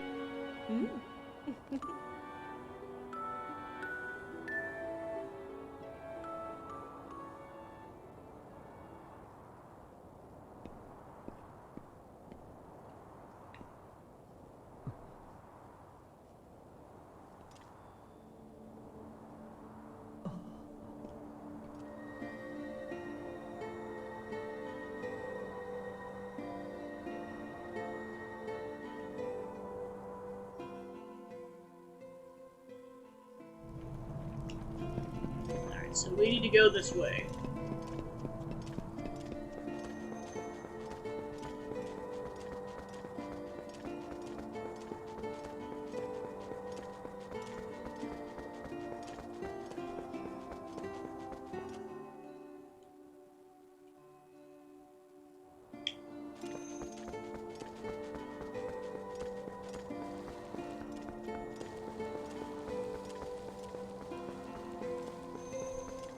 So now that we have the lantern, forgot to do this earlier.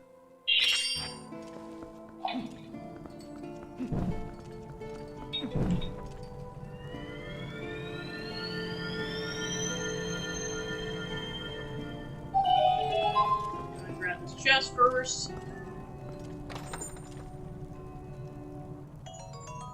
Alright, probably didn't need to do that, but oh well.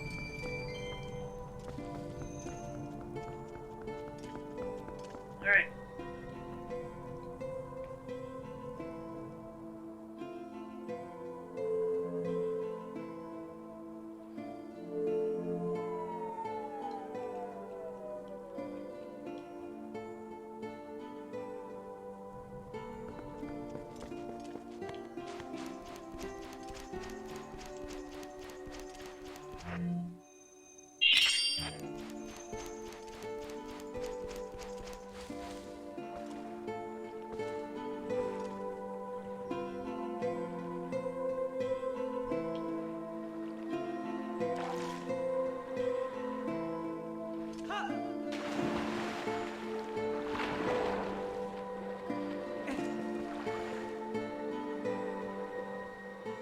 I'm deeply grateful to you for aiding my son in his time of need.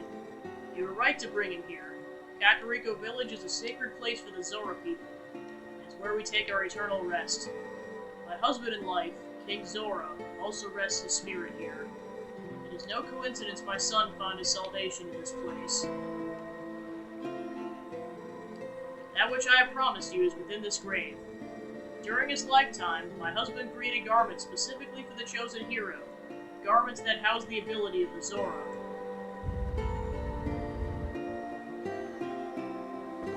It's conveniently in your size. There you go. You got Zora armor. This armor was handed down through the Zora royal family. Now at last, I can join the king in slumber. And yet, my son, he still knows nothing of my death. If you see him again, please pass on this message.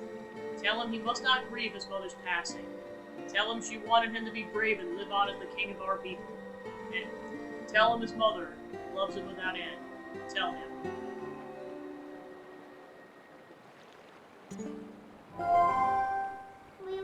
Well, it's a good thing you found all your friends and picked up that nifty Zora armor. But aren't you forgetting something kind of important?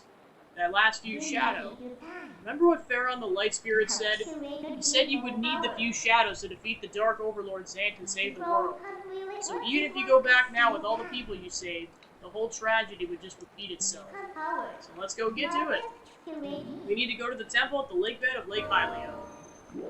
So, once you get water bombs, there is actually a shortcut that goes straight to Lake Hylia from here. I say this because I did not know this as a kid, and I discovered it a few years ago because I went all the way, like, around the world to, like, get down to Lake Hylia from where we got shot off the cannon.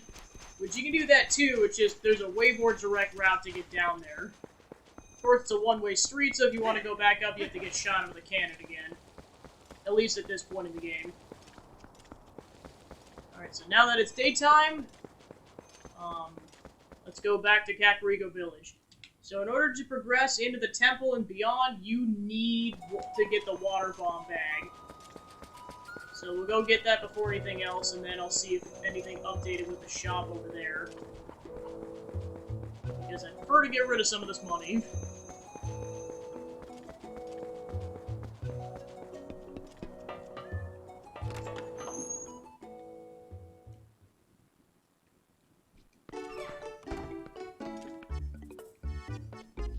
Alright. Hey, I've been waiting on you! Take a peek at this. I finished my water bombs. These little fellas are so advanced you can even use them in the water. Oh, they'll come in handy, guaranteed. You gonna buy some?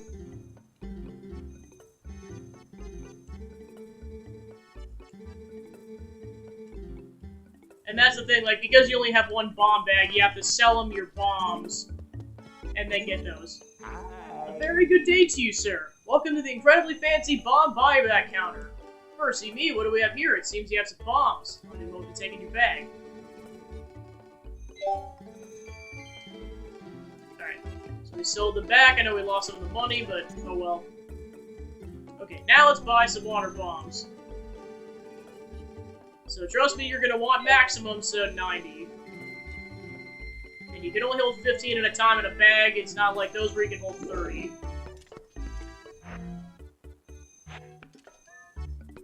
I'm just gonna get more bomb bags, just not yet.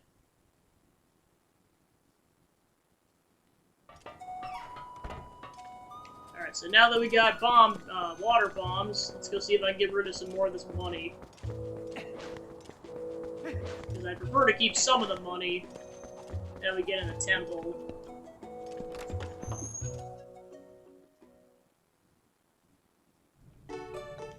Okay, so yep, that guy's still not there yet, so...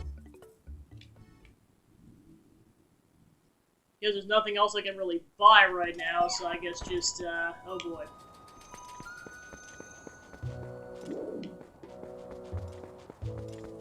Actually, yeah.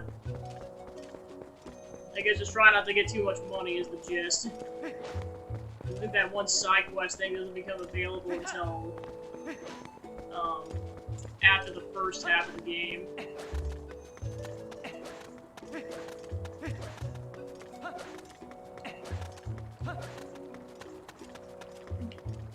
Okay.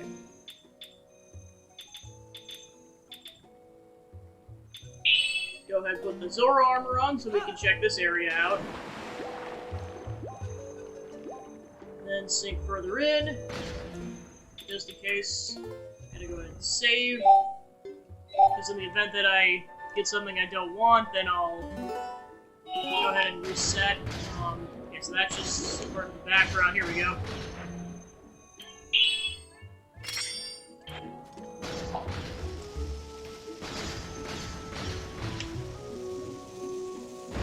Because, yeah, if this is money, I definitely want to reset.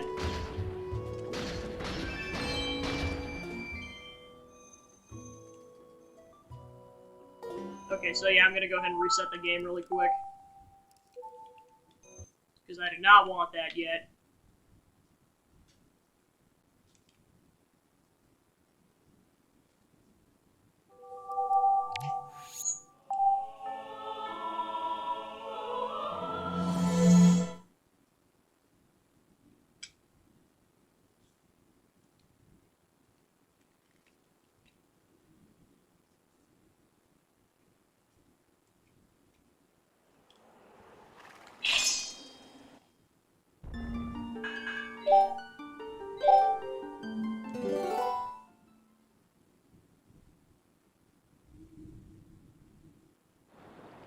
Okay.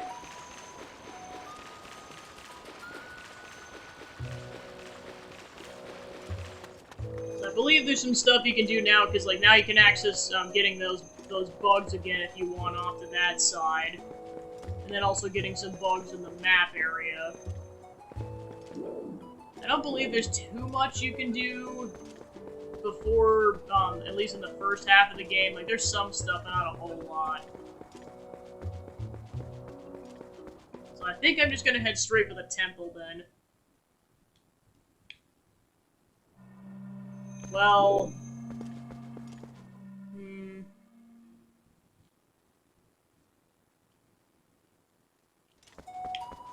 Actually, there might be one... Yeah, because I think what I'm gonna do is I'm gonna get to the entrance of the temple and then end the stream, because I know that's gonna be a bit. So I figure if that's the goal, I'm gonna go ahead and explore the map a little bit. Because currently that bridge is still destroyed, so you have to go this way if you want to go to the north part of the map.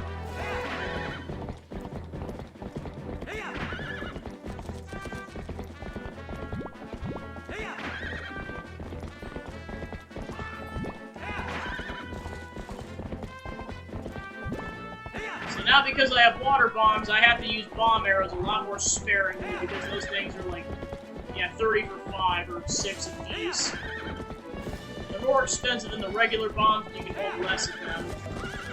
You do get them throughout the temple, to be fair, but you don't want to, still don't want to waste too much.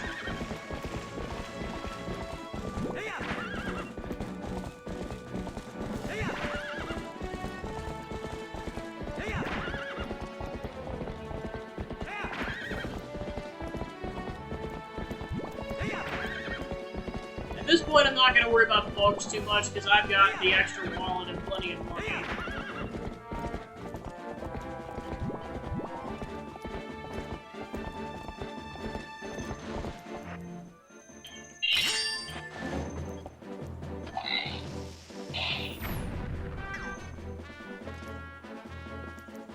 Come on. There we go.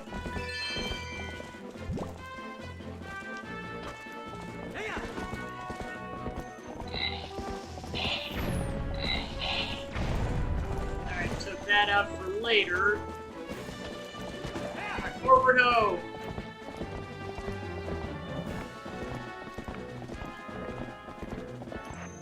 Go ahead and get the boomerang out again.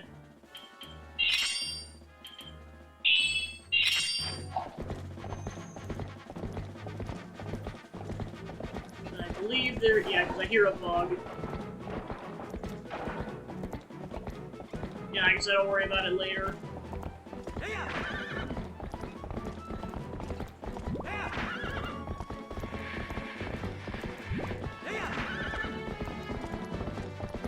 Oh, there's a bug. Might as well grab that one while I'm at it. Okay.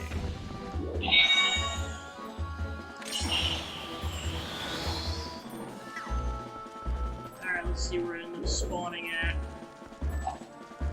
There we go. Alright, Alright, Mantis. And then the other one's on the other side, so I'll go get that one really quick while I'm at it.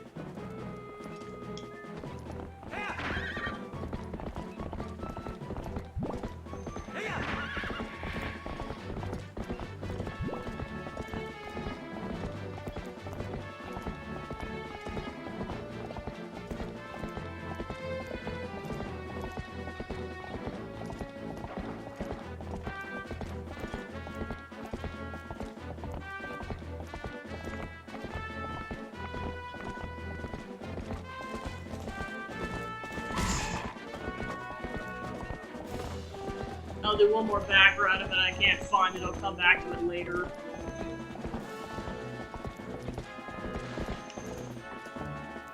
Oh, there it is. Ta-da!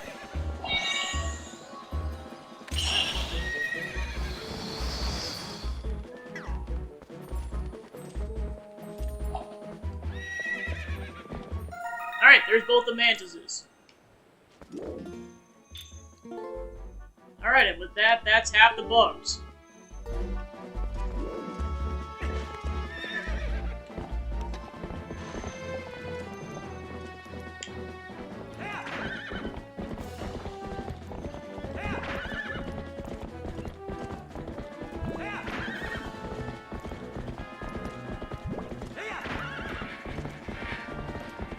So yeah, from here you basically go down there in order to get to, back to Lake Hylia.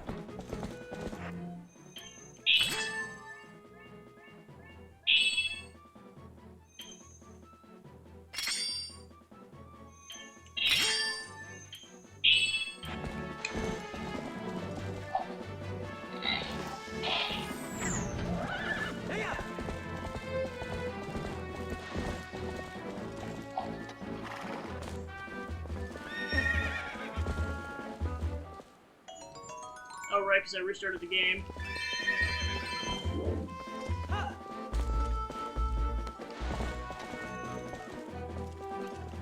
Alright, so... I believe... Oh yeah, so I'm just trying to head back over here.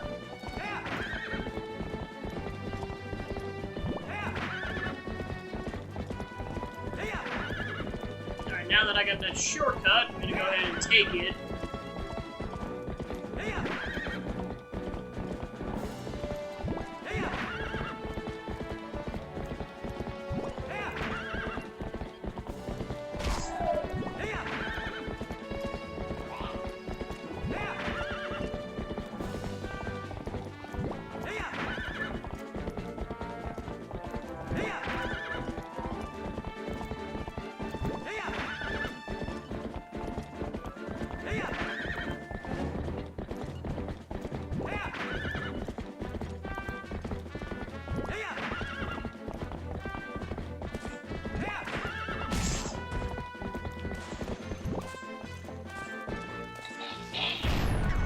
Now we can go this way without the horse.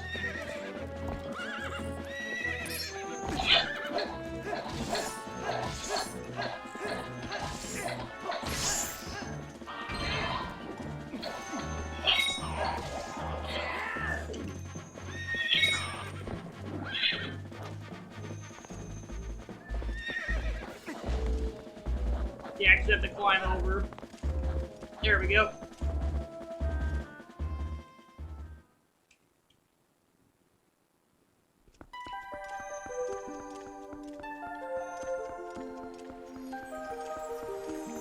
Then this is a shortcut back to Zora's domain.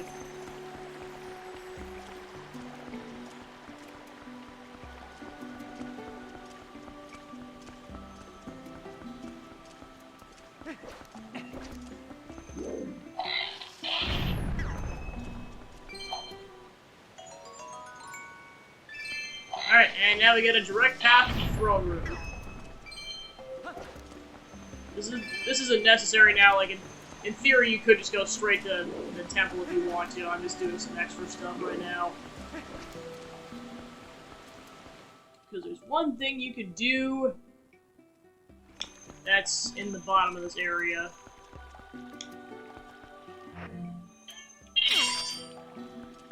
Plus, I might go back for some water bombs to use up some of this money. Alright, so then what you do is you go down here.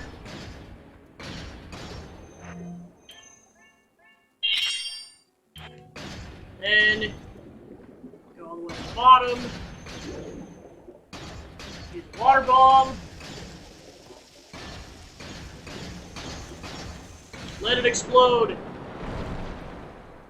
Turns out there's a Goron in that rock the whole time. And just in case he gives you money, I'm gonna go ahead and quickly save. I'm pretty sure it's a Pizza Heart, but I'm not sure. Say, brother, did you just break that rock for me? Thanks. Took a nap and found myself swallowed up in lava, and somehow very far from home. Yes, well, let me give you a token of my appreciation, brother. That's all I have on me right now. Hope it'll do. Okay, so yeah, this is why I wanted to do this, because he gives you another bomb bag. Because now we can hold regular and water bombs. I believe there's some point where you can get a third bomb bag, but yeah, I really wanted to do that for that reason. So then we don't have to waste water bombs on bomb arrows. Plus, like I said, that'll allow us to, an opportunity to use up more money. Because boy, do I need to use up some money here.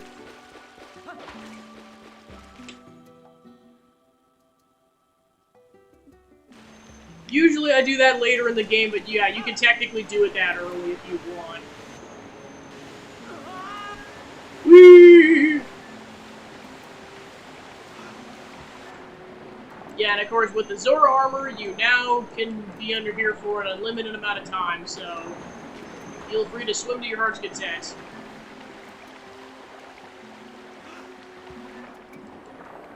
Alright, so the next thing I want to do is to go to Upper Zora's River.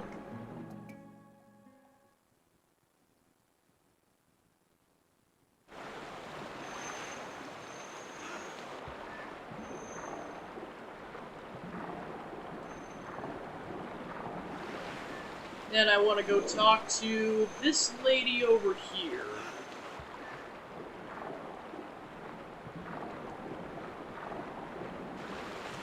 There we go. Okay, so never mind. It's filled with 30 already, but well, I guess that works out then. Yeah, I forget exactly where you get the third one. I was fairly certain he had a bomb bag. I wasn't sure. Alright, so I believe it's actually the other door. Oh, there's actually a bug I can get here. I'll just get that while I'm at it. Yeah, this one you have to use the boomerang for, so... Alright, go ahead and snatch out of the midair. We got female dragonfly.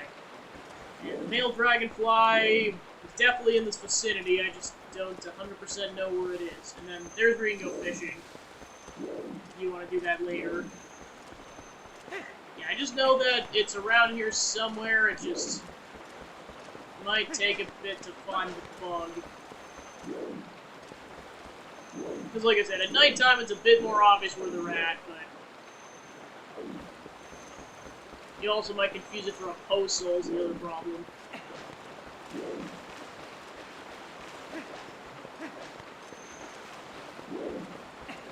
Although, to be fair, now that I think about it, the other bug might have been in Zora's domain itself, so... won't worry about it too much for now. Alright, so let's go ahead and talk to this lady. A customer? Sorry, but we're temporarily closed.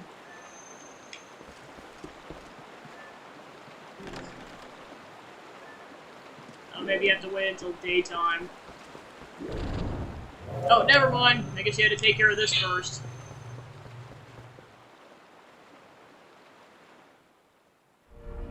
So yeah, as I demonstrated before, this is doable in human form, it's just easier in wolf form. Because, like, spin attacking is definitely your friend here. Yeah! And run for dear life. Yeah, just make sure that these guys get attacked, get both in your spin attack, otherwise you're screwed. Alright, done.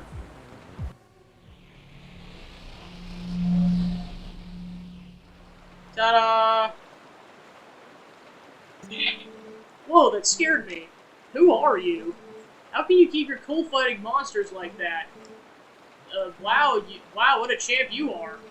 Well, what are we standing around John in here for? Come on inside.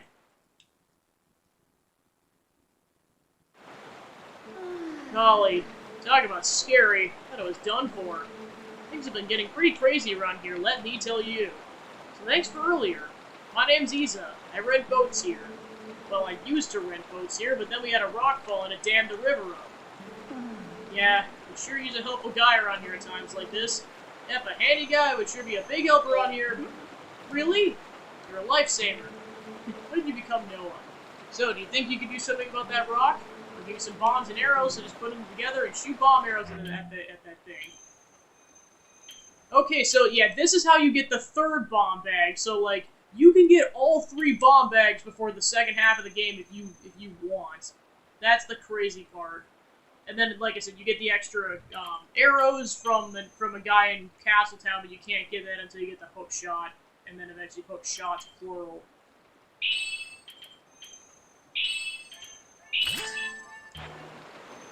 Alright, so then we need bomb arrows.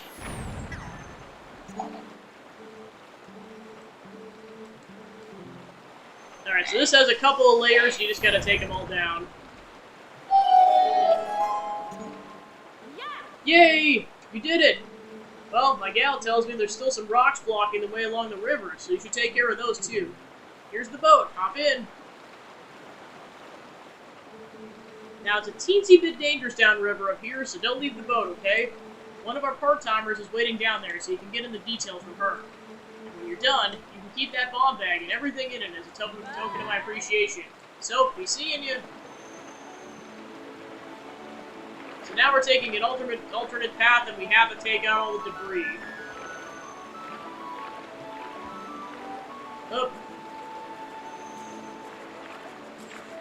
So yeah, eventually it hits the main river, just not yet.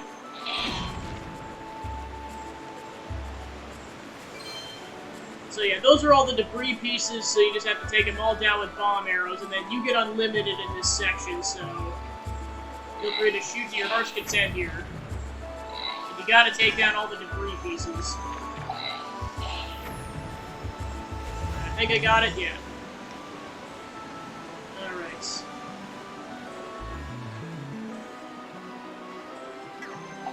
Let's go ahead and go this way.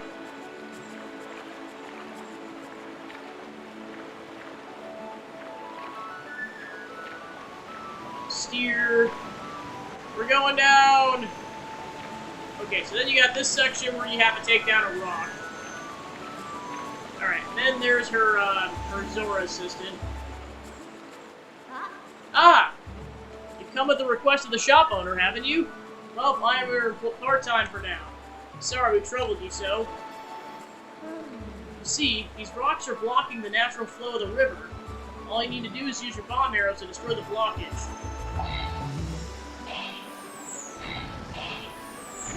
Alright, 2 and done.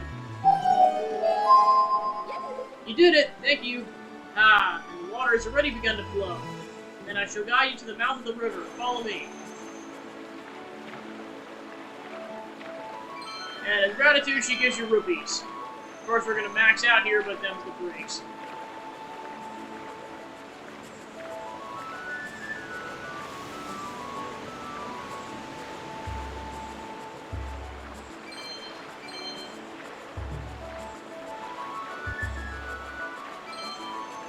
Well, of course, we're gonna have to take the cannon again, so we'll need at least 10 to get up there.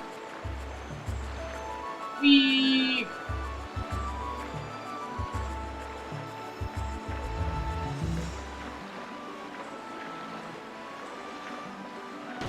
Oh, got hit a little bit. Alright, we're almost done. Alright, now we capped out a rupee, so I gotta be careful.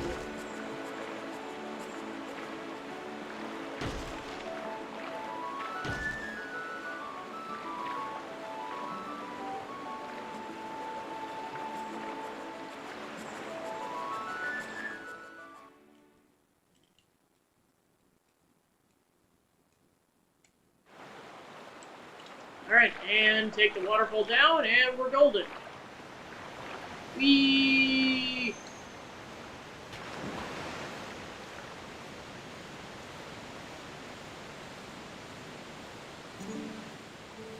Good job out there.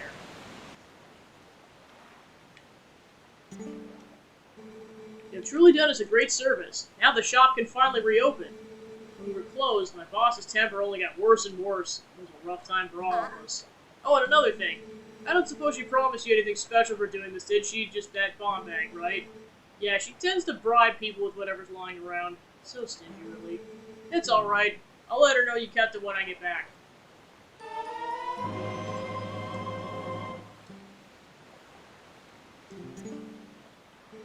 Now, if you'll excuse me, come visit the shop sometime. So yeah, now you can hold up the 90 regular bombs or 45 water bombs if you want to have that many. But yeah, now you can hold more, so yeah, there's a Poe for later.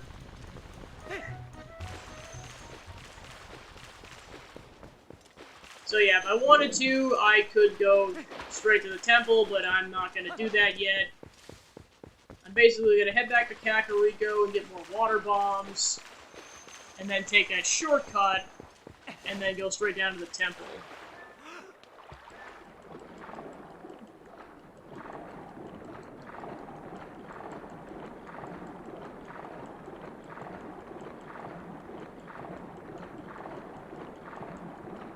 Well, actually, there's something I want to do first, which involves talking to his partner up the, where you get blasted, because then you can basically ride a cuckoo down and get prizes, which I believe includes a piece of heart, so I'm going to try to go for that first. And I gotta be careful because I got one attempt at it at a time, which, to be fair, money is not an issue right now. Boy, is it not. Good gosh. Okay, so yeah, I believe one of the bugs is up here, so I gotta... I'm gonna go for that already. Thought I saw a bug. Yeah, that was... Okay, that was the pose, so never mind. Alright, so let's go talk to the guy. Hey, you're back! So, fell, I guess you like the bride, huh? Not a bad bit of fantastication. The height of excitement, the thrill of launching to the heavens, the very peak of flying fantastication. Alright. Back to the top.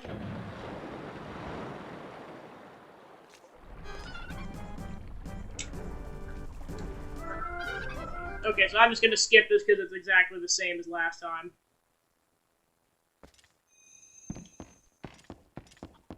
Alright, so... I'm gonna go ahead and save really quick before I attempt this.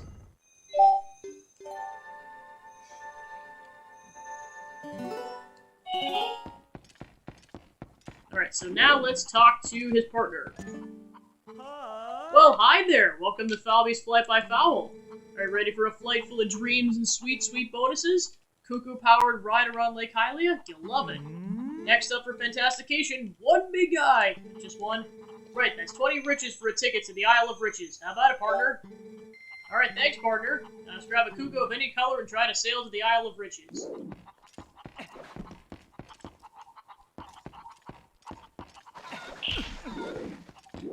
So yeah, basically it's 20 per attempt, and then of course the biggest thing is, you know...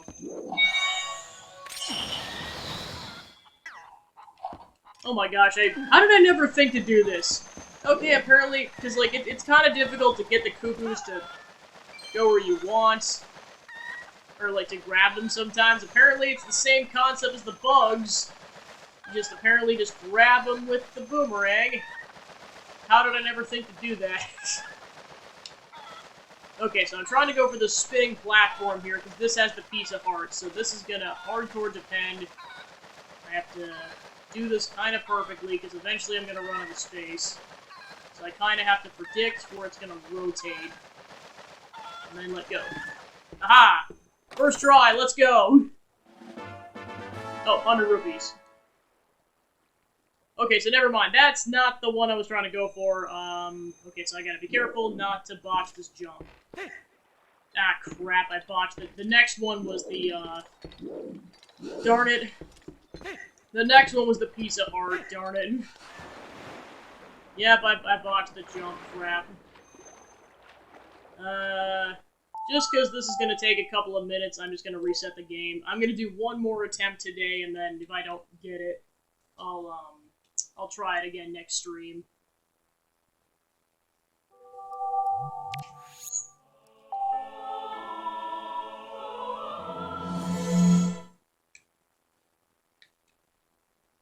Yeah, because like I said, I'm just doing this because otherwise it would take like 3 minutes to go around and honestly be also a waste of rupees. Because I know I'm going to have to spend at least 10 to get back up the cannon anyways, but still. Alright.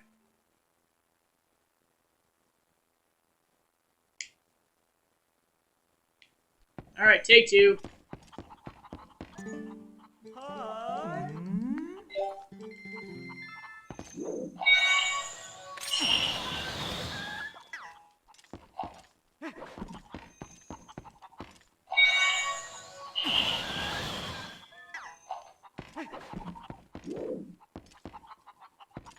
There we go. So yeah, the main one, the rotating platform, is 100. So like that's best case scenario, because then I think you get like 150, 20, 10, and 5. And then the second one is the piece of heart. So you're not even going for the best case scenario to get the piece of heart. You're trying to just get this small platform here, so I shouldn't have to time this in theory. Well, I mean, time it so that that's out of the way, but like that is a stable platform, so I just gotta very carefully. I don't want to let go too early. Alright. Yep, that's the piece of heart. So yep, one more and I get a full heart container. Nice. And I don't really need any money, so I'm gonna pass on the money.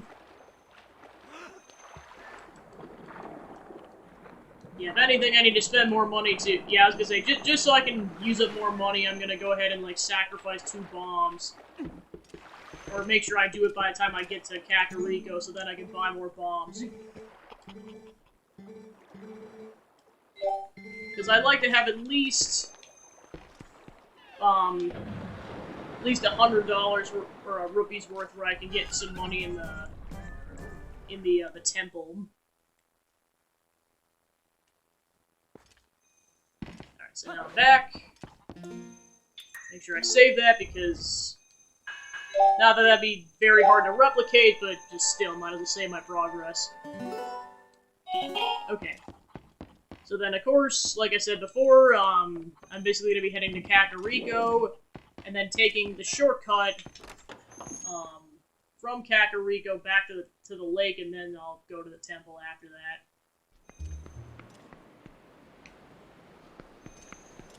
Yeah, because obviously there's more stuff I could do, like getting bugs and like talking to Agatha, but like I said, with it takes a bit to get more, to get, like, the next round of wallets, and it's not worth doing until later. Alright, I gotta find that grass. I believe it was closer to the entrance. I'll try to find it really quick. There it is. Ta-da!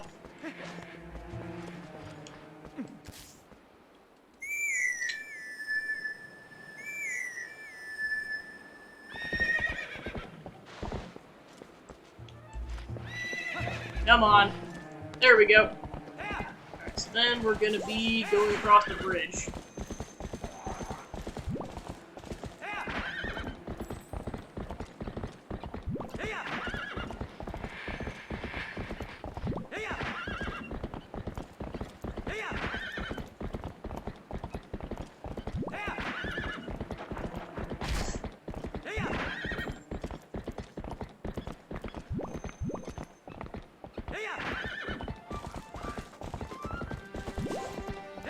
Yeah, and then of course, any opportunity I have to waste bombs is always going to be a good thing here.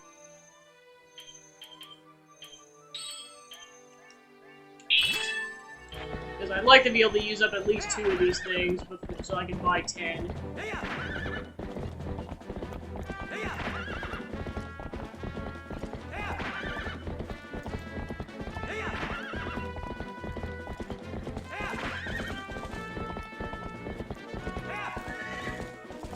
gotta wait until Tia recovers. There we go.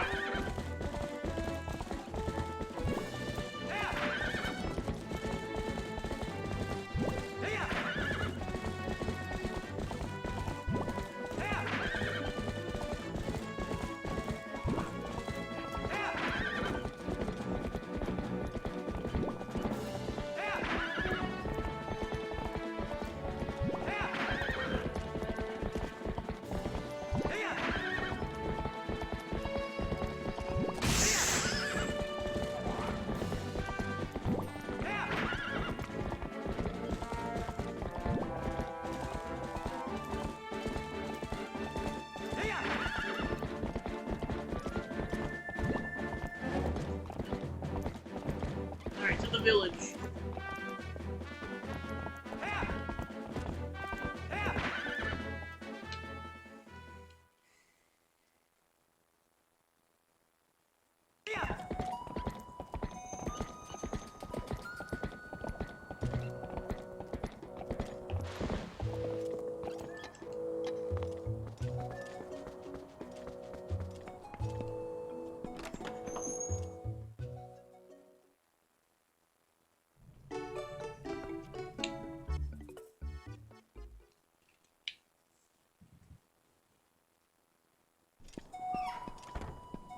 Alright, so I'm pretty much gonna head back to the cemetery to go, because I know there's at least 1 or 2 areas under the water I can go blow up. And that'll use up my 2 bombs. And then I go ahead and buy 10, get rid of 60 rupees.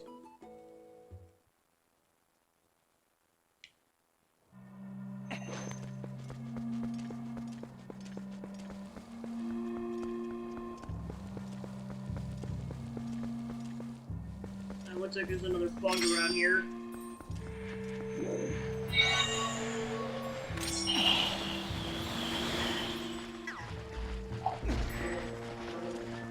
Alright, got the male ants.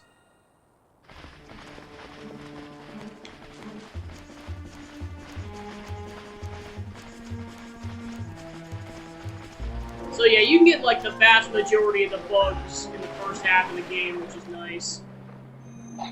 Okay, now we'll go ahead and use one of the bombs. Because this is how you get to Lake Hylia directly from here.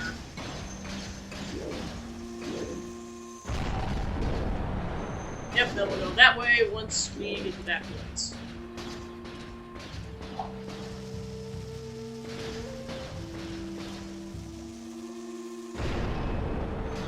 Alright, this is 20. Yeah, I might as well grab it.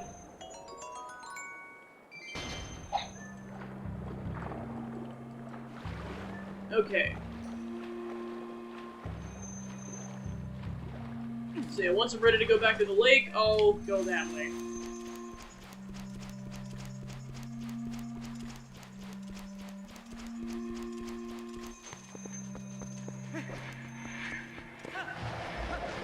So I believe the other ant is in one of these coffin or these graves. Okay, there's a 10. Might be in this one. Either that or it's a post soul.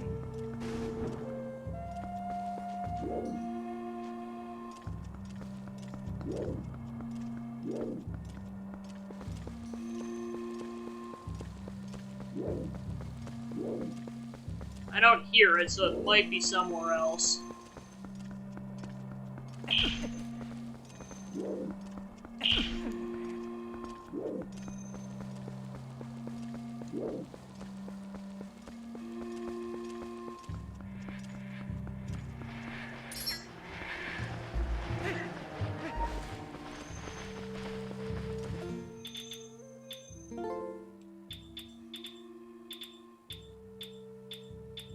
So I've got 14 out of 24 bugs.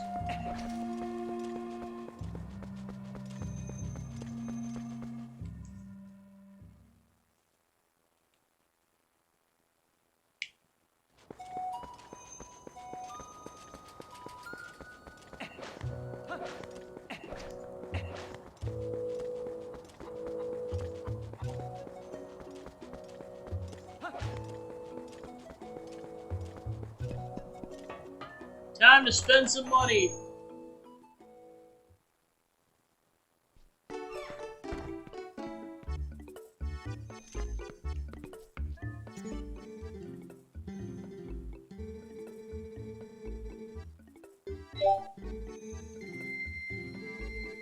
Alright, nice. Because, yeah, there's something you can technically do to get, like, an increased, like, quiver size, but you need the hook shot, which, to be fair, what you can do is get the hook shot, leave the temple, and then come back. So I may do that just to get the advanced quiver, but I don't have to. Alright, so... Actually, I'll wait until I get to the temple before I save. So yeah, there's a chance I'm... Actually, you know what?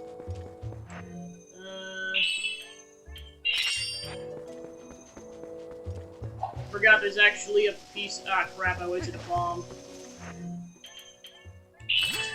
There we go. So yeah, there's a piece of heart up there, and then I can get a heart container. Let's go ahead and spawn in the boomerang.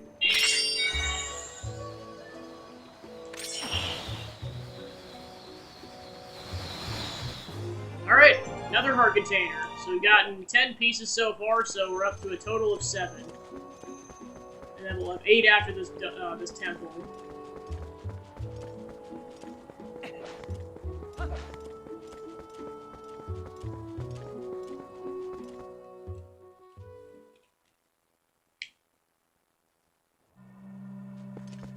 And then I'll go ahead and get that equipped.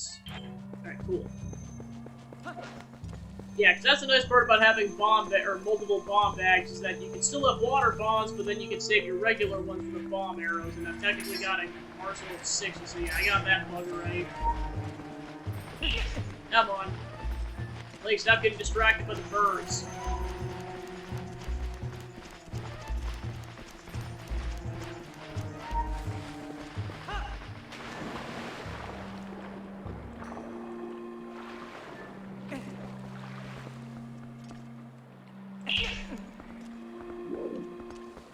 Alright, onwards.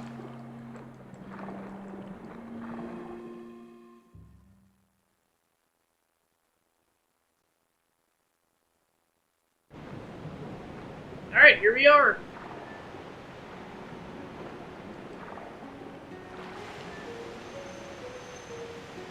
Alright, with that, time to dive.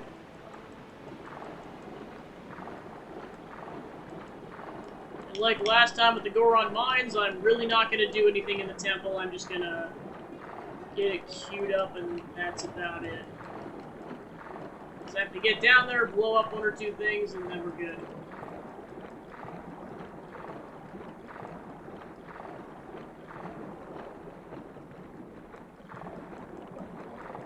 Because I know you need at least a couple of bombs in order to do this. And then there's also a merchant down here who will sell you more, so it's not that big of a deal if you don't, if you run out. Okay, so yeah, because I know you need at least 2 in order to do this.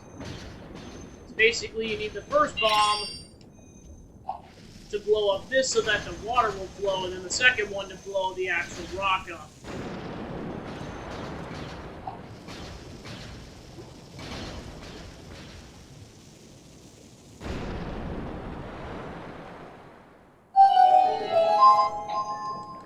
Alright, and on that note, in we go.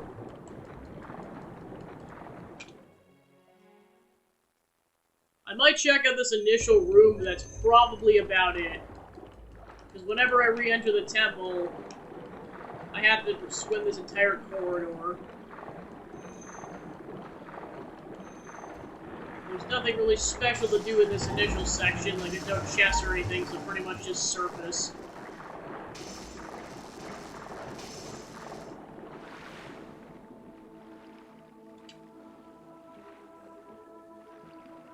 Lake Bed Temple. Look, did not mean to do that. Go, and then there's...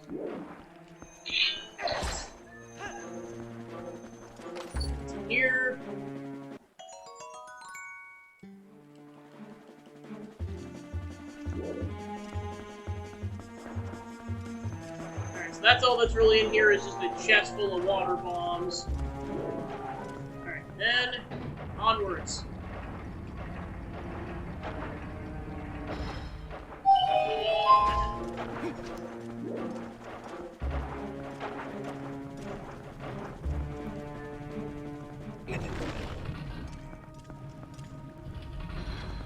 Alright, and then this is where you need bomb arrows.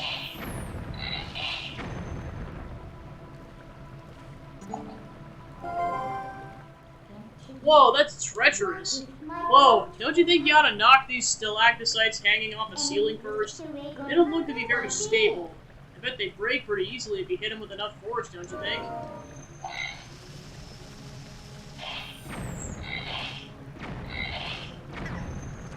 Alright, there we go.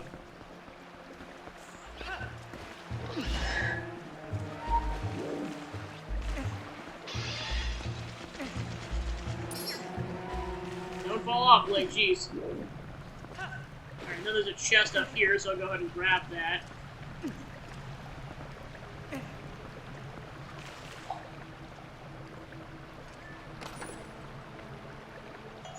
Alright, more regular bombs.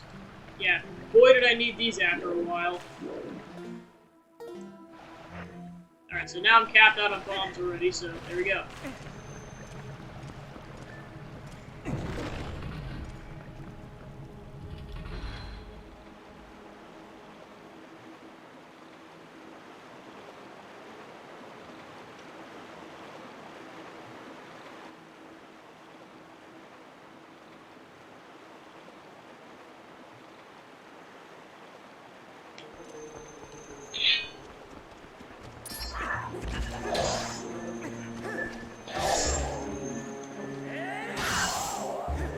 So as you can see already, having those advanced techniques is really coming in clutch.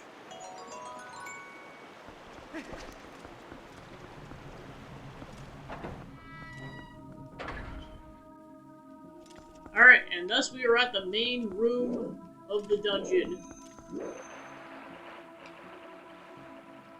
Or the main center room, rather.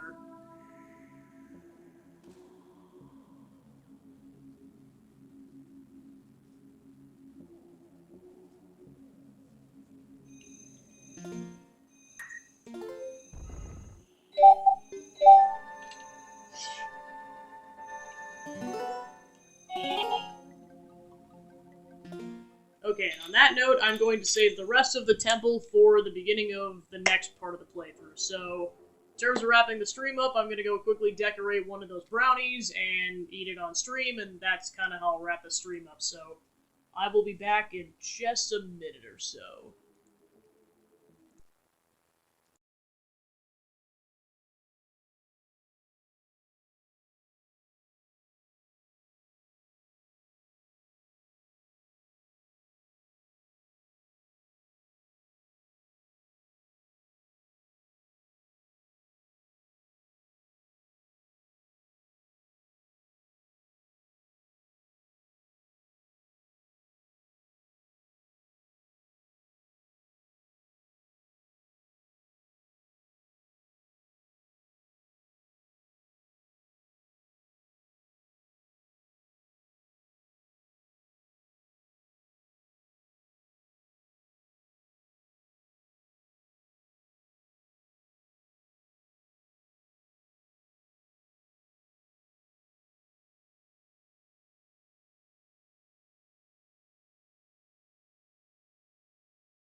Ta-da! I mean, the chocolate's a little messy, but there it is. Woo, spooky. So I think I'm gonna do is because the brownies are a little hard right now because they're cold. I'm just gonna let it warm up, and I'm just gonna eat it off stream. Because to be honest, I ate one part of the brownies already. Really good brownie. I just wanted to show off the creation. I'll post the pan off to Twitter later. Let's just say some of them didn't turn out like this is probably like the best looking one. Oh well, just it's how it was kind of difficult to deal with the chocolate because it was really really hot and like kind of scalding almost, but it's fine.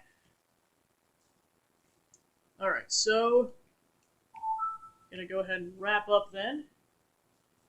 All right, so thank you for tuning into the stream. I was able to make some ghost marshmallow brownies and make some decent progress in this game. Like, I didn't think I was gonna get much further than this temple. It's obviously because of side questing and baking. It slowed the progress down a bit, but it's fine.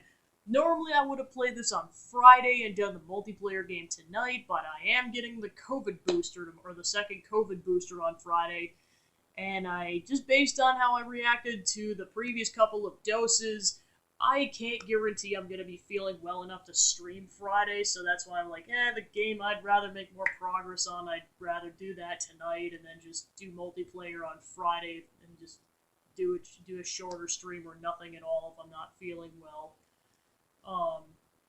So that's why I'm kind of mixing up the order for this week. So that'll wrap up Twilight Princess for the week, and I'll continue that next week. Likely back to Friday, just because I don't have any more vaccines to really get that are like that anyways. So in terms of my schedule for the rest of the week, for sure tomorrow and Thursday I'm going to be playing more Castlevania. Harmony of Dissonance, and then Aria of Sorrow if I finish that before the end of the week. And then I'm going to be playing Blood Hunt on Friday, a multiplayer game, given that I am feeling well enough to do so.